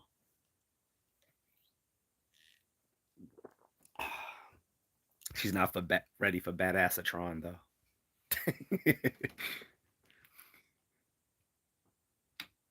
I might watch that again just because that was so funny. And it was not a bad movie, but I had the classic 1986 movie on DVD. I had the one I think it's the 25th anniversary edition, and I just ordered the Gremlins um, anniversary edition too, and I bought a stuffed Gizmo because I think I told you this, Moonlit. Like I like all across Southeast Asia, I kept going to different Chinatowns. I kept saying I want to find a Mogwai, and then I finally found one in Bangkok, but it wasn't at the Bangkok Chinatown. It was at the mall, not MBK, at the the other one I told you about, the electronics mall. Why do I always forget the name of the electronics mall? You know which one I'm talking about. And all the way at the top, there's a vintage there's a vintage toy store all the way at the top of the mall. If it's still there, I don't know. I haven't been there since my honeymoon, so I don't know if it's still there since 2017. But all the way at the top of the mall, it is a vintage toy store. Like they had like vintage arcades. Like they had a whole Pac-Man arcade, and it was cheap. I think it was only like $25 or something like that. But it was like it would cost too much to ship. Like even if I shipped it to the Philippines, it would still be expensive. Now, and I definitely wouldn't ship it to the United States because the amount I would pay to ship it to the United States, I literally could just buy one here. But I think it was literally like 25, $50, something like that. Then they had the mini arcades, the little ones we had back in the 80s that you could stick on your table. Um, they had like the old read along record books for He-Man. They had stuff like that. They had like a whole bunch of anime collectibles. They had the Gizmo. I was like, why didn't I buy that? I don't know why I didn't buy it. I had the money. I should have just bought the Gizmo. So since I just bought the Gremlins uh edition for myself for Christmas, I was like, all right, I might as well buy the Gizmo too. But yeah, I went to the Chinatown in Bangkok. I went to the Chinatown in Kuala Lumpur. I went to the Chinatown in Manila, which is the oldest one in the world because that Chinatown was started in the 1500s. Went to that. Haven't been to the one in New York yet though, or Seattle. Those are pretty big as well. uh, if I, next time I'm in New York or Seattle, I'll probably go there because usually any place I go to that has a Chinatown, I'll go to. When I was in Japan, I didn't go either because I didn't know. So my live just went on the fritz. But I was saying, so the Chinatown in Tokyo, there's no Chinatown in Tokyo. There's only like a Chinese like communities, but the actual Chinatown in Japan is in Yokohama, and Yokohama is actually close to Tokyo. I think it's like a bus ride away. So next time I go to Japan, I'm gonna have to go to Yokohama so I can go to the Chinatown there.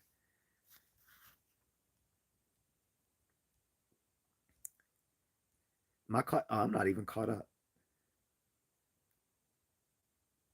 Usmai says, "Oh, nice. That's amazing, bro. Great choice in traditional ladies. Thank you." Like I said, if you want, check my content out, or like I said, just it was either last week or 2 weeks ago. My wife did a guest appearance on here, and I didn't tell anyone she was gonna appear. I just let her, I just let her appear to surprise people. But it wasn't that many people because it was like right. I think it was like the day after Christmas. Yeah, so it was like 2 weeks ago. So it was like the day after Christmas, and she appeared, and so we were just talking about the holidays. So she got off, and I went to bed. Melissa said, "Yes, Cat was speaking truth. One of them were even my mods. Damn, that's messed up." Yeah, it's definitely a big betrayal if one of your mods do that to you, because these are the people you trust to hold you down for your channel to keep everything running smoothly. So when one of them runs afoul of you, that's really, you know what I'm saying, it's really crud ball. Smaragd Croc said, "Did you vote for Trump?" Yeah.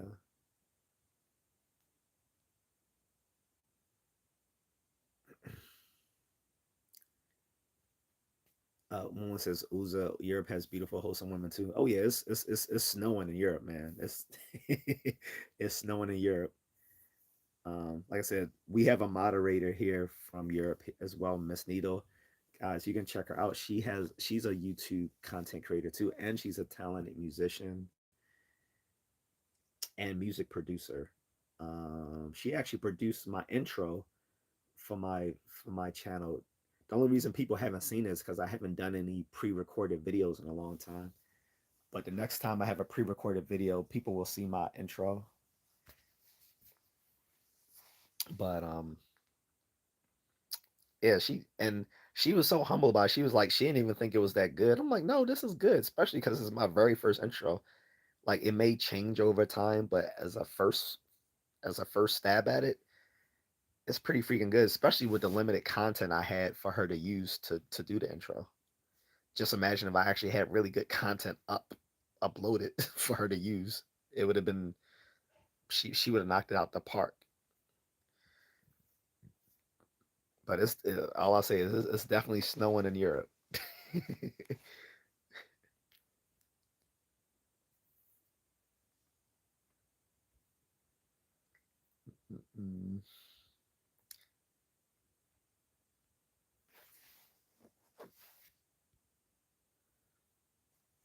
It was Mike says big says they just call us Timu. I'm not saying Timu, they're Timu. I was saying that Big Lots is like the Timu version of Walmart. If I can, but like I said, I'm guessing because I really don't even remember what Big Lots sold. That's what's so bad about it. That's why I have to watch the YouTube video about whatever happened to Big Lots because I don't remember what they sold when they were around. I thought they were a hardware store, so I'm not sure what they sold because when I think Big Lots, I'm thinking hardware. I'm not thinking like like clothing and stuff. I actually don't know what they sell, and I'm I'm being completely honest. I don't know. What was this? Germany, Ireland, Italy, Ukraine, etc. Especially Eastern Europe. Eastern Europe, the women are very exotic and they're more traditional than Western Europe. Like the, I think people if you're looking for like wife if you're looking like women to like after like for like long-term relationships and marriage, I would probably say either uh, Eastern Europe, Eastern Europe and Southern Europe. They're more traditional than people in Northwest Europe. Not, I mean, there's some good folks in Northwest Europe, particularly like Germany, places like that. Because Germany kind of straddles the border between Western Europe and Eastern Europe, which is probably why you can find some traditional ones um, like Miss Needle. She's you would think because she's in the music that was something I completely had wrong about her. I was assuming because she was in the music industry that she was gonna be very like bohemian, and she's not. She's very traditional. Mullet says Norway's full of beautiful, loyal women. It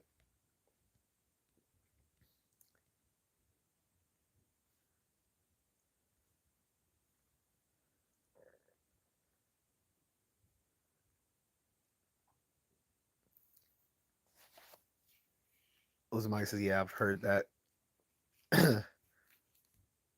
That good because the West is dumb, brother." Alexander says, "Sweden, Norway, Russia have the most beautiful women." I think Russia women are beautiful partly because half of them are East Asian.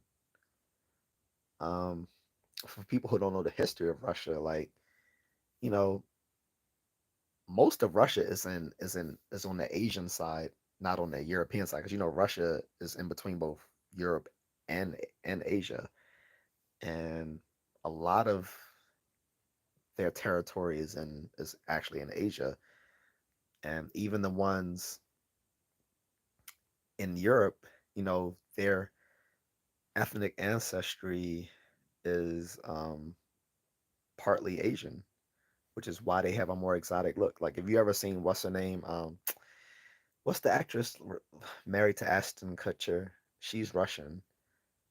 Like, if you look at her, like, you, you know, I mean, that's pure snow bunny. Don't get me wrong, but there's some you can see that there's some Asian ancestry in a lot of Russian women, which is why they have this exotic look.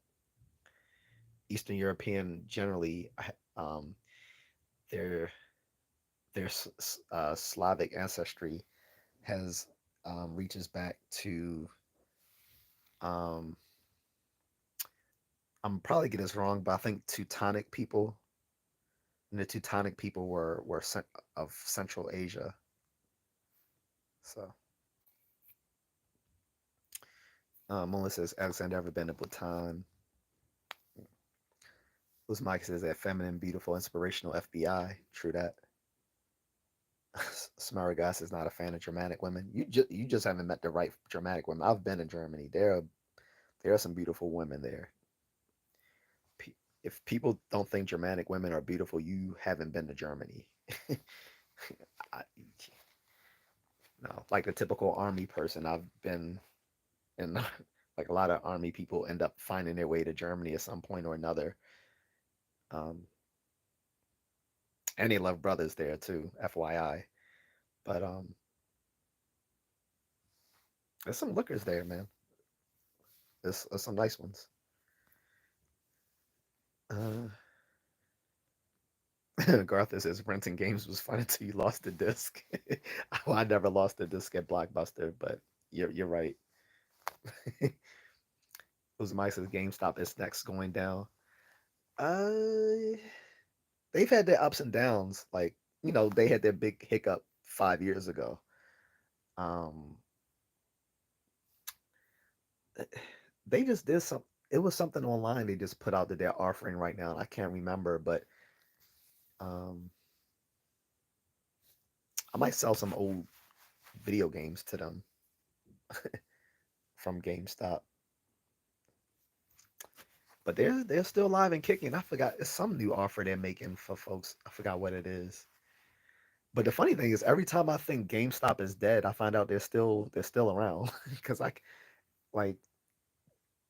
10 years ago, I thought they were done, and they were still around. Like, they were like Megatron, but before Starscream kicked them out of Astro Train.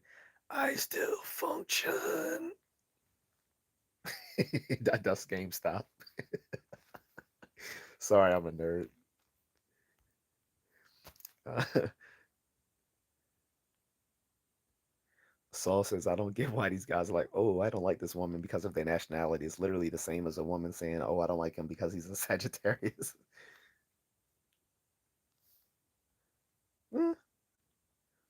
Look, there all's fair in love and war.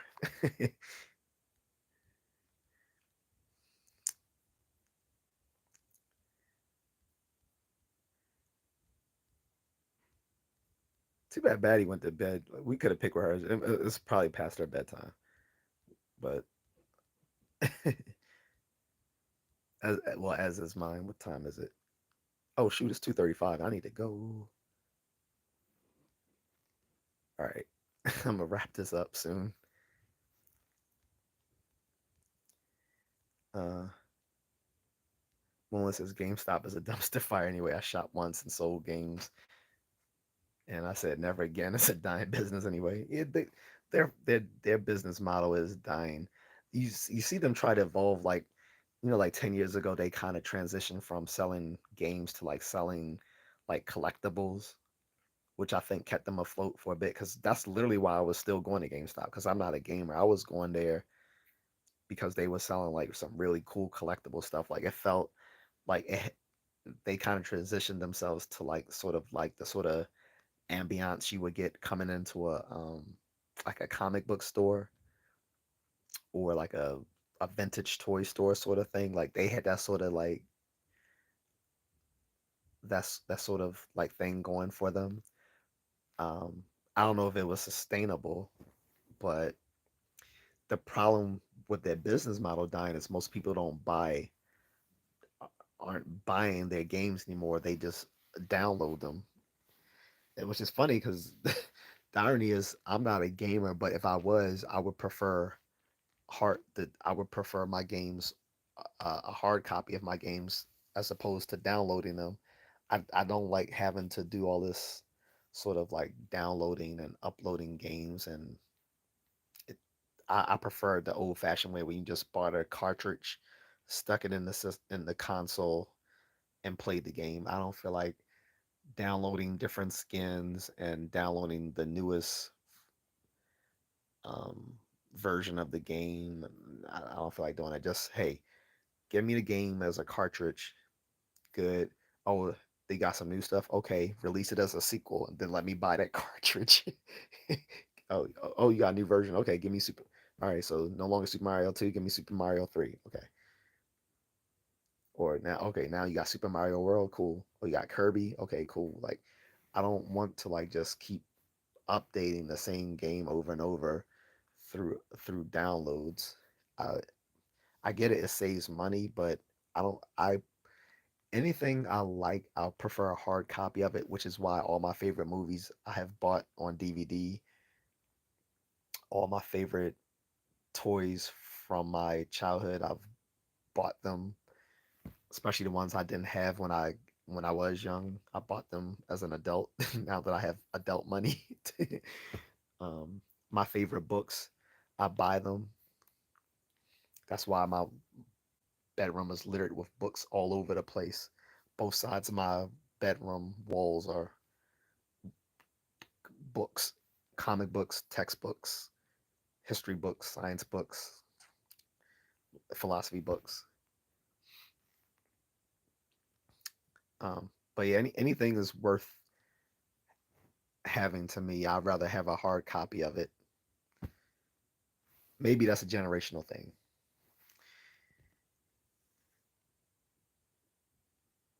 Who's Mike says at Saul, okay, Saul, more Western women for you. He's enjoying. Stop getting upset that we like apple pie and you like cherry pie more for you. Enjoy.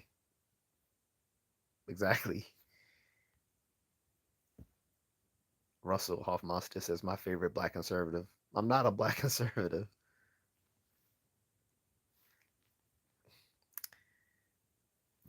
I'm just not a liberal. There's more things in between that. Pause. Moonlit says when the Uza. Alexander says yes, they are beautiful too. 100. Crispy says peach cobbler is definitely the best. I like Asian cobbler. No, I'm sorry. I meant I meant pumpkin pie. Although I do like apple pie though. I don't actually know what my favorite. Probably apple pie, Dutch apple pie. Probably Dutch apple pie. I don't know if that's a specific difference between regular pie and Dutch apple pie, but I think Dutch apple pie is my favorite. then key lime pie, pumpkin pie, sweet potato, pecan pie. Yeah. And the favorite of all, you know, because, the people's champion, you know, has to have his putang pie. I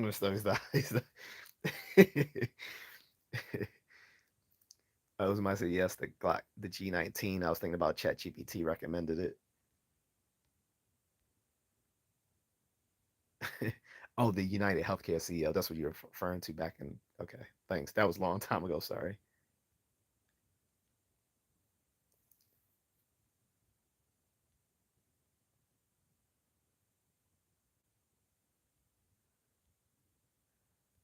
Moonlit said, "F you, John." Your mother said, "Yes, child." Yeah, John. I mean, your mother definitely enjoyed the black soldiers. Like I would have been your mom. I mean, I would have been your daddy, but the damn monkey beat me up the steps. That prehensile tail made him fast as shit, boy.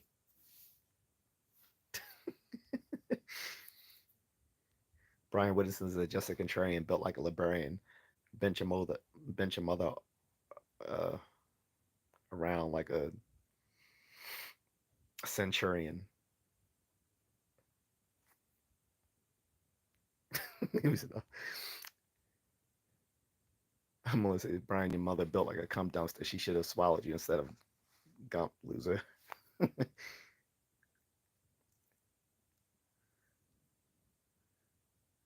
Moonlit says, y'all don't want a roast battle. I know, right? I'm feeling frisky. Pause. But Brian said, clever Moonlit. Moonlit says, your non-toilet trained brain squat when you pee looking ass, Brian. Mike says, I want to blend Muay Thai and Brazilian Jiu Jitsu. I wrestled in high school and a novice and Muay for 1 year. You can. I mean, because they refer to two different aspects of fighting.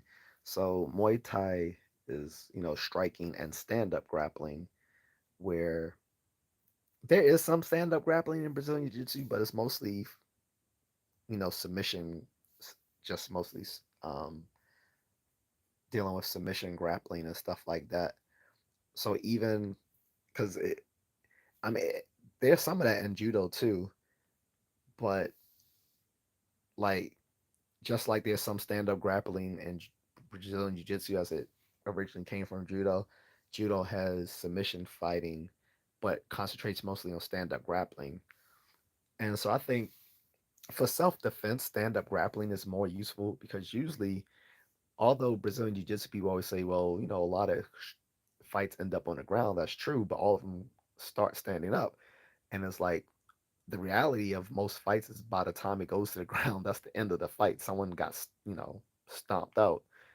So it seemed like it would be more advantageous to learn how to do stand up grappling, which is what Muay Thai is really good at. Um, I think like the only two things you really need to know aside from stand up grappling to for self defense, not for like competition, but for self defense would be like maybe like the double leg takedown and to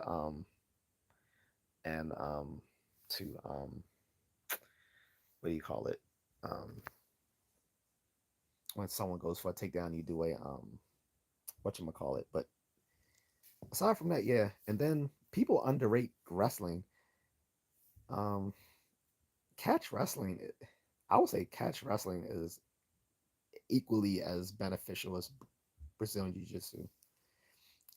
It doesn't. It just doesn't. It's just not as sexy as Brazilian Jiu Jitsu because it's not marketed as heavily as Brazilian Jiu Jitsu as being the ultimate martial art. But catch wrestling is just as deadly. And the rival to Brazilian Jiu Jitsu was Luta Livre, which was just like Brazilian Jiu Jitsu evolved from Kodokan Judo. Luta Livre evolved from catch wrestling, and they have always been like rivals in Brazil. But BJJ was marketed more to more upscale people, which is why it caught more international, notoriety than Lucha Libre did. But BJJ does not outperform Lucha Libre, I don't believe. And even if you're just talking about the original catch as wrestling, catch can wrestling, like a person skilled in that or in collegiate wrestling would probably still be a match for Brazilian Jiu Jitsu. And even more so, the wrestling they taught us in middle school and high school, which was basically American freestyle folk wrestling, um, it's actually a very good martial art. And but we don't realize it because we were taught it for free. Sort of like in the Philippines when they got taught modern arnis and gym, they didn't appreciate they were getting a really good martial art. But um, you could defend yourself just learning the wrestling you learned in middle school and high school. The problem is most of us don't learn beyond that. And even if you do collegiate wrestling, the rules is more or less the same thing, but it's a different rule set than high school American folk wrestling. It's a little bit different rule set. Like all of those have different rules. Then Greco-Roman wrestling has a different rule set. Um, but yeah, if someone was competitive in middle school or high school wrestling, that in itself was a good martial art to defend yourself. Because I always hear parents now complaining, "Oh, they don't teach our kids how to defend themselves anymore. They should teach them boxing and martial arts." I'm like, well, they teach them wrestling. Like that is a legit martial art. They teach kids in gym, or at least they used to before they got participation trophies. But um, it was very useful. Some gym classes even taught boxing. Um, ours didn't, unfortunately. I think we were supposed to do boxing, but we didn't.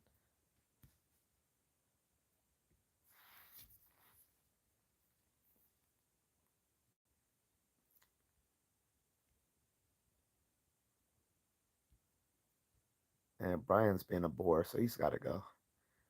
Uh, One says, yeah, they make keychains out of kangaroo testicles too, and beer openers. I never ate kangaroo. I'm not eating kangaroo either, because to me, a kangaroo, I don't know, kangaroo being a marsupial, it just makes me think it's a really large mouse. So I don't want to eat that. Melissa says, "Congrats, Brian. That's necrophilia." True.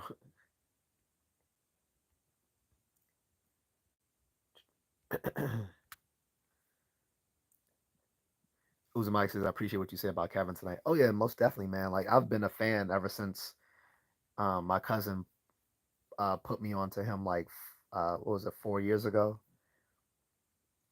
And actually, one of the things he let me realize was like I had friends complaining about certain aspects of women at the time, especially black women, and I was like, dude, y'all just complaining because y'all keep dating Baltimore women. And they kept telling me, no, man, it's not just in Baltimore. He said this is everywhere, and I'm like, all right, whatever. So when I started watching this, I'm like, oh, this is really a problem. See, because I hadn't been dating black women since college, I didn't realize it was all this gender war going on. Um, well, at least until it hit me personally. Um, but as far as dating women, I was completely oblivious to it because I was, I was chasing rice bunnies at the time, so it never occurred to me. Jim said, "Yeah, well, I just found out Kevin Samuels died." I was like, "Damn, yeah."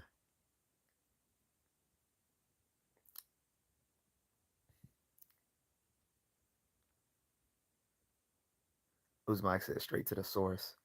Yeah.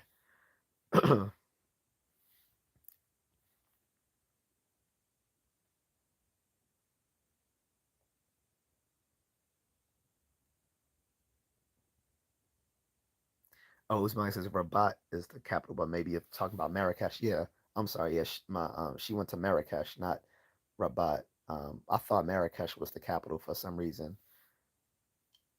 Probably because that's the only one I've heard of. I never heard of Rabat, but then I don't know too much about Morocco. Um,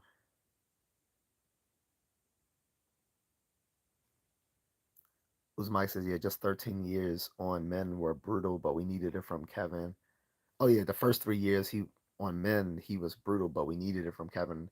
Hurt my feelings, but it was true and maybe made me better. True. I mean, yeah, he was all into like self improvement. Um, he because he was an image consultant. Like I said, the guy was smarter than most people in the black manosphere, which is why he got hate from other people in the black manosphere. His degree was in chemical engineering, which means he was bright. He started off his career as that before he left and went into marketing, and then I guess from there that's when he started his secondary career as an image consultant, which he transitioned into social media. But even when he was doing all his social media stuff, he was still working in real time as an image consultant, which is why he overworked himself. Like that was something Dennis said. Like a person in their 50s, even in their 40s, shouldn't be overworking themselves like someone in their 20s, maybe 30s, because it's too much taxation on your body.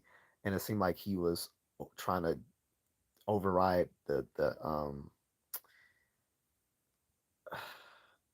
all the um all the hours he was putting in by drinking Red Bull. So I'm sure that had to hit their marketing, because I know I and a bunch of black people when Kevin died said I'm not drinking Red Bull ever again. So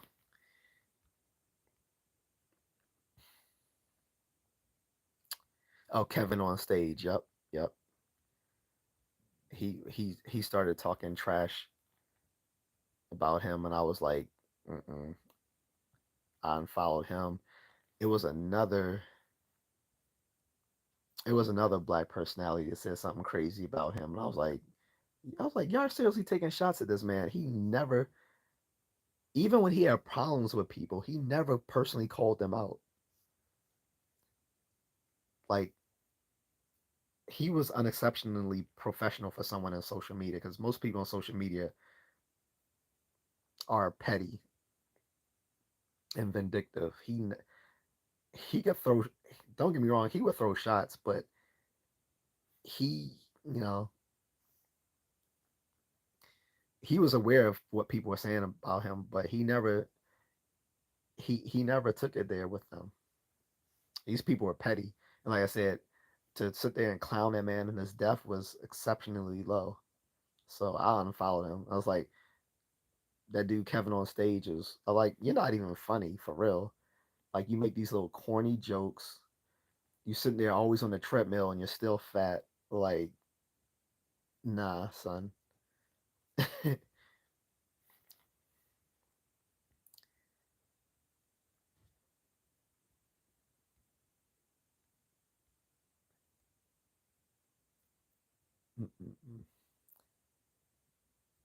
Some content said fresh and fit is stupid because they would be sleeping with the same woman they mock. I know, right? And like straight up strong arming the women at that, saying, "Oh, if you want to be on my show, you need to do such and such." Like, so now you're doing quid pro quo with these women, but then you're gonna get them on your show and clown them, call them stupid, and call them whores and all this sorts of stuff, and like, but you're still trying to date these women. What's his name? The uh, was it Fresh? The little Barbados dude, like, he just straight up had a kid with some little Chinese 304. He dogged her out, but she straight up like, she's having your kid, yo, and she put his business out there. Like anyway, I have no respect for them, which is no one does. They got kicked off of every social media platform. They got kicked off.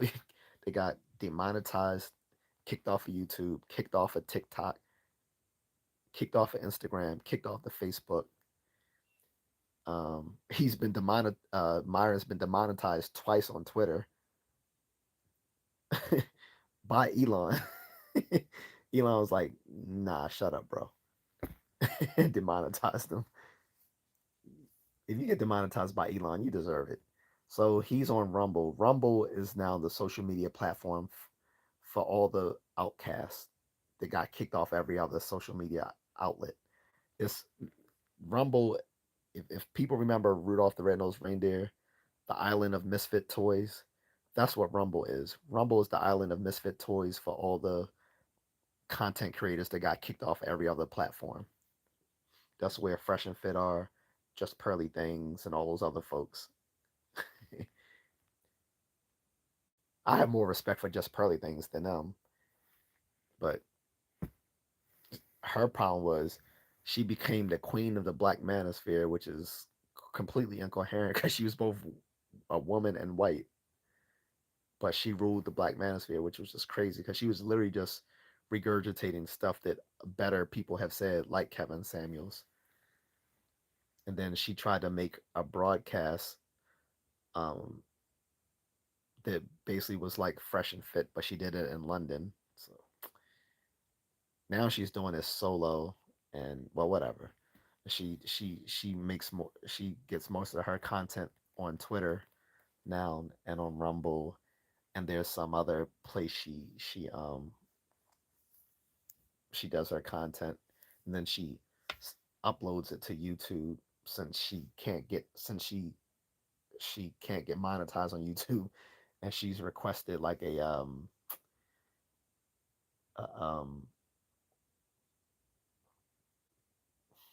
I guess a rehearing, and they refuse to allow her to get monetized on there again. So those are the breaks. Melissa James, I didn't hide your comment. Just gave you a 10-minute break. YouTube is hiding it. I know you didn't mean wrong. Oh, that's another thing I want people to also now. This is this is another reason they'll get mad at me, and I had nothing to do.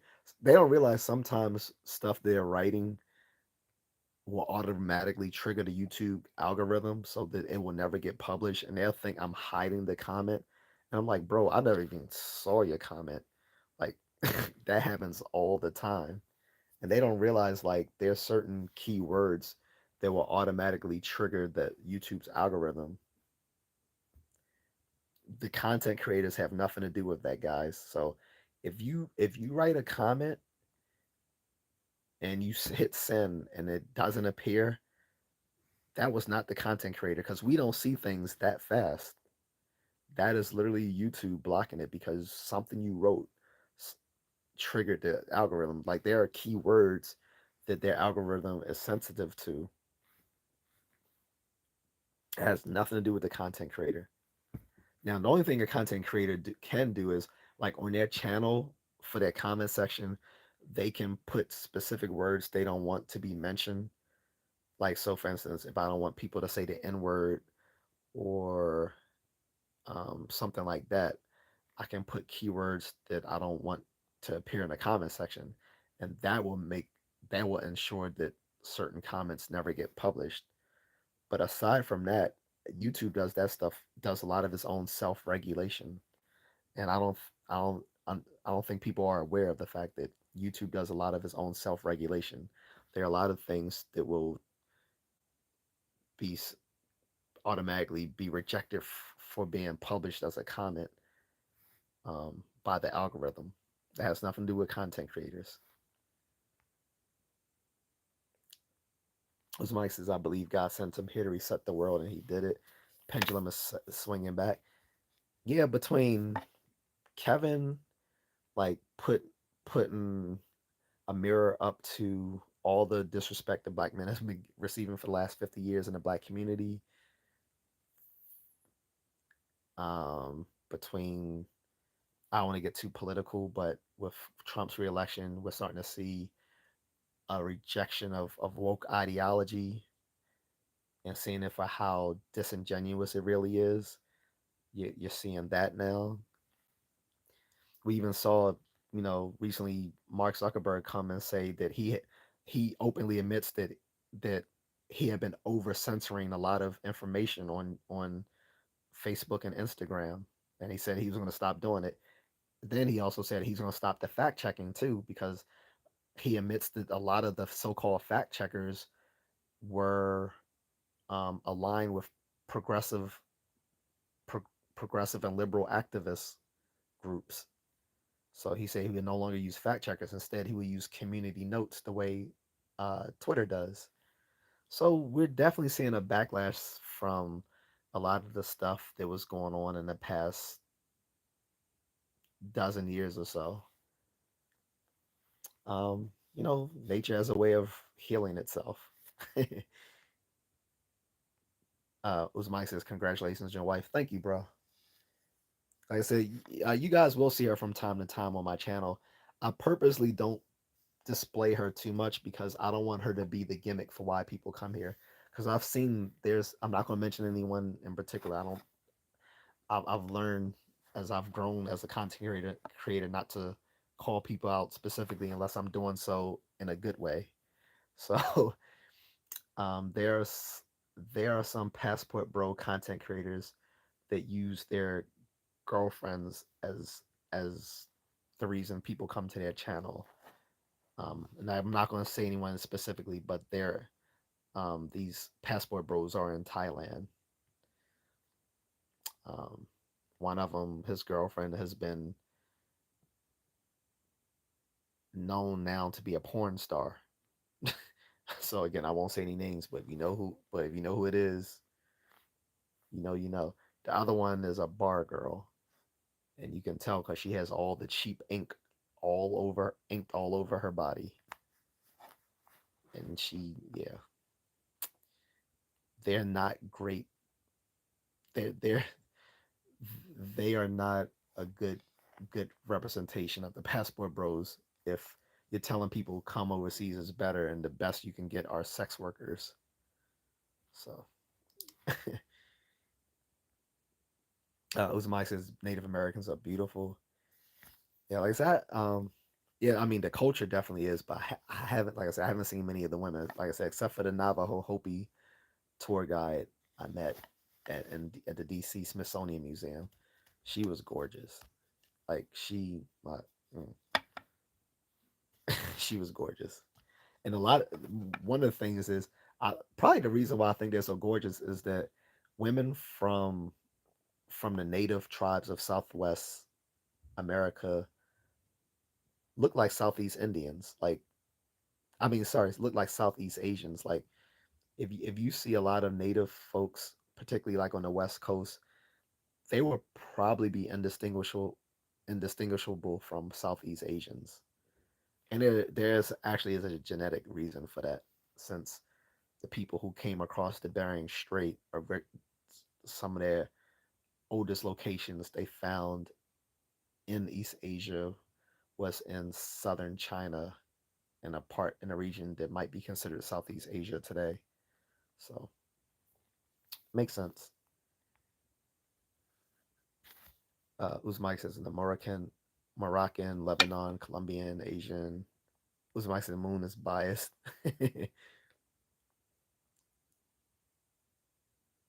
Uzmai says, what do you call a beautiful woman in North Carolina? A visitor? Damn, that's messed up. That's messed up.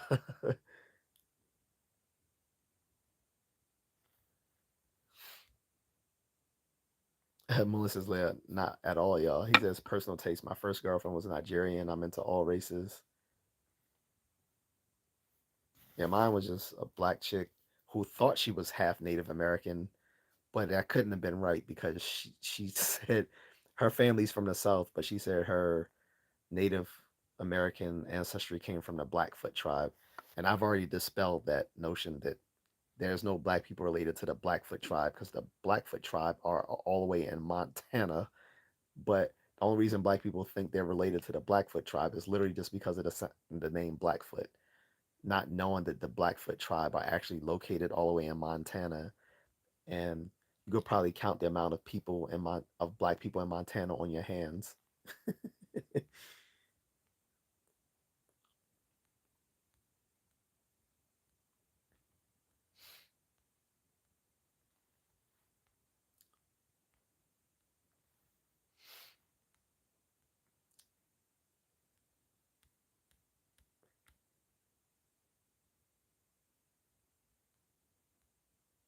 I'm about to go though, guys. I know if I keep scrolling down, it's just gonna be unending. Um, was there anything I need to let me see if there was anything specifically I had to I should respond to before I go. Funny, it's funny. This live stream got monetized by a troll. This like he went so hard to troll me that he actually had to send me super chats and jewels to in an effort to get my attention to rattle me. It just shows how mentally disturbed he was.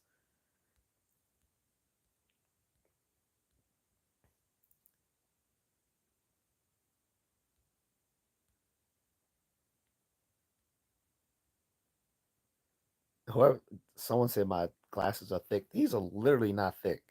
These are these are the store. These aren't even like prescription. These are the stuff you buy out of the grocery store. Do these look thick, guys? These are the these are the ones you buy right there in the grocery store. These are just basic reading glasses. How are these thick? I mean, you should know thick, Danny G23. Your daddy does. I'm just saying.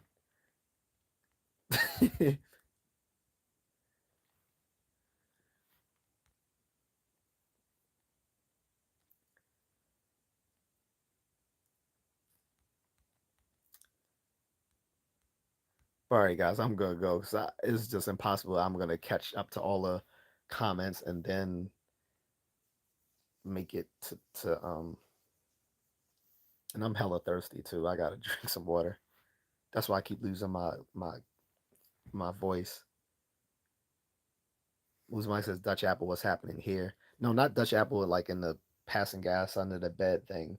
I was Dutch apple pie, like the kind. The only Dutch apple pie I remember specifically was like the kind they used to sell at Burger King back in the day. I don't know if they still sell it, but because that was like my first job was at Burger King, and that Dutch apple pie used to be clutch. Man, that was so good. And that was probably like the first time I even had apple pie too. Was the Dutch apple pie they used to sell at Burger King, and I'm pretty sure if I had like the home cooked kind, it would be even better. But yeah, that's why I was mentioning that as probably my favorite pie, aside from poutine pie. But but let me stop. Um, appreciate it, Uzumaki though. Hope you come back, man. Usually I do these a little earlier, between 9 and 10. I did not mean to go on to 3 a.m. That's crazy. It's probably like the third or fourth time I've ran longer than I expected it to. And the funny thing is, it's been 5 hours. I only spoke on the actual topic that I meant to talk on for like less than an hour.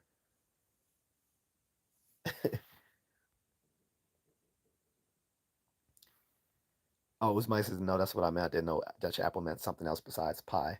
Yeah, I forgot when I learned about that disgusting thing that people do when they'll this for what I know, this is something that couples do to each other. I think these are couples that gotten way too comfortable with each other's bodies, because that's usually is like a couple, like a boyfriend or a girlfriend or wife and husband, and one of them will pass gas under the blankets and then push the other person's head below the blanket so they can get the whole whiff of it.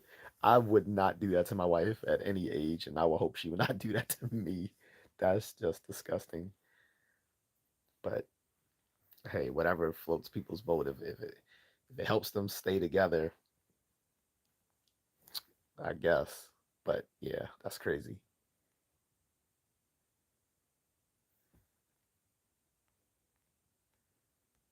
Uh,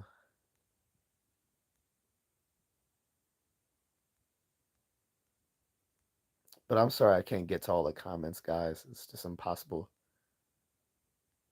Anyone else who contributed to this chat, I'm sorry if I couldn't get to everything people wrote. It's just gonna be pretty much impossible because I've been keeping us going for over 5 hours, and I can't catch up at the same time. Catherine G says we call it a Dutch oven. Aussie men are shocking for it. Ill. Well, there goes Thor for you, and Mel Gibson.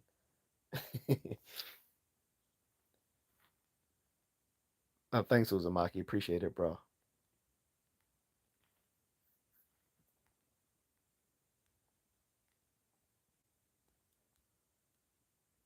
But yeah, that's disgusting. Uh, as far as I think you guys were touching on passport bros being like becoming a pejorative term. It didn't start off as a pejorative term. It's just that people who hated on it so much turned it into pejorative.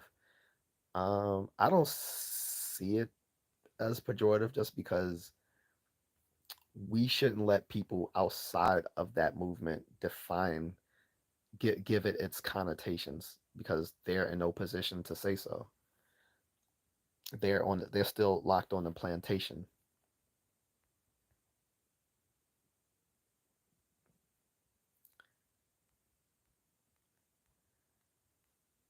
Mm. But I mean, this is why some people start saying blue book gentlemen instead. But Passport Bros has been around since World War II veterans, Black World War II veterans who were stationed overseas and found wives.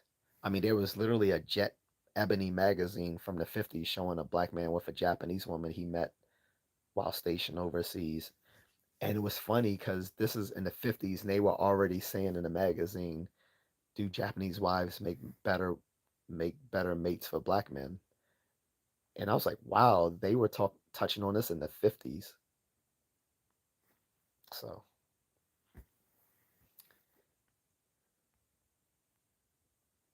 Cass is talking about your average Aussie male. She said, my brother's been known to do it disgusting. Yeah, I'm not one for flatulence and stuff like that, making it. No, that's especially that's not sexy. And even, just playing around like that. I no.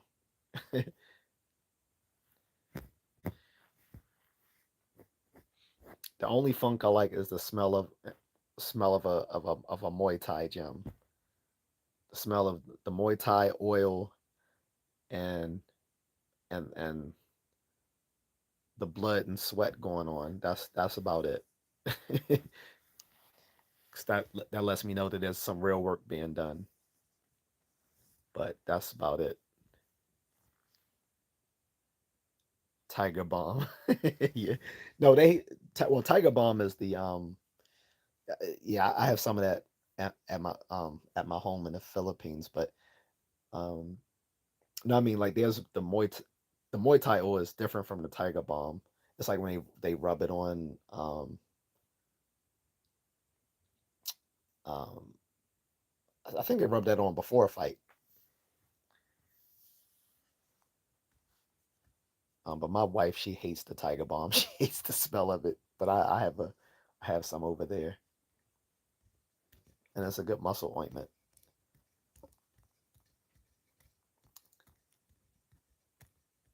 Who's Mike said, I loved how Kevin always had a candle and a clone recommend on each show. People didn't even know. So people didn't even notice Uzumaki. You probably noticed, but he he never said so. But those brands were paying him when he put that stuff. The reason why he was mentioning the names of the people who made those candles and those scents, he was he, they were paying him for it. He was getting money when he did that. The different sorts of fragrances they could buy depending on the occasion, like workout fragrance. Like I do that. I have a workout fragrance when I go to the gym. Then he was like, "There's a work fragrance." He was like, "Because it should be a lighter smell, because you don't want to be stifling people." Excuse me.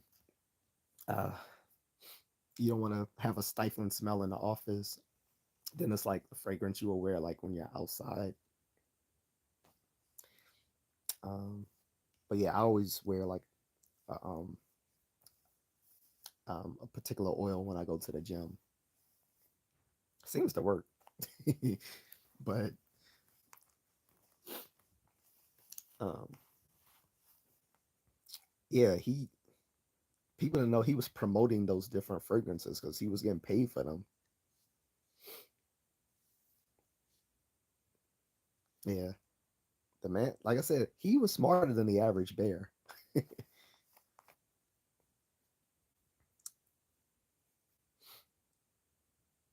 But yeah, he because people was like, oh, because they was trying to say, oh, he's that's when they was trying to call him gay and effeminate because of the candles and the fragrances. I was like, yeah, okay, call me gay too if I'm getting paid to promote this fragrance and this candle. Trust me. As soon as I get a brand deal, I'm waiting for YouTube to find me a brand deal because they actually do try to. They actually bundle up your analytics from your channel and they ship out your information to different sponsors to find their content creators brand deals. A lot of people don't know about that. So when you see a lot of these content creators promoting stuff, often it's through YouTube pushing their content to someone who finds it would be a good connection for their products and services. So I'm just waiting until my analytics can match me up with someone.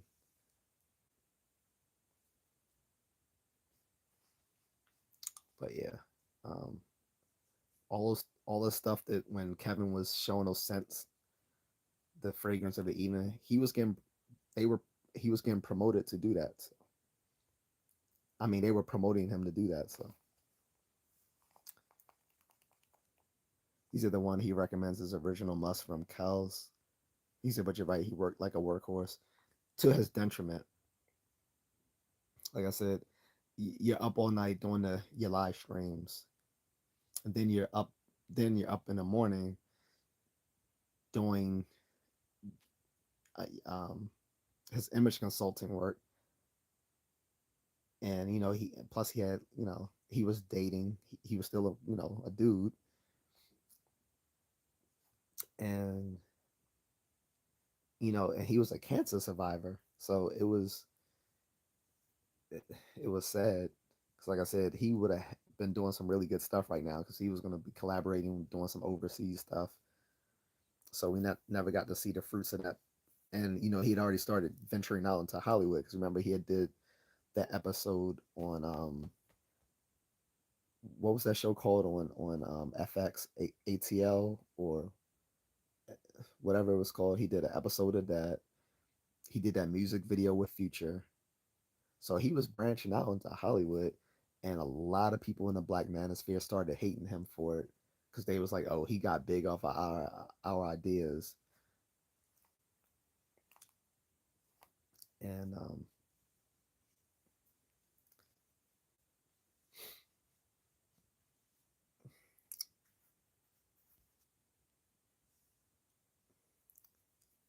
but yeah, anyway, I'm gonna go, guys.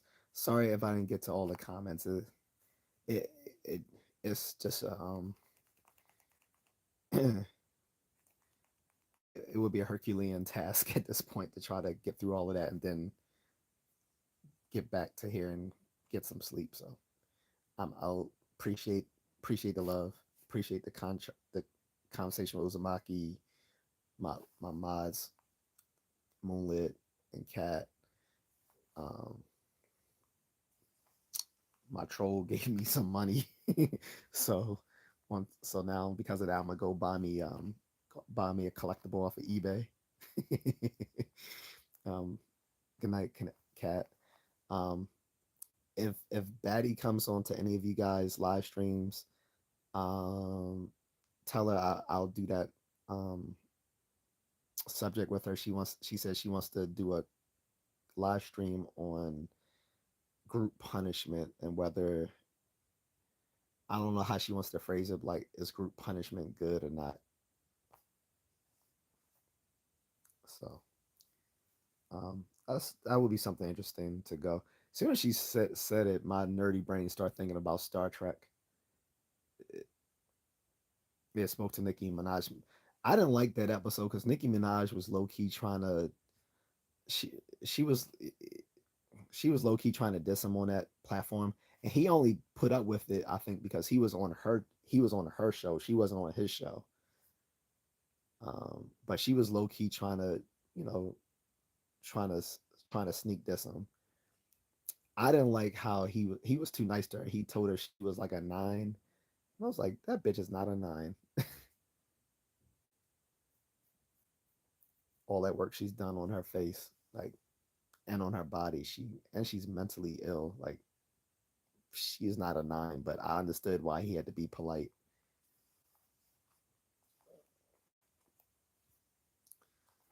But she wanted him on the show because she thought he had smoke for her. But he said what he said, and she know he said what he said. He said that both Nicki Minaj and Megan a Horse, you know, made made their celebrity image portraying themselves as sex demons, and he was completely right. I wish he had I wish he had said that to her though, but it wouldn't have been very politic of him to do that. Like again, he's smarter than the average bear. He knows how to play his position well according to his audience. And some people got mad at him for that, for him knowing how to, you know, address different audiences in different ways, as you should. Anyway, enough of that. I'll talk about Kevin all night. But all right, guys, I didn't get to the specific topic, but sometimes talking about positive stuff can be even better. So I'm sorry to my homeboy. He's probably like, "Yo, you never got to it," but I did try. Keon Slavis is high on Filipino. High on Filipino. Okay. Kamusta na?